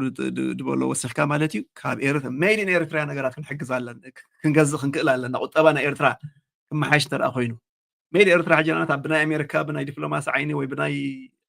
ኣብ ኤርትራ ዘሎ ኣብ ኣሜሪካ ዘሎ ዕዳጋ ወይ ኤርትራውያን ኣብ ኣሜሪካ ዘሎ እንተዳ ወሲድና ኣብ ኣሜሪካ ካብ ኤርትራ ድወፀ ፍርያት ክትዕድግሲ ኣበይካ ክትኸይድ if I go to madeineritrea.com ዌብሳይት ክረክብ ደ ወይ ከዓ ሜድ ኢን ኤርትራ ድበሃል ኣብ ኤርትራ ካብ ኤርትራ ድፈሪ ፍርያት መን እዩ እቲ ሚኒስትሪ ናይ ትሬድ ገለ ፀጋታቱ እዚ ክገብር ኣብቲ ናይ ኤርትራ ኤምባሲ ናይ ኣሜሪካ እቱብ ተኢለ ካብ ኤርትራ ድወፅእ ፍርያት ኣባብ ከመይ ገይረ ድረክብ ኢለ ሕቶታት ተገይረስ ብቐሊሉ ክረኽቦ ከለ እዚ ማለት የለን ወይ ኣይሰርሕዎን ገለ ደይኮነ ድፈልጦ ሰብ ዘይብሉ ኣዊታት ብዙሕ ኣጓፋት ኣሎ ማለት እዩ ካብቲ ሓደ ድድፋኣሉ ዘሎ እምበር ከድና ሕጂ ካብቲ ድሕግዝ ሓደ ገንዘብ ከነመሓላልፍ ኮይና ንኤርትራ ብሕጋዊ መገዲ ብሂምቦል መገዲ እንተደኣ ጌርናዮ ኣብቲ ቁጠባ ኣብቲ ዘለዎ ብዙሕ ለውጢ ከም ደምፅእ ፍሉጥ እዩ በሃል ኦኬይ እምበር ከምኡ ተኮይኑ ከዓ እቲ ብሂምቦል ዝስደድና ፍትዓዲ ዘሎ ኣሰራርሓን ሰብ ሪጋ ገይሩ ሙሉ መዓልቲ ሓደ መዓልቲ ክልተ መዓልቲ ድውዕለሉ ነገራት ከዓ እሱ ከዓ ክትዓራረ ክእል ኣለዎ ከዓ ማለት እዩ ሕራይ እሱ ከዓ ንመትዕራይ ከዓ ሰብ ኣድልየካ ሕጂ እንታይ ትኾን ዘላ ቪሸስ ሳይክል እዩ ዝመፅእ ዘሎ ማለት እዩ ክትዕረ ተደልየካ ሰብ ኣድልየካ ሰብ ከዓ ኣለኹ ኢሉ ክመፀካ ከሎ ከዓ ንዑ መወዳደቢ ዝኸውን ሲስተም ከዓ ኣድልየካ ኣሎ ማለት ሕጂ እቲ ማዕበል ናይ ዲማንድ ብኩሉ ክተናኽፎ እዩ ማለት እዩ ኣብዛ ሰዓት እዚኣ ሕጂ ካብቲ ላይክ ጀስት ከምዚ መቁፀሮ ክንገብረሉ ነዚ ንብሎ ዘለና ዓቕሚ ሰብ እንደድሊ ዘሎ ዓቕሚ ሰብ ነቲ ሰብ ክጥቀመሉ ብዓብዪ ከዓ ነቲ ሰብ ከዓ ዓቕሙ ከበርክተሉ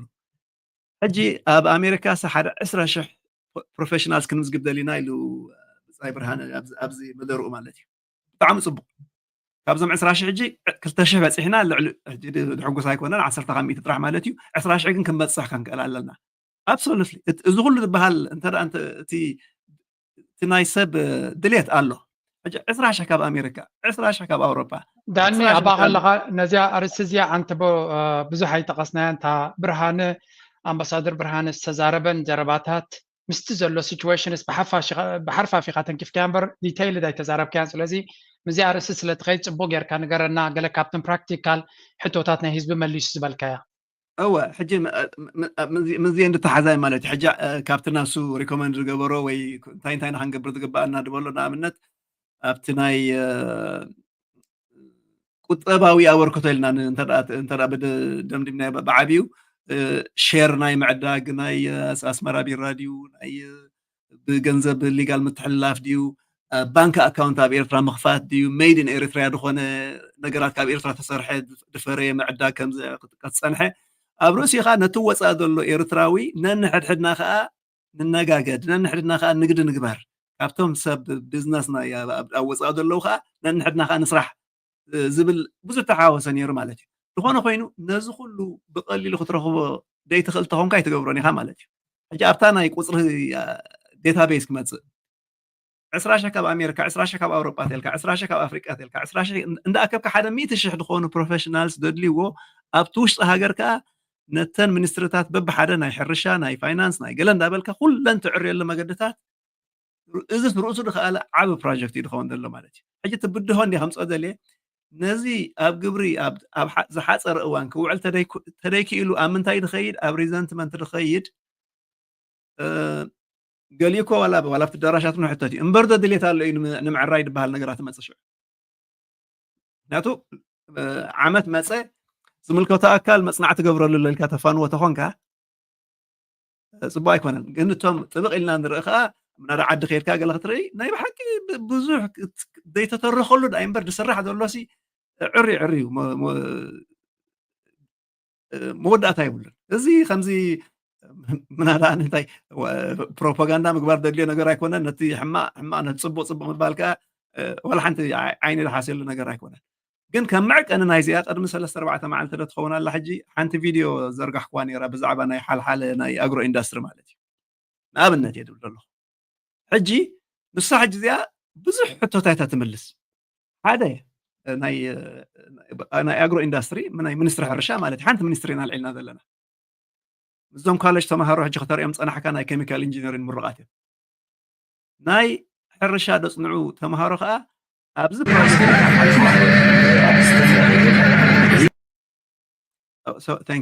ኣብዚ ናይ ሓልሓለ ፕሮጀክት ጥራሕ ካብ 3,000 ክሳብ 4,000 ድኾኑ ተምሃሮ ሃገራዊ ኣገልግሎቶም ጥራሕ ድገብርሉ ጥራሕ ደይኮነስ ኣብኡ ከይዶም ከዓ ተተምሃሮ ወሲ ብሳይንቲፊክ ሪሰርች ድግበረሉ ትካል እዩ ኣበርክቶኦም ገይሮም ንነፍሶም ከዓ መሃሩ ኣለዎ ማለት እዩ ምክንያቱ ብቴዎሪ ጥራሕ ደይኮነስኒ ፕራክቲካል ዘሎ ትምህርቲ ይገብሩ ኣለዎ ማለት እዩ ፅባሕ ንጎ ከዓ ኣብቲ ሚኒስትርታት ናይ ዲፍረንት ዲፓርትመንት ናይ ሕርሻ ጥራሕ ደይኮነ ነናቶም ቢዝነስ ገይሮም انتربرونرز ኮይኖم مستم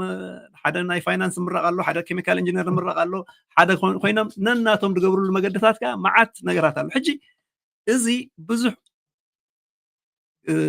ሓገዝ ከድልየ ማለት ሓደ ኣብቲ ትራኽ ኣብቲ ኬድካሲ እንታይ ዝግበር ዘሎ ምንጋር ብዓብኢኻ ሞ ነዚኦም ከ እንታይ ክንሕግዞም ንኽእል ኢልካ ካብዚ ዴታቤዝ ዝመፀ ናይ ሕርሻ ፈላጣት ድዮም ናይ ፋይናንስ ፈላጣት ድዮም ናይ ገለ ናይ ሳይንቲፊክ ሪሰርች ፈላጣት ድዮም ከይዶም ድሕግዝሉ መገድታት ከ ምግባር ማለት እዩ ሕጂ ትብድሆ እንታይ ድብል ዘለኹ ንሓንሳብ ኦፖርቹኒቲ እውን ይፀቕጠካ እዩ ኦፖርቹኒቲ እውን ንሓንሳብ ኦፖርቹኒቲ ተሳኢኑ ዕድላት ተሳኢኑ ክትብል ትኽእል ኢኻ ኦፖርቹኒቲ ክበዝሕ ከለኻ ነናይ ቀዲምካ ነናይ ከምቲ ገድፎ ይጠፍኣካ እዩ ሕጂ ናይ መንግስቲ ከዓ ፕራዮሪታይዝ ናይ ምግባር እዩ ትቐንዲ ብድሁ ናይ ቀዳምነት ነናይ ክሰርዖ ክኽእል ኣለዎ ማለት እዩ ሕጂ ኣብዚ እንታይ ሞንቲ መልእኽቲ እንታይ ድኸውን ዘሎ መዓት ፅቡቕ ድሌት ኣሎ መዓት ፅቡቕ ነገራት ተቐረበ ኣሎ ሕጂ ዓቕሊ እንተ ደይጌርና ከምዚ ነቶም ትካላት ይኹኑ ነቶም ዝሰርሑ ዘሎ ካብ ኤምባስታት ጀሚርካ ክሳብ ካልእ ውደባታት ክሳብ ኣብቶ ዓዲ ደለው ድሌት ከም ዘለዎም ጥርጥር የለን ናይ ብሓቂ ከመሓይሽዎ ደልዩ ሙሉእ ሂወቶም ዝሰርሕሉ ተጋደልቲ ተኮይኖም ካብ ቅድሚ ገድሊ ሒዞም ክሳብ ሕጂ ሃገራዊ ኣገልግሎት ተኮይኖም ዝሓለፈ 30 ዓመት ኩሉ ሰብ ድደኸመሉ እዩ እቲ ድሌት ኣቦትኡ ኣሎ ቢሮክራሲ ናይ ሓደ ነገር ዓቕሚ ሰብ ካፒታል ድዩ ሰብ ድዩ ኣምፂኻ ኣብ ግብሪ ኣውዒልካ ኣብቲ ዝግብኡ መዓላ ከም ዝገብር ምግባር ግን ቀሊል እውን ኣይኮነን ሕጂ ኣነ ካብ መዓስ ክቆፅራ ደልየ ዛ ግዜ ብሓንስ ከዛ ናይ ምስ ኢትዮጵያ ተተሓዘ ተፃብኦ እንዲ ዝኩሉ ሒዝና ፀኒሑ ንሳሲ ኣብዛ ዓመት እዚኣ ትፍታሓልና ዘላ ዛ ሽግር ሕጂ 3 4 10 ዓመት ዝወሰደ ሽግራት ከይፀብፀብና ካብዚኣ ዋላ ተቆፂርና ብዙሕ ነገራት ኣብዛ ዓመት እዚኣ ንቅድሚ ዝሰጎመ ነገራት እውን ኣሎ ማለት እዩ ሕጂ ነዚ ኣኪብካ ኣኻኺብካ ታሕቶኻ ናብታ ናይ ትራምፕን ገለ እንዲያ ትመዘላ ከምዚ ዓይነት ኣክቲቪቲ ዝረኣየላ ሃገር እቲ ፎሬን ፖሊሲ እቲ ፎሬን ዲፕሎማሲ እቲ ካልእ ይቐለላይ ምክንያቱ እዛ ተፊና ሓድሽ ገልፃ ዘላ ሃገር እንያ እዚኣ ክትበሃል ከላ ነይቲ ሃገር ኢልካ ርኡይ ትኸውን እዩ እንተደይኮነ ወግሐ ፀብሐ ሰብ ዓቕሉ ፀይብብዎ ፍራስትሬትድ ኮይኑ ሓንቲ ክገብር ኣይክእልን ስምዑኒ ረኣይኒ እዚኣ ፍትሒ ረኸብኩና ኣብዚኣ ጉዳይ ስለ ተባሃለ ከም ፀረ ሃገር ተቆፂሩ ካብ ሃገር ዝባረረሉ ነገራት ተራእዩ መንእሰያት ስራሕ ስኢኖም ዓቕሎም ፀይቦም ደብ ጥሒሶም ኣብ ሕማቕ ክወድቁን ገለን ክርኢ ተኮይኑ ኣብታ ነበርና ኢና ክንምለስ ማለት እዩ ሕጂ እቶም ኣብ ነቲ ቢሮክራቲክ መገድታት ሒዞሞ ዘለው መራሕትና እንታይ እዮም ክገብሩ ዘለዎም ክትዓፃፀፉ ክእሉ ኣለዎም ክጎዩ ይኽእሉ ኣለዎም እዚ ፅቡቕ ድሌት ናይ ህዝቢ ከም ትሑዝ ዓወት ጥራሕ ደይኮነስ ከም ቻለንጅ እዩ ኢንፋክት ሕጂ ኣታ ድበርትዐት ነገር ማለት እያ ንዓኦም በዚ ዘሎ ናይ ስምዒታዊ ዓይነት ባህሊ ዘለና ከዓ ቀልጢፉ ሰብ ኣብ ሕርቃንን ኣብ ምንፅርፃርን እዩ ድኸይድ ዘሎ ሕጂ ነሳ ከይትኸውን ምእንቲ እሳያታ ብድሆ ዘላትና እቶም ድተረፍና ከዓ እቶም ኣብ ሚድያ ዘለና ከዓ ብዙሕ ዝትረኽ ከም ዘለና ኣነስ እዛ ናይ ሕርሻ ናይ ሓለሓለ ብዛዕባ ምዝንታውሲ ክሳብ ክንዲዚ ሪኣክሽን ተምፅተ ትነብር ነይረ መዓት ኣለኒ ብዛዕባ ዕላበ ርዕድ ክዛረበ ብዛዕባ ወደብ ባፅዕ ክዛረበ ብዛዕባ ዋላ ሚኒስትሪ ናይ ኢንፎርሜሽን እውን ክዛረበ ብዙሕ ነገራት ብዓይነይ ዝረኣኽዎ ፅቡቕ ተበጋገሳት ኣሎ ናይ ትረኻ ጉዳይ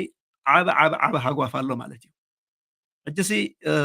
ዓቕሊ ቁሩብ ከተድልያ ምናልባት ኣብዛ 6 ወርሒ ዓመት ድሕሪኡ ግን ናይ ብሓቂ ብሩህ መፃእ ዘለዎ ሃገር እያ ዘላ እዚ ከዓ ካብ ዜሮ ይበገስኒ ክንደይ ዓመታት ተሰሪሑሉ ኢና ነርክቦም ዘለና ታሪኮም እንትንረኸ ዘለና እምበር ፍጥር ኢልካ ኣብዚ ብፅሓ ይበፅሕኒ ከም ዝድበልኩኹም በዛ ቪድዮ ክዕቅን እንተኮይነት እታ ዩቱብ ቻነል ገይርያ ዘለኹ 15,000 ገለ ጥራሕ ሳብስክራይበርስ ኣለዋ ግን 50,000 ቪወርስ ሪኦማ ነዛ ቪድዮ እቲ ሰብ ድልየቱን ትምኒቱን ከምዚ መርኣያ ከም መግለፂ ገይርያ ዝሪኣ ዘለኹሞ so the challenge is ኩሉ ፅቡቕ ነገራት ካብ ዲፕሎማቲክ ዕድላት ክሳብ ቁጠባዊ ክሳብ ፖለቲካዊ ደገፋት መዓት መፂሎ እንተደይ ተጠቂምካ ኣለካ በንፃሪኡ ክግልበጠካ ስለ ዝኽእል ንዓ ንጠንቀቕ ጥራሕ ክብል ደልየ ቴንክ ዩ Yes, እንታይ ዘረባላ every opportunity missed turns to be a curse እዮም ዝብልዎ ስለዚ ዝኾነ ይኹን ዕድል ኣብ እዋኑ ዘይተጠቀምካሉ መርገም እዩ ዝቕየር እዮም ዝብሉ ምክንያቱ ኣምላኽ ውሑዳት ዕድላት እዩ ዝባካ ናይ ጀነራል ስብሓት ኤፍሬም ኣላ ዕድላሲ ከምዚ መስኮት ናይ ካሜራ እዩ ዝብሎ እለጭ ክብል ከሎ ፅቡቅ ቦታ እንተረኺቡ ስእልኻ ቀሪፁ ይህበካ if it misses ሰንስለስ ቦታ እዩ ዝህበካ እዩ ዝብል I think ኣብተን ዘረባናቱ ሓንቲ ቪድዮ ኣላ ኣብ ከመይ ኮንፈረንስ ገበራ ብጣዕሚ ፅቡቅቲ ቪድዮ ኣላ ብዙሕ ዊዝደም ናቱ ዘለዋ I think እታ ቪድዮ እቲያ ዌል ዶኩመንትድ ክትከውን ኣለዋ እየ ዝብል ኣነ ዋናታት ስለ ዘለዎ እምበር ኣነስ ኣብ ገለ ክትቅመጥ ኣለዋ ባህላ እየ እውን እንታይ ንማለት እየ እዚ ዘለናዮ መድረኽ ዳኒ ክትብሎ ፀናካ ኩሉ እቲ ዘሎ እቲ ኦፕቲሚዝም we are really at the peak ኤርትራ ድማ ዓብ ነገር ክትገብር realistically ኣይፅበያን እያ ኣነ because ናይ ሃገራዊ ድሕነት ሕቶ still ኣሎ እዩ we are not absolutely free ኮይና ከም ድሌትና ክንከይድ ኢና ኢሉ ዝሓስብ ሰብ የለን ኣብዚ እዋን እዚ ንጉሆም ምሸትን ካብቶም ጎረቤትና በሊዖም ኮክስዑ ከለዉ እንታይ ይብልለዉ ንሰምዖም ስለ ዘለና ዝደቀሰ የለን ቦ but at the same time it's also about time ገለ ነገርካ ክግበረሉ ዘሎ because እቲ ዲሌይ ንገብሮ ዘለና ካልእ ዓይነት ኮስትካ ከምፃሉ ስለ ዝኽእል እቲ ሕብረተሰብ እዚ ኣብ ኤርትራ ዘሎ ሊደርሽፕ ነዛ ሃገር ኣብ ፅቡቅ ምስግጋር ኣብ ፅሒዋ ዘሎ ዳርጋ ኣብ ድርኩኺት በፂሓ ዘላ ኮይኑ ይስማዓን ዘሎ ስፔሻሊ ምስ ኣሜሪካ ዝግበር ዘሎ ዝምድና እንተሰጊሩ ወይ ከዓ ኣብ ደሓን መዕለብ እንተገይሩ ሌጋሲ ናቶም ብሰላም ናብቲ ሃገር ናብ ዝመፁ ወለዶ ክሰግር እያ እዛ ሃገር እዚኣ ተኣማሚና ድማ እቲ ኣብ ኤርትራ ዘሎ ክቕበላ ይኽእል እዩ ኣሜሪካ ምስ ተንኮላታን ምስ ሽርሕታታን ምስ ፀገማታን ምስ ረጂም ቸንጅን ዕፍሪትን ከሎ ሕቶ ናይ ኣምላኽ እውን ስለ ዝኾነ እቶም መራሕቲ እንተተሃልዮም ግን የፍርሃኒ ኣነ ዘፍርሃኒ ድማ ቲዮሪ ይኮነን ሱዳን እንታይ ትኸውን ኣላ ንርኢ ኣለና ሶማልያ እንታይ ኮይና ኣላ ንርኢ ኣለና ኢትዮጵያ እንታይ ይኸውን ኣሎ የመን እንታይ ይኸውን ኣሎ ኣሚን we are just እቲ ኔይበርሁድ ናትና ፋርኔሎ እዩ ፋርኔሎ ዝበሃል ነይሩ ኣብ ሳሕሊ ኢሎም ቃልቃል ክበል ዝብዕል ኩሉ ግዜ ፋርኔሎ እቲ ሆርን ኣፍ ኣፍሪካ ኣብ ፋርኔሎ ትነብር ኮንካ ነገራት ስግኣት ክፈጥረልካ ንቡር እዩ ስለዚ እቲ ናይ ኤርትራ ሊደርሽፕ ታናቱ ዝበለፀት ቅድሚ ሕጂ ኣብ ንበዓል ኣቶ የማነ ታግ ገይረ ከማን ኣብ ኤክስፖስ ገይረ ነይረ ሌጋሲ ናይ መንግስቲ ኤርትራ ሕቶ ናይ ኢትዮጵያ መዕለቡ ክገብረልና ክኽእል ኣለዎ ምክንያቱ እዚኣቶም ከምዚ ኢሎም እናወጣወጡ ከለዉ ናይ 57 ዓመት ቃልስናትካ ኣብ ከምዚ ዓይነት ባሕሪ ክንወስድ ኢና ሃገር ክንወስድ ኢና ኢሉ ዝፍክረልካ ዘሎ ሊደርሽፕ ከለና እንድሕሪ ዝኾነ ነገር ሓጓፍ ባዕና ተተፈጢሩ we all know እንታይ ከጋጥመና ከም ዝኽእል ስለዚ እቲ ናይ ኣቢ ደለ ምኾነ ናይ ኣሜሪካ ተተፈቲሑ ናይ ኣቢ ፀገም ኣይኮነን ኢልና ንብል መብዛሕቲ ናይ ኤርትራ ናይ ኣቢሲ I think ንሱ ረጂም ቼንጅ ናብ ኤርትራ እናተፀበየ ናብኡ መፂኣ ተላ ለንቀረ ውይ ክብሉ ጀሚሮም ኣለዉ እታ ረጂም ቼንጅ ትብላ ዝነበረ ተሰልቢጣ ተላ ንዑ ስለዚ ናይ ኣቢ ፀገም ኣይምኾነን ኤርትራ ክትብድሆ ትኽእል እያ ናይ ኣሜሪካ ዲፕሎማስያዊ መፍትሒ እንተጌርና ግን I think ንኣሜሪካ ረድኤት ክትበና ሓገዝ ክትበና ኢንቨስት ክትገብረልና ዝደሊ ሰብ ከምኡ ኢሉ ዝሓልም ሰብ የለን እንታይ ዳ ነቲ ዘለዎም ኣሉታዊ ስእሊ ይኹን ሽግርን ፀገምን ከኣልዩልና ጥራይና ንደሊ ዘለና ስለዚ ኣኮሞዴት ክንገብሮ ኣለና ዶናልድ ትራምፕ ካ ትፈልጥዎ ኢኹም ዝኸበርከ ዩ ኣር ጂኒየስ እናተባሃለ ዝውዕል ዘሎ ሰብ እዩ ቆልዓዲ ዋላ እንታይ ኢኻ ትፈልጥ ኣብ ዶናልድ ትራምፕ መዓልታዊ ሓድሽ ኣጀክቲቭ እዮም ዝገብሩ ዘለዉ ናይ ጀርመን ክኸይድ ከሎሲ እንታይ ህያብ ከም ዝገብረሉ እንታይ ክንዛረብ ኢና ክንዝብሉሲ እንታይ ህያብ ክንገብረሉ ንኽእል ኢሎም ዲቤት ገይሮም ናይ ኣባሓጉ በር ሰርቲፊኬት ሒዞም ከይዶም እዚ በቃ እንታይ ከም ትገብር እዩ ጠፊዎም ዘሎ ሃገራት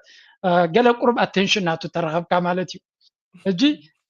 ከምዚ ዓይነት ሊደርሽፕ that's why ኮኮም ኢለካ ገለ ነገር ጌስቸር ገለ ነገር ክንገብር ክንፍጥር ኣለና እቲ ፅቡቕ ናትና ዳንኤል ኢልካ ኢኻ ምድጋማ የድልዮን እዩ እቲ ከባቢና ንኣሜሪካ ኣማራፂ ገደፈላን ኣሎ ንሑቲ ክስዕርዎ ይከኣሉን ገበል ተቐይር ኣሎ ስለዚ how can we solve this situation ምስቶም ኣብ ከባቢ ዘለዉ ክሰርሕ ኣለኒ ምስ ዑድያ ክሰርሕ ኣለኒ ምስ ኤርትራ ክሰርሕ ኣለኒ ምስ ግብፂ ክሰርሕ ኣለኒ ስለዚ ኤርትራን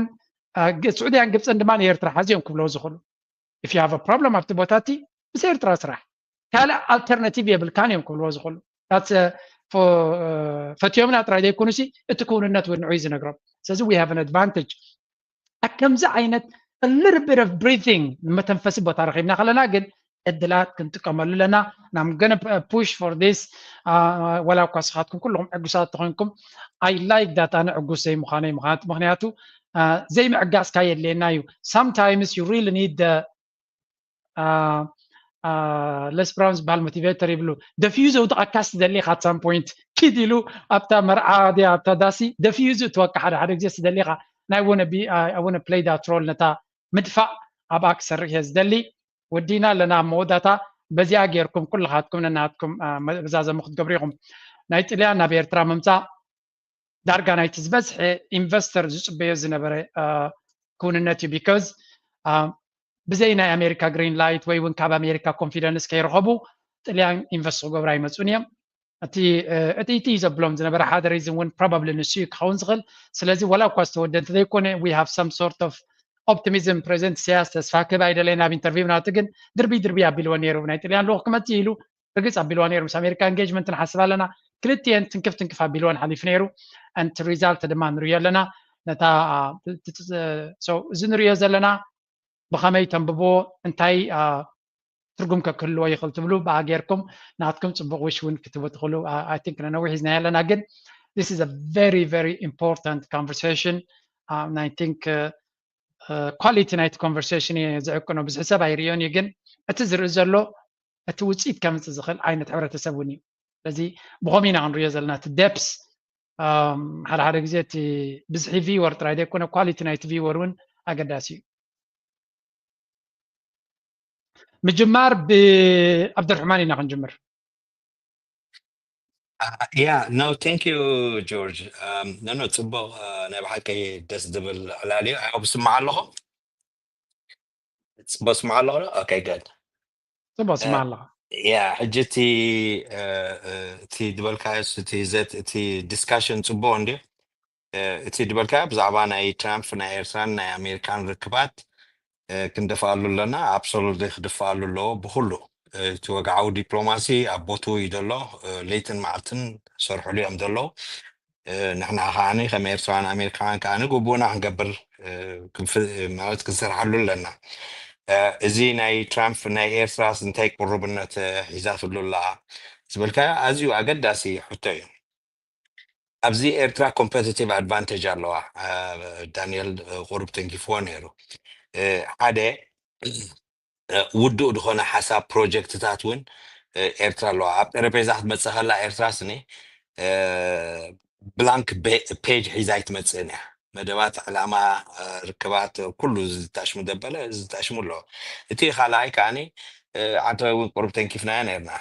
رديت حجزنا زرايرنا ناوتات ديكونه جينيوان ركب كهلونا أمونغو أمريكان أمونغو إيرتران زي دحرين أبناء ترامب فاطمة الله ناتي أسسمنت ناتي جمد دلني ترامب سبست نقدر توايات الله حدا زنا فوتي زي خلاتنا أريهم متغنيهم كلايتي أفتي جنزب فوتي اوكي سالسيت خاني حيال سب فوتي وحيال دخونة هاجر فوتي جي أبزي نستوى له إرتر حيال حزبي حيال مريح ندلو هاجر تتبعينت دي كونت زيتات أبقامو خون كله نخوموتات إمبريس يتقبرو حجي اتنا إرتر مرقز كاني تاشو يكونن زي جزياو يكونن نو long term زتمتي حجي ترامب زين زي خمي عدل وصدلو يخل كنريعينا تزقبرو زلو من كساسات ناي ترامب ندحري هاجن actually افتي نبار زنبره establishment ويتكالات ناي امريكا عنتوي كم USAID تتصوعنيركم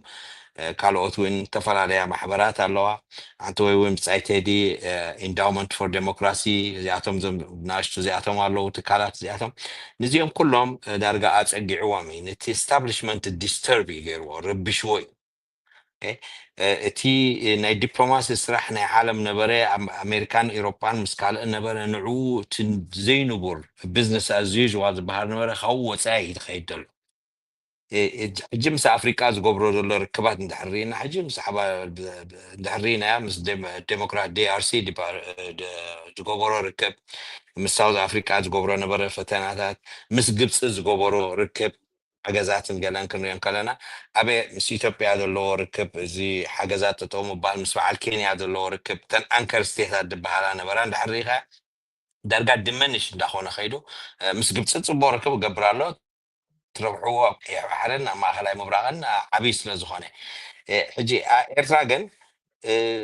بلاك ميل كتقبروا له زي كومبيتيتيف ادفانتج دبل انا يعني ايرتراسني بلاك ميل كقبروا يكولنا تتغنن حسوتن يعني ران ساعه انداموتت كيده حجي تي عمود سبنا دلو زغل نزاربولنا بنا تي بوتنشال جن اب ايرترا مصيم انفستد يم كقبروا نقدر يم كقبروا امريكا ازي تي بوتنشال الله مش تشاينا تقبرنا مس راشيا تقبرنا مس هندز تقبرنا مس كالز تقبرنا مس امريكا مس عد طيلان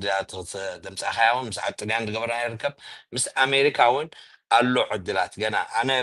كاتاش مويدا ايرترا جنا فيرجن دخونت هاجرها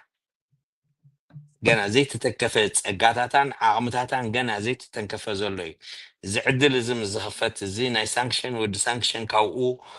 تاشمو زبلو تي بوليسين اتاتوا معراريهم بعرف امريكا بوليسين اتاتوا معراريهم مزموتو اوروباويان فولو كمز غبرون فلوتي ني عدت لي انا حتى تحقسن تبع سبيتي تا برايم مينستر مالوني المترام في ممسوع جميراتو زي كامبين بصعبانا افريكا ركبها ختم حيش اوروباويان دخلوا ودلو من قدي زنا immigration ني عدت الان معرف ندي خمس غودا European Union victim كمز غبرو انا عدت الان اذا كل تزاربوتو I think follow up غير الله نسها انا حجب امريكا تتصقم دلو جورج انتاي تصقم كوي بلون يعني زوم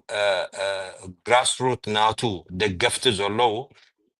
كارتي نيك انا مكايدا هاو كومبليتلي تفلالي زلومي ربحنا امريكا حلو اللو مس هاجرات كعب بربحة خنسرح لنا زولو بزحو كافت قدم زقبر نبره زنا وق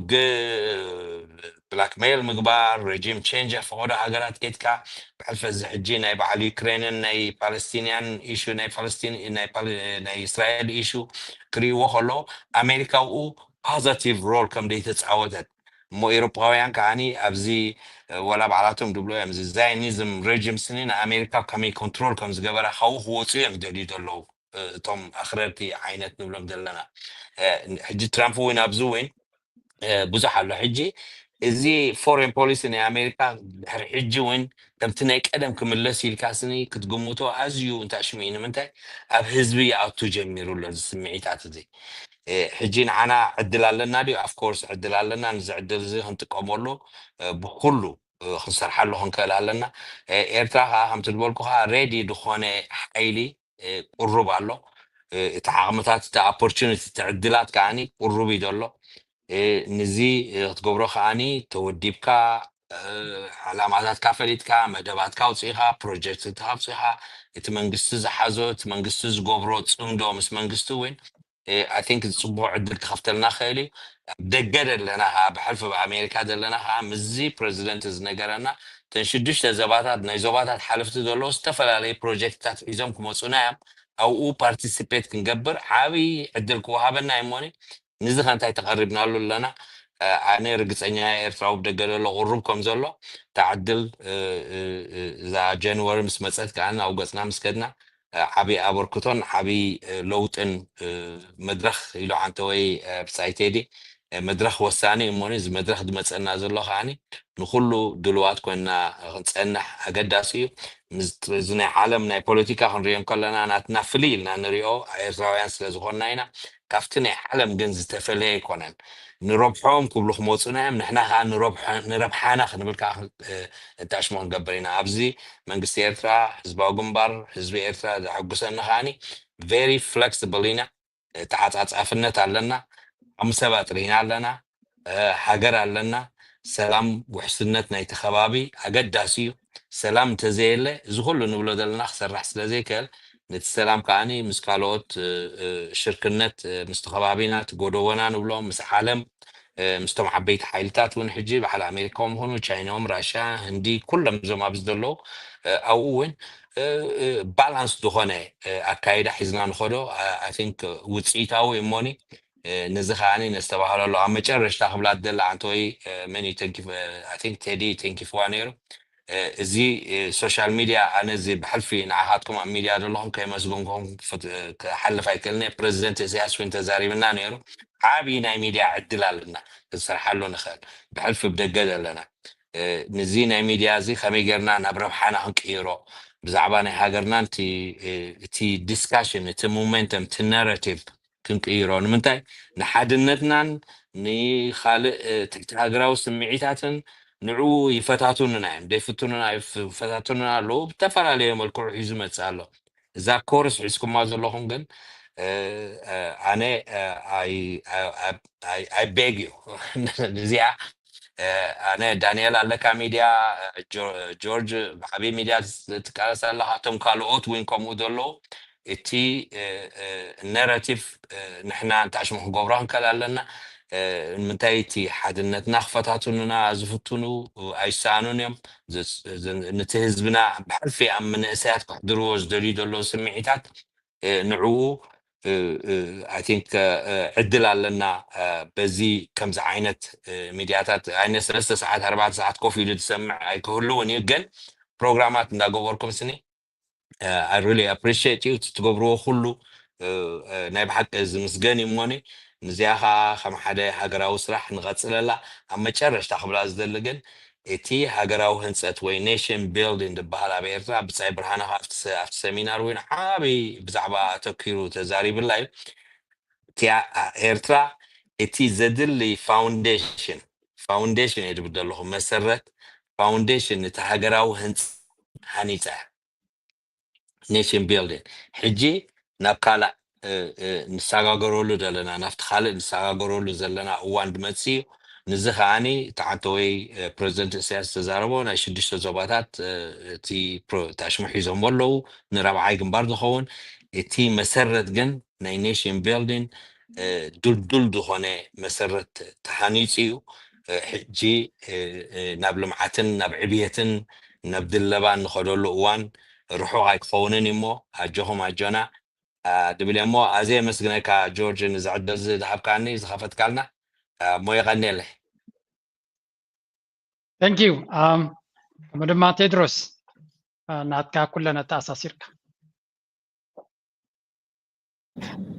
بحلو زيناي عبد الرحمن انتاي مبال أنا بتي نايت أليان أمريكا زرزولو توسان نجر أب حيلنا إنا نسمت زلنا أبدخام كتسمت تخيلها أب حجزوني ردوني إلكا كاب كتسمت كتفتن تخيلها يعني زي زخدنا يو بروفيسور محمد حسن انتاي يدبلونا هزبا وقنبار عقلي سبر أيوبي يدبلو عقلي أيوبي دي زقلصو سلازي نخلو مسجدلات سجيرنا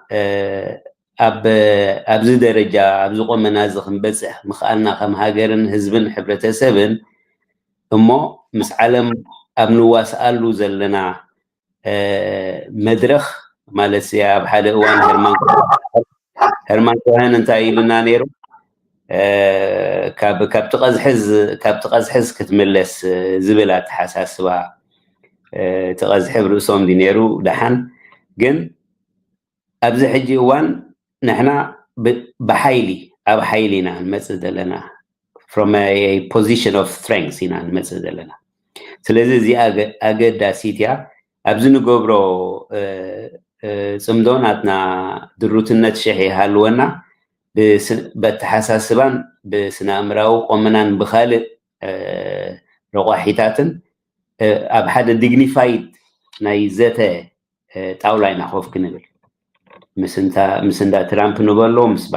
ምስ ኤሮጳ በዓል ሜሎን ንበሎ ካልእ ስለዚ ውፅኢት ናይ ዝኸድናዮ ሓያል ጉዕዞ ውፅኢት ናይቲ ፈተነ ገጢምና ናይ ዝተዓወትናሉ መስርሕ እዩ እዚ ስለዚ እዚኣ ኩሉ ሻዕ ኣነ ሓንቲ ኣብ ኢኣር ሜድያ ወፂኣ ነይራ ሓንቲ ወይ ፅምዶ ተስፋ ፅቡቕ ምስ ኣሜሪካ ምስ ትራምፕ ንዕና ኩሉ ሻዕ ኣብ ዝሓለፈ መዋእል ሪያሊስቲካሊ ሓይለና ኣሜሪካ ዲናይ ጌርና ኣይንፈልጥን ኢና ንኣሜሪካ ክንፃበኣ ንኣሜሪካ ክንወዳደራ ንኣሜሪካ ኢልና ሓሲብና ኣይንፈልጥን ኢና ከም ኤርትራ ግን ፖሊሲታት ዕብለላ ኣሜሪካ ከውርዶ ዝፀንሐ ሃስያ ኣብ ብዙሕ ከባቢታት እንተላይ ሎሚ ኢትዮጵያ ቤናይ ኩነታት ኣላ ብሓቂ እቲ ምስ ኣሜሪካ ዝፀንሓ ምትእስሳርን ዝምድና ዝኾነ ንበሎ ናይ መለስ ናይ ካልእ ቅድሚኡ ናይ ዝነበረ ሎሚ ኢትዮጵያ ከም ሃገር ኣብ ዱልዱል ደረጃ ወይ ሰረቲ ኣንቢርዋ ዘሎ ወይ ኣብዚ ደኸመት ካልኦት ሃገራት ከምኡ ተመሳሳሊ ስለዚ እዚ እናትና ዋጋ እናኸፈልና ዝኸድናዮ እሞ ውሽጣዊ ርእሰ ተኣማንነትን ግዳማዊ ተኣማንነትን ዘሕደረልና ጉዕዞ ኣገዳሲ ነገር እሞ እዚ እዩ ውፅኢት ዝህብ ዘሎ ካልኣይ ረቋሒ ክንብለላ ዝደሊ ዘለኹ ንኣብነት ጣልያን ኣበይ ናይ ቁጠባዊ ኩነታት ኣላ ሎሚ ጣልያን ሲ ብሓቂ ሬስቶራንትታት ናይ ጣልያን ኬድና ኣብ ውሽጢ እቲ ሃገር ቻይናውያን ዝሓዝዎ ፓስታን ካልእን እዩ ዘሎ ሎሚ እዚ ኩሉ ናይ ሰሜን ጣልያን ኢንዳስትርያዊ ከባቢ ናይዞም ኩለን ፅቡቃት መካይኖምን ካልእን ሓይሊ ጣልያን ብኩሉ ኣብኡ ድያ ዘላ እዚ ናይ ምዕራባዊ ዓለም ዝፀንሐ ኣላያንስ ወይ ምትእስሳር ኣሜሪካ ትመርሖ ናይ ፓክስ ኣሜሪካ ምትእስሳር ወይ ፓክስ ኣሜሪካና እናተኸፍተ ዝኸይድ ዘሎ እዩ ነብሲ ወከፍ ሃገር ነብሳ ክተድሕን ትጓየሉ ደረጃ እዩ ዝኸይድ ዘሎ ናይ ጀርመን ዶ ናይ ካልእ ክንዛረብ ንኽእል ኢና ስለዚ ጣልያን ናባና ክትመፅእ እንከላ ከምዚ ዝተባህለ ናይ ሜሎኒ ተበግሶ ቅድም ኢሉ እዩ ግን ነብሲ ወከፍ ሃገር ውሽጣዊ ቅልውላዋት ኣለወን ሽዑ የመኻንይዎ ብስደተኛታት ወይ ማይግሬሽን ወይ ካልእ ግን መዋቅራዊ ፀገማት ኣለወን ዘን ሃገራት ስትራክቸራል ፀገማት ኣሎ ኤሮፓ ድማ ዝበለየ ዝኣረገ ዓለም እዩ ዝበሃል ሕጂ ንሶም ረብሓታቶም ደፋራትን ካብ ሃሜንነት ካብ ዶግማቲዝምን ትዕቢትን ወፂኦም ካልእ ረብሓታቶም ከም ማዓራርዩ ምስ ኢራን ምስ ቻይና ምስ ኣፍሪካ ምስ ገለ ምስልሳል መግዛእቲ ፈረንሳ ኣብ ምዕራብ ኣፍሪካ ብፍላይ ዝውዳእ ዘሎ ናይቲ ዝሓለፈ ዘይተወደአ መግዛእታዊ ዝምድና እዩ ስለዚ ንሕና ንሶም ጣልያን ትምፃእ ኣሜሪካ ትምፃእ ቪሳቢ ኤሪትሬያ ሓደ ረብሓ ይርዩ ኣለዉ ከምቲ ንሕና ረብሓ ዘለና እታ ዊንዶ ኦፖርቹኒቲስ ትብልዋ ዝነበርኩም ድማ ንሕና ሓደ ሓያል ንባብ ኣለና ኣብኡ ተኣማመነ ኤርትራ መንግስቲ ኤርትራ ህዝባዊ ግንባር ናትና መሪሕነት ኣብ ዓለማዊ መሰረታዊ ለውጢ ቅርፃዊ ለውጢ ካልእ ምትዕርራያት ጌም ቲዮሪ ድላይና ንበሎ ናይ ምትዕርራይ ናይ ለውጢ ናይ ምቕያር ከምኡውን ግዝያውነት መድረኻውነት መረዳእታ ሓያል ስለ ዝኾነ ኣብታ ዘድሊ እዋን ዘድሊ ምስማር ክእትዉ ምዃኖም ተኣማመን እየ እታ ሕጂ ዓብዪ ዕድል ኣለና ኦፍኮርስ ንውሽጥና ንግዳምን እዚኣ ክንጥቀመላ ከም ዘለና ምሳኹም መረዳዳእ እየ በኣጠቓላሊ ሶሪ መዛዘሚ ደርፍ እንደደል ፀንሄ ቀፅል ተዲ ሓንቲ ኣብዚኣ ክንሰርሓላ ኣገዳሲት ኮይና ሓንቲ ምሳ ምናልባት ምዘነብለን ፀናሕና ናይ ኣሜሪካ ናይ ጣልያን ሓንቲ ፅቡቕቲ ኣየኣንገሶ ሚሳቅ ዝበሃል ኣሎ ስነ ጥበባዊ ዝደጋግማ ካብ ካልእ ድዩ ወሲድዋ ናቱ ገመል ኤርትራ ሰሓቦ እንተኣበየካ ሰሓቦ ገመልና ነዛ ኣርማና ናብ ዝኾነ ቀፅድፍዎ የማን ፀጋም ከብልዎ ፈቲኖም 4 መሓውራቱ ደልዲሉ ዕርፍም ሰፅናዕሎም ክስዕብዎ ይግደዱ ኣለዉ እሞኒ እዚ እውን ውፅኢት ናትና ሓይሊ እዩ ክብል እንደደልየ ስለዚ ምስቲ ዓንተበይ ጆርጆ ዘለዓልካያ ምስናይ ዝኩሉ ሓይልናን ዝሓለፍናዮ ነገራትን እንታይ ዕዮ ገዛ ኣለና ሓደ ዓብ ነገር ራብዓይ ግንባር ንበል ዳያስፖራ ንበል ምሕያል ማሕበረኮማትና ኣገዳሲ ወሳኒ ግዜ እዩ ነዚ ውህሉል ዓቕምታትና ናይ መንስያትና ብፍላይ ኣብዚ ዝመፅእ 5-10 ዓመታት ዝኩሉ ፀጋታት እዚ ኤርትራዊ ፀጋ ብሓቂ ክንገብሮ ምሽ ብ2000 ብ3000 ተመዝጊቡ ዘሎ ዘይኮነስ 1 ሚልዮን ልዕሊኡ ሰብና እንድሕር ኣለና ካብዚ ድማ 100-200-300,000 ምሁራዊ ክኢላዊ ዓቕሚ እንድሕር ኣለና ኣብ ኩሉ ዓውድታት ካብ ናኖ ቴክኖሎጂ ስጋብ ኒክሊየር ፓወር ስጋብ ካልእ እንድሕር ኣለና ነዚ ከመይ ጌርና ናብ ሃገርና ክነቕንዖ ማሕበረኮማትና ብሓቂ ኣብ ኤሮጳ ኣብ ኣሜሪካ ኩሉ ማእከላይ ምብራቅ ንበል ኣፍሪካ ኮማዊ ውዳበና ክሕይል ክኽእል ኣለዎ ነዚ መልኪትና ቀፃሊ መደባት ክንገብር ጎስጓሳት ክንገብር ኣብቲ عنتو بيت زاربولو زنبركم باي إيرتريان دبهال إرتراو فرياتن أقلقلوتاتن كاوشت هاجر إرتراو زفريا بدقن ماني أقلقلوتن فرياتن تقلقلت تتأكمت تربحت خنكول جنزبنا وشتنا عن كل الكبل مانتي نزز ملكت كسالي قصقصاو سلاح سلازدلي نكوماو عبيت نكوماو حيلي نكوماو ترنافي نعمتاتنا قداي أبزي جينا عبها قف لنا نتمحبركماتنا بزحالة فنوحنا 5 عمتات قعزو بزح سريحيو جينا هم تتريو سويس كتزارب تخيليخا كالي كبابيتات كتبل تخيليخا حيل لنا عغم لنا جن بتكالاو معكن جن حسبتها سلازلنا نزخ نقبر لنا أنا ننوح وانا واي بي اف تي جي سلازع خوخكو ناتي نايلبي بوتا ፖለቲካዊ ማለት ቦምበር ኮይኖ በኤሮጳ ነውሑን ሰሪሐ ነይረ ስለዚ ዋይ ፒ ኤፍ ቲ ጄ እውን ክንሕይሎ ኣለና ፖለቲኩ ዘይቆፃፀር መጻኢ ኣይቆፃፀርን ዝበሃል ኣተሓሳስባ ኣሎ እንዶ ስለዚ ፖለቲካዊ መሪሕ ኣካል ድማ ኣገዳሲ ስለዝኾነ ንመንእሰያት ኣብ ዋይ ፒ ኤፍ ቲ ጄ ክንዕስሎም ኣገዳሲ ኮይኑ ይስማዓና ዓወትና ቀፃሊ እዩ ቴንክ ዩ ጆርጆ ቴንክ ዩ ብሶት Yes, تدرس كل أبوتولو ولا حنت دوس خلي يبلون ناب دانيال أبو مزاز مخن قبرلا أبي بفلا أب قدانا كنت باخن كنرخ لنا بول بوشيو دفيكا مين كاتم تقولو سبح عدلات بمفتار دما هردندم نابل بعلو مسحودي كمت مسود حتنودي كمت كيلاو مويادي حيزخ مت everything works أبنا إرترا قدا yes أتود لعلو كلها بيزد لنا نزي بوليتيكاوي سلوا بفلا بننبرو لزلنا علم حزب سعري وندحري تودي بترايو علاماتاتو كسل زغل I think تي بزحنان تي ولا تدرس كل كتزارب كلا طريق هلغا كل تعينت انرجي زلو حدا سرفايفل نات كاتك على سكن لغا تتقعملو تاكتيكس زي مبزحت جزء تزعبي إنرجينات كان قلبت كان دوسد نايم هلاون زي مهلاون يجن كبيري دما نتي أتحسس بانات كون شيء بكبري زي ناي سرفايفل مود كلخات حسبوا نجاراتن أب ترايف كتجبر إنوفاتيف نخد كون تحسبون ننبينيو part of the أبير ترافزل لتسجم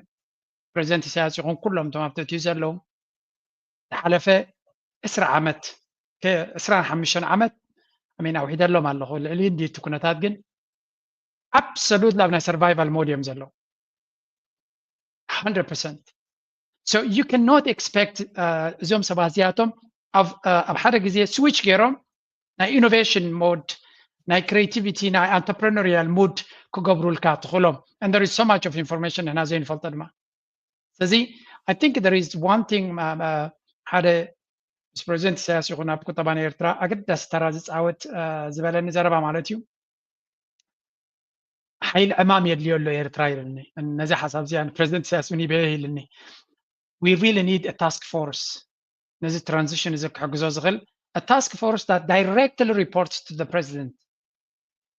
anything كالز جبر زلو نايزوباتا ديو نايجل أمتيخا transformational حيل نقم فتر قليل كونه يكون because these people have been in a بقالات كتقولص زي تخل hard ships يوم ثانية نزغونه أوروبا وتكا خازلون إيرترا hard ship تجلس كلا يردوني imagination ناتوس درت هالو نسكر دوز خل درت هالو they cannot understand and comprehend كبدنا إيرترا زنبرة مالتي لازم خمسة عينة challenges بدي زنبرة حنت جزية دماغ مسينا hey change your situation now let's switch to entrepreneurship business investment no هذا إسهاتهم أتينا survival زاد ليكا وستيل ونا survival حتوتاتون سلازي كده يدلينا يسو but we need a new energy new leadership أبدا جزلون أو وش تزلون special لدما أمان أبتنا survival fight زي اللو تدي خامي الزين أجر زيك كنقبرت تغيلنا دما تترانزيشن كقلناي نزعج زيادة من يدا لابد جزء العقمسب كم بعد تدرس زيادة سخاتكم مغنياتو هذا جروهم نتابير ترازو البغربة تري واللهم تكالا يجروهم دما نزلنا مرابا على من نتعرض 7 تري واللهم ዲስ ከምዚ ዓይነት ሰባት ድማ እዮም ኣብቲ ትራንዚሽን ዓብ ተራ ክፃወቱ ዝኽእሉ ንኩሉ ድማ ንፖቴንሻል ናይ ዲያስፖራ ዘይምቁንፃብ ገለገለ ሰብ ኣሎ ከምዚ ካብ ዲያስፖራ መፅኡ ናብ ዓዲ ኣትዩ ክሰርሕ ኣለዎ ክንብል ከለና ነቲ 20 ዓመት ብዘይ ደሞዝ ዝሰርሐ ሰብ ንዑ ረሲዕካ ዲያስፖራ ክረብሓሉ ዝኽእል ንምፍጣር ኣይኮነን this is not opportunistic any ሰብ ካብ ዲያስፖራ መፅኡ ናብ ኤርትራ ዝገብር ንኤርትራ ዝገብረላ ዘሎ እዚኣ ክሳብ ዘይተቐበልና ገለገለ ሰብ ኣሎ ቻይናዊ ክመፅእ ከሎ ከም ኖርማል ዝወዘ ኤርትራዊ ዕድል ክረክብ ከሎ ግን በለፅ ዝመስሎ ዋይ سعودي أقل دي عدلات ناي حرشاز وهاب زلو وي وك وهابن لمنا زلنا بترمرم قبل الكامتيو إيرتراو دا زغزان هچن هين تماز تجبر كنا حديث قبر الله زلو حزو كوي كيدني هوتيل باسس قبر الكايرتراو كو تشكيمو غيدا يكون سراتنيا تاتو إيرتراوين كونو سلازي somehow perception allo ني investment نا إيرترا زعنكت عينت زخا أبي إيرتراو زلو أنا سلازي فلتم زعبو ما يزاربني أبدا جيز ريازي زغان تايو دارجا هذا جزء أنا خجبر سلازي كل كالو تخجبروا يبلو من زبل عينت distractive زخنا تحسس بالله جورجيان تدي جبرو أبجوبا هوتيل زلوا بيرتراح جبر خلي زي as simple as that تمكرلو كلا تلو بقعتلو عملو هوتيل تسكيمو خيدا يكون أبيرتراح يكو جبرو نزيوم سبات زياتهم كأكن قدم كن كل هالنا نتوم كل زلون كن قدم كن كل هالنا everybody has a role to play أنا انتهز بالأبزيا تقرمكم أنا ترى عبيت انفسرات يا مني على حمش الشحين يرترا طاق ما زبل من تعلنا حمش $10 زلو خليني يرترا عن سبب كباب كران جاردينز قبر روكيت ساينس هيكون زدليو all we need is موتور كجزز غلن حرشاد فلتني يدلينا السدما موتور جاردين تحرجيرو كل تسب قوصري سرحتنياتا تيسي we need opportunity نسرح عدلنا عند دلنا بر فانسي فابريكاتات تنقل ملنز قبرو ساتهم next level يو زدليو غا جاب قاش باركا غيرو اب كباب قالو جردين كقبر زغل نتوم سبات اوزلو كسرح زغل اب كباب كركبت كيدو استالاخ قبر زغل نتوم اوزلو سبات كسرح زغل ناب تعداقا دما كونتريبيوت كقبر زغل بحر قزيا دما ناب سعوديا كسدد زغل ناب سودان دما كسدد زغل تمزع عينت نقد قبر دما عبيت انفستمنت هيد كاني وي عبيت ناي كوربوريشن مايند سيت هيد كاني حرستاي ترايزل ليكا حرستاي دمر غنزب زلو 700 بيرترا حرساي نيرو طب حرساي باك جراوند زمتاي سلازي this is why it is كبر زغل investment زبال زلو كان كابدون كان تعبابيون زي بلنا it can be very simple جن openness يدليو كفوت حنقول يدليو كمدما propensity to take a chance قال هذا جزيسي everything أكابيدنا نريالنا maybe it's not that difficult maybe قليل كهون خليو هذا سنتايلو نت منقسس بالتعميز دال زعر زلو سب مسموصو مسرح كي ابيوم امونغو تسب ديزابوينت خيكوني لان انا غنتايلو كيدوم ديزابوينت تخونو انت واحد امونغو تخسيرو ميرترا ربي حزل كاب ادي لا يفترني منقسنا بلنا خنبر كيدو يخسر بيرترا تسب اوكي دعري انت تبل از منقسسي منقس سوماليا كو انفسترسي عدمي فاني الشباب مسيكو خكاتو لغليت فابريكا there is no guarantee سلازي إيرترا زي سوبر تنقو زخوني كم زخي يقاتم دو كم زخي يكونو دو بزخي مصوم دو I don't care حبا معدل سمينتاي لنا بعدي اتو ترايبر له أنا سمينتاي بالليل be transparent سمينتاي بالليل زينكو خمس الكاي كلنا if you can ناي قدن كقبران لنا تبل تخينكا كتبل عليك at some point من إيرترا كخفت كخلالو السبز عاتو دما كلي كونا كاتو كاسيلي كاتو جين من إيرترا يكل كل نيزالو take your chances بعد 5 سنوات تقبر ادل كاري هاتي خافت اندحري له من سيرترا I think that is going to the perception كغير إذا من قصدي عبيت هيدلنيو إذا من قصدي كسر عزدلي هيدلنيو دحريو at least سي ماني تبغي تستخل كلت بالزربان legitimate لغة مسيا شو أبزي هذا اللغة داني بوجر كاساسير كوداي I wanna give this أي كأنيو كنت بلنا ترى كونسي chances كوسات كم زلون كبجاس كزلون بنك سيرترا دما layout كجبرالو كل جزء غمزي عندنا نعبر نخمل لسترا بتويتر ومساعدة يكونه إيرتراويان your moment is coming maybe should do your help بيهم maybe عمد كتب بيهم كبلك قولوا لهم they need to tell the people كما يزبل زلوقات دانيل هو thank you قلت يوم تدين عن أبدات ندبلوا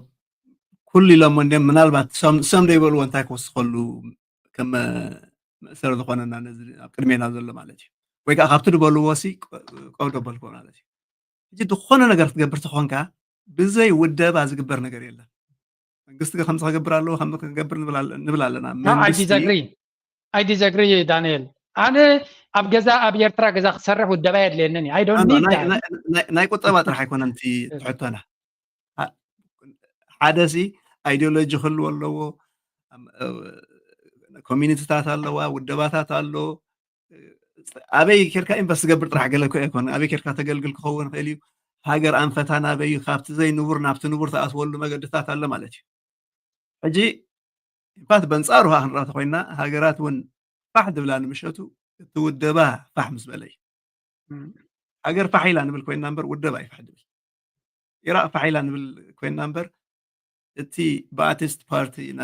ናይ ሊብያ ናይ ኢራቅ ንዑ ምስ ፋሕ መሰበልዎ እዩ ነቲ ሰራዊት ናይ ኢራቅ ፋሕ መሰበልዎ እዩ ሕጂ ኣባና ከዓ ሰራዊት ኣለና ውድብ ኣለና ህዝባዊ ግንባር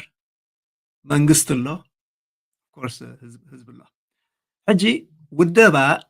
መሪሕ ተራ ኣካይዳና ከምዚ ፀኒሑ ናብዚ ክንከይድሉ ኣንፈት ክትሕዘና ድኽእል እቲ ውድብ እዩ ክንፈትዎ ከለና ሻዕብያ ንብሎ ክንፀልኦ ከለና ህግደፍ ንብሎ I'm kidding by the way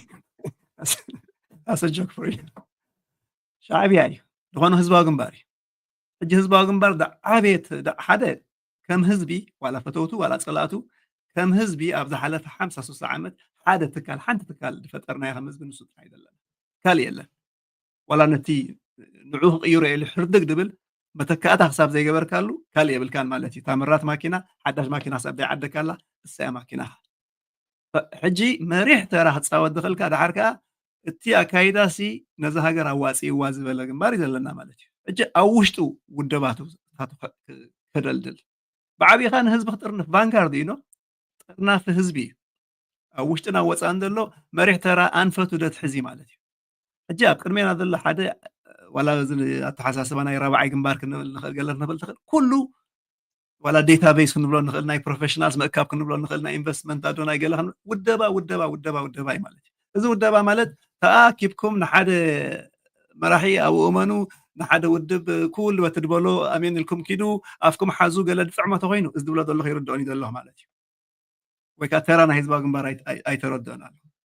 ግን ንዑን ካብዚ ውደባ ርሒቐ ካልእ ቁም ነገር ክገብር የልካ ምፍታን እውን ኣሎን ድዩ ንዕ ኣድረስ ገብሮ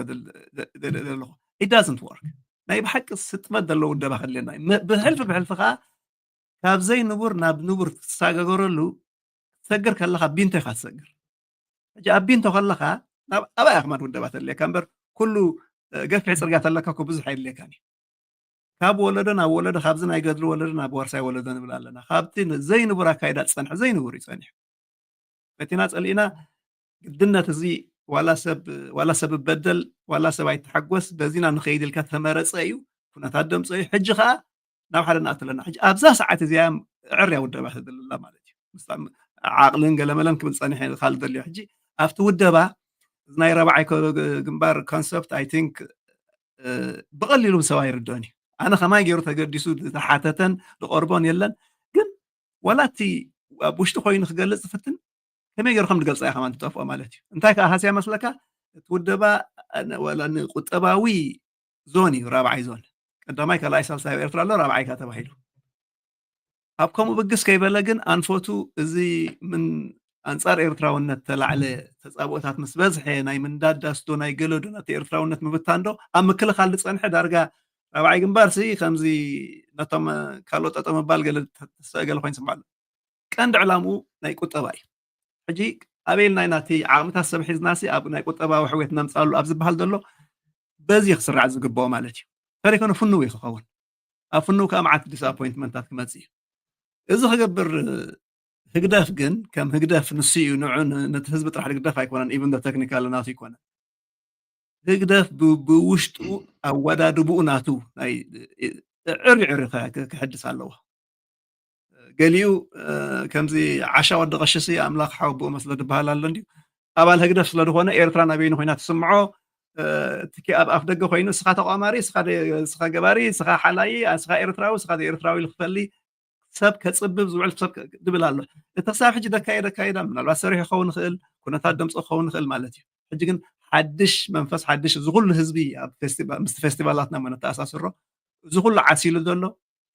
ፍቅሪ ኤርትራ እዩ ዘለዎ እምበር ካልእ ኣይኮነን ማለት እዩ ሕጂ ነዚ ክጥቀመሉ ተኾንካ ቁርብ ምስፋሕ ናይ ውደባዊ ኣሰራርሓ ምዕራይ ከድሊ ማለት እዩ ምናልባት እቶም ተረፍና እንታይ ንክንሕግዝ ክንብል ኢና ወቀስቲ ክንከውን ጥራሕ ኣይኮንናን እዝን ከዓ ሓገዝ ዘልዩ ክበሃል ከለካ ኩሉ ሰብ ክሕግዘሉ ድኽእል መገድታት ኣሎ ሓንቲ ንሳላ ካልኣይ ዋላ ካብዚ ድብሎ ዘለኹ ርእሲ ተጀሚርካ እዚ ኩሉ ናይ ኢንቨስትመንት ዶ ናይ ዲፕሎማሲ ዶ ምምሕያሽ ዶ ከም ዝመፀና ግን ዓቕሊ ከድሊ ምክንያቱ ብዙሕ ነገር ዲስኣፖይንት ክገብረና እዩ ሕጂ እዚአን ሃገራት ኣሜሪካ ንብል ኣለና ፅቡቅ ኢታሊ ንብል ኣለና ፅቡቅ ሕጂ ተን ክልቲአን ሃገራት ኣብቲ ውሽጥና ኣተሓሕዘአን ዓቃባዊ ድኾነ ኮንሰርቫቲቭ ድኾነ ኣሜሪካ ፈርስት ኢታሊ ፈርስት ድብል ኣተሓዛ ድሓዚኦም እዚኦም ሕጂ እቲ ፖሊሲ ናቶም ከዓ ኣብቲ ምስ ኣውሮጳ ምስ ኣሜሪካ ከምፅዎ ድደልዩ ዘለዉ ምስቲ ናይ ኤርትራ ኣተሓዛ እውን ድኸይድ እዩ ፅቡቅ ንብል ኣለና ግን ንኤርትራ ጥራሕ ኣይኮነን ብከምኡ ድጥምትዋ ንኢትዮጵያ እውን ከምኡ እዮም ጥምትዋ ሱዳን እውን ከምኡ እዮም ጥምትዋ ሕጂ ካብቲ ዝገብርዎ ሕጂ ምሽ ናይ ቁጠባ ስምምዕ ምስ ኤርትራ ገይሮም ኣለዉ ምስኣ ከዓ ምስ ኢትዮጵያ ገይሮም እዮም ኣሜሪካ ከምኡ እዮም ክገብሩ ሕጂ ምስቲ ዓቕልካ እንታይ ከድልና ማቹሪቲ ከድሊ እዩ ከምዚ ተጠፍኣኒያ ከም ዓብይ ወይ ከምዚ ናይ ዕሸላዊ ደይኮነስኒ ኣንፃር ዕሸላዊ እንታይ ምዃኑ ይፈለጥ እኳን ኣለታ ትግርኛ ሙሉእ ሰብ ዝኾነ ዓቕሚ ኣዳም ድበፅሐ ሰብ ሓስቦ ዓይነታት ተሓሳስበ ማለት እዩ ከምዚ ኢታሊ መሻረዊት ሕነቕ ኢላ ትሙተይ ንብልና ሕጂ ፅባሕ ንጎኻ ከይዶም ምስ ኢትዮጵያ ገለ ተገይሮም ከምኡ እዩ ቨሪ ፕራክቲካል ይኸውን ማለት እዩ ዋላ ኣብ ኢትዮጵያ ዘለና ኣሰራርሓ እውን ክቕየር እዩ ምስ ኢትዮጵያ እኮ ጆርጆ ሜሎኒ ኣብ ኣዲስ ኣበባ እዩ ነይራ ናይ 200 ሚልዮን ገለመለ ኢንቨስት ገይራ ኣላ ኦሬዲ ነው ዓብዲል ገይራ ኣላ ግን ኣነ ከም ፅቡቅ እየ ዝርዮ ምክንያቱ ንዓብሲ ጀስት ንክልቴኹም ኢና ንርኢ ዘለና ካይንድ ኦፍ ባላንሲንግ ኣክት ገይራ ኣላ ስለዚ ኤግዛክትሊ ሕጂ እዚ ፈታዊና ፀላኢና ዝበሃል ኣብኡ ስለ ደይሰርሕ ፐርማነንት ካይ ክኸውን ኣብዛ ኣንፈታ ግን ብጣዕሚ ፅቡቅ ኣሎ ማለት ሕጂ ትዕድላት ፅቡቅ ኣሎ ቁርብ ዓቕልን ምርዳእን ተገይርዎ ውደባ ግን ኩሎም ነቶም ወደብቲ ነቶም መራሕቲ ነቶም ቢሮክራቲክ ኣካይዳ ሒዞም ዘለው ቢሮክራሲ ኢኻ ትብሎ ኣብ ማሕደራ ካልእ ኣይኮነ ስታይ ኣይኮነን ኣብኣቶም እያ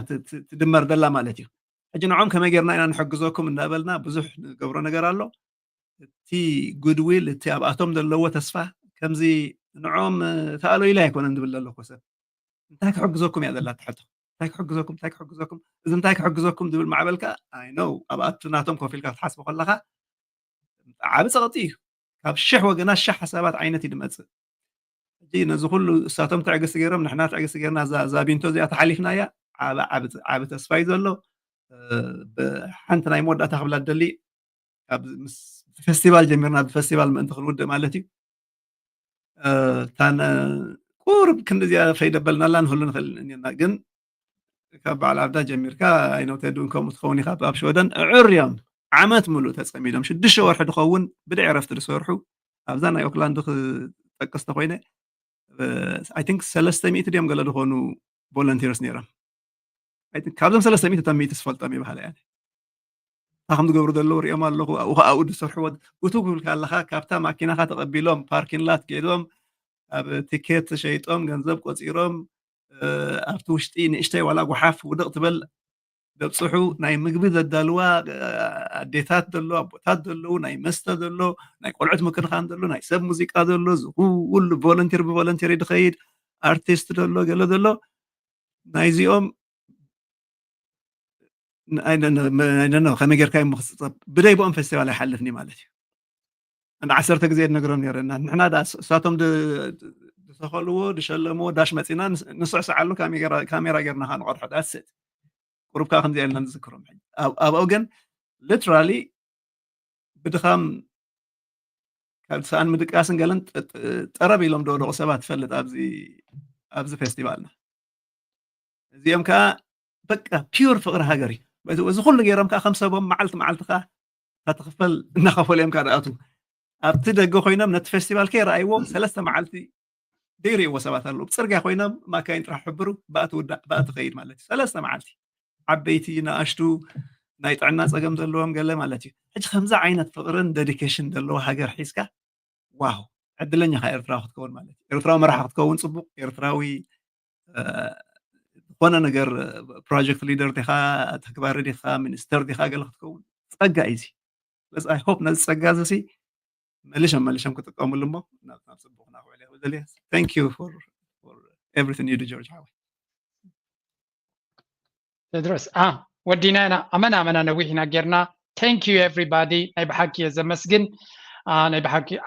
أقالاتن أقوساتن توب دبلوماتن يوم كمهرونا متيم زلو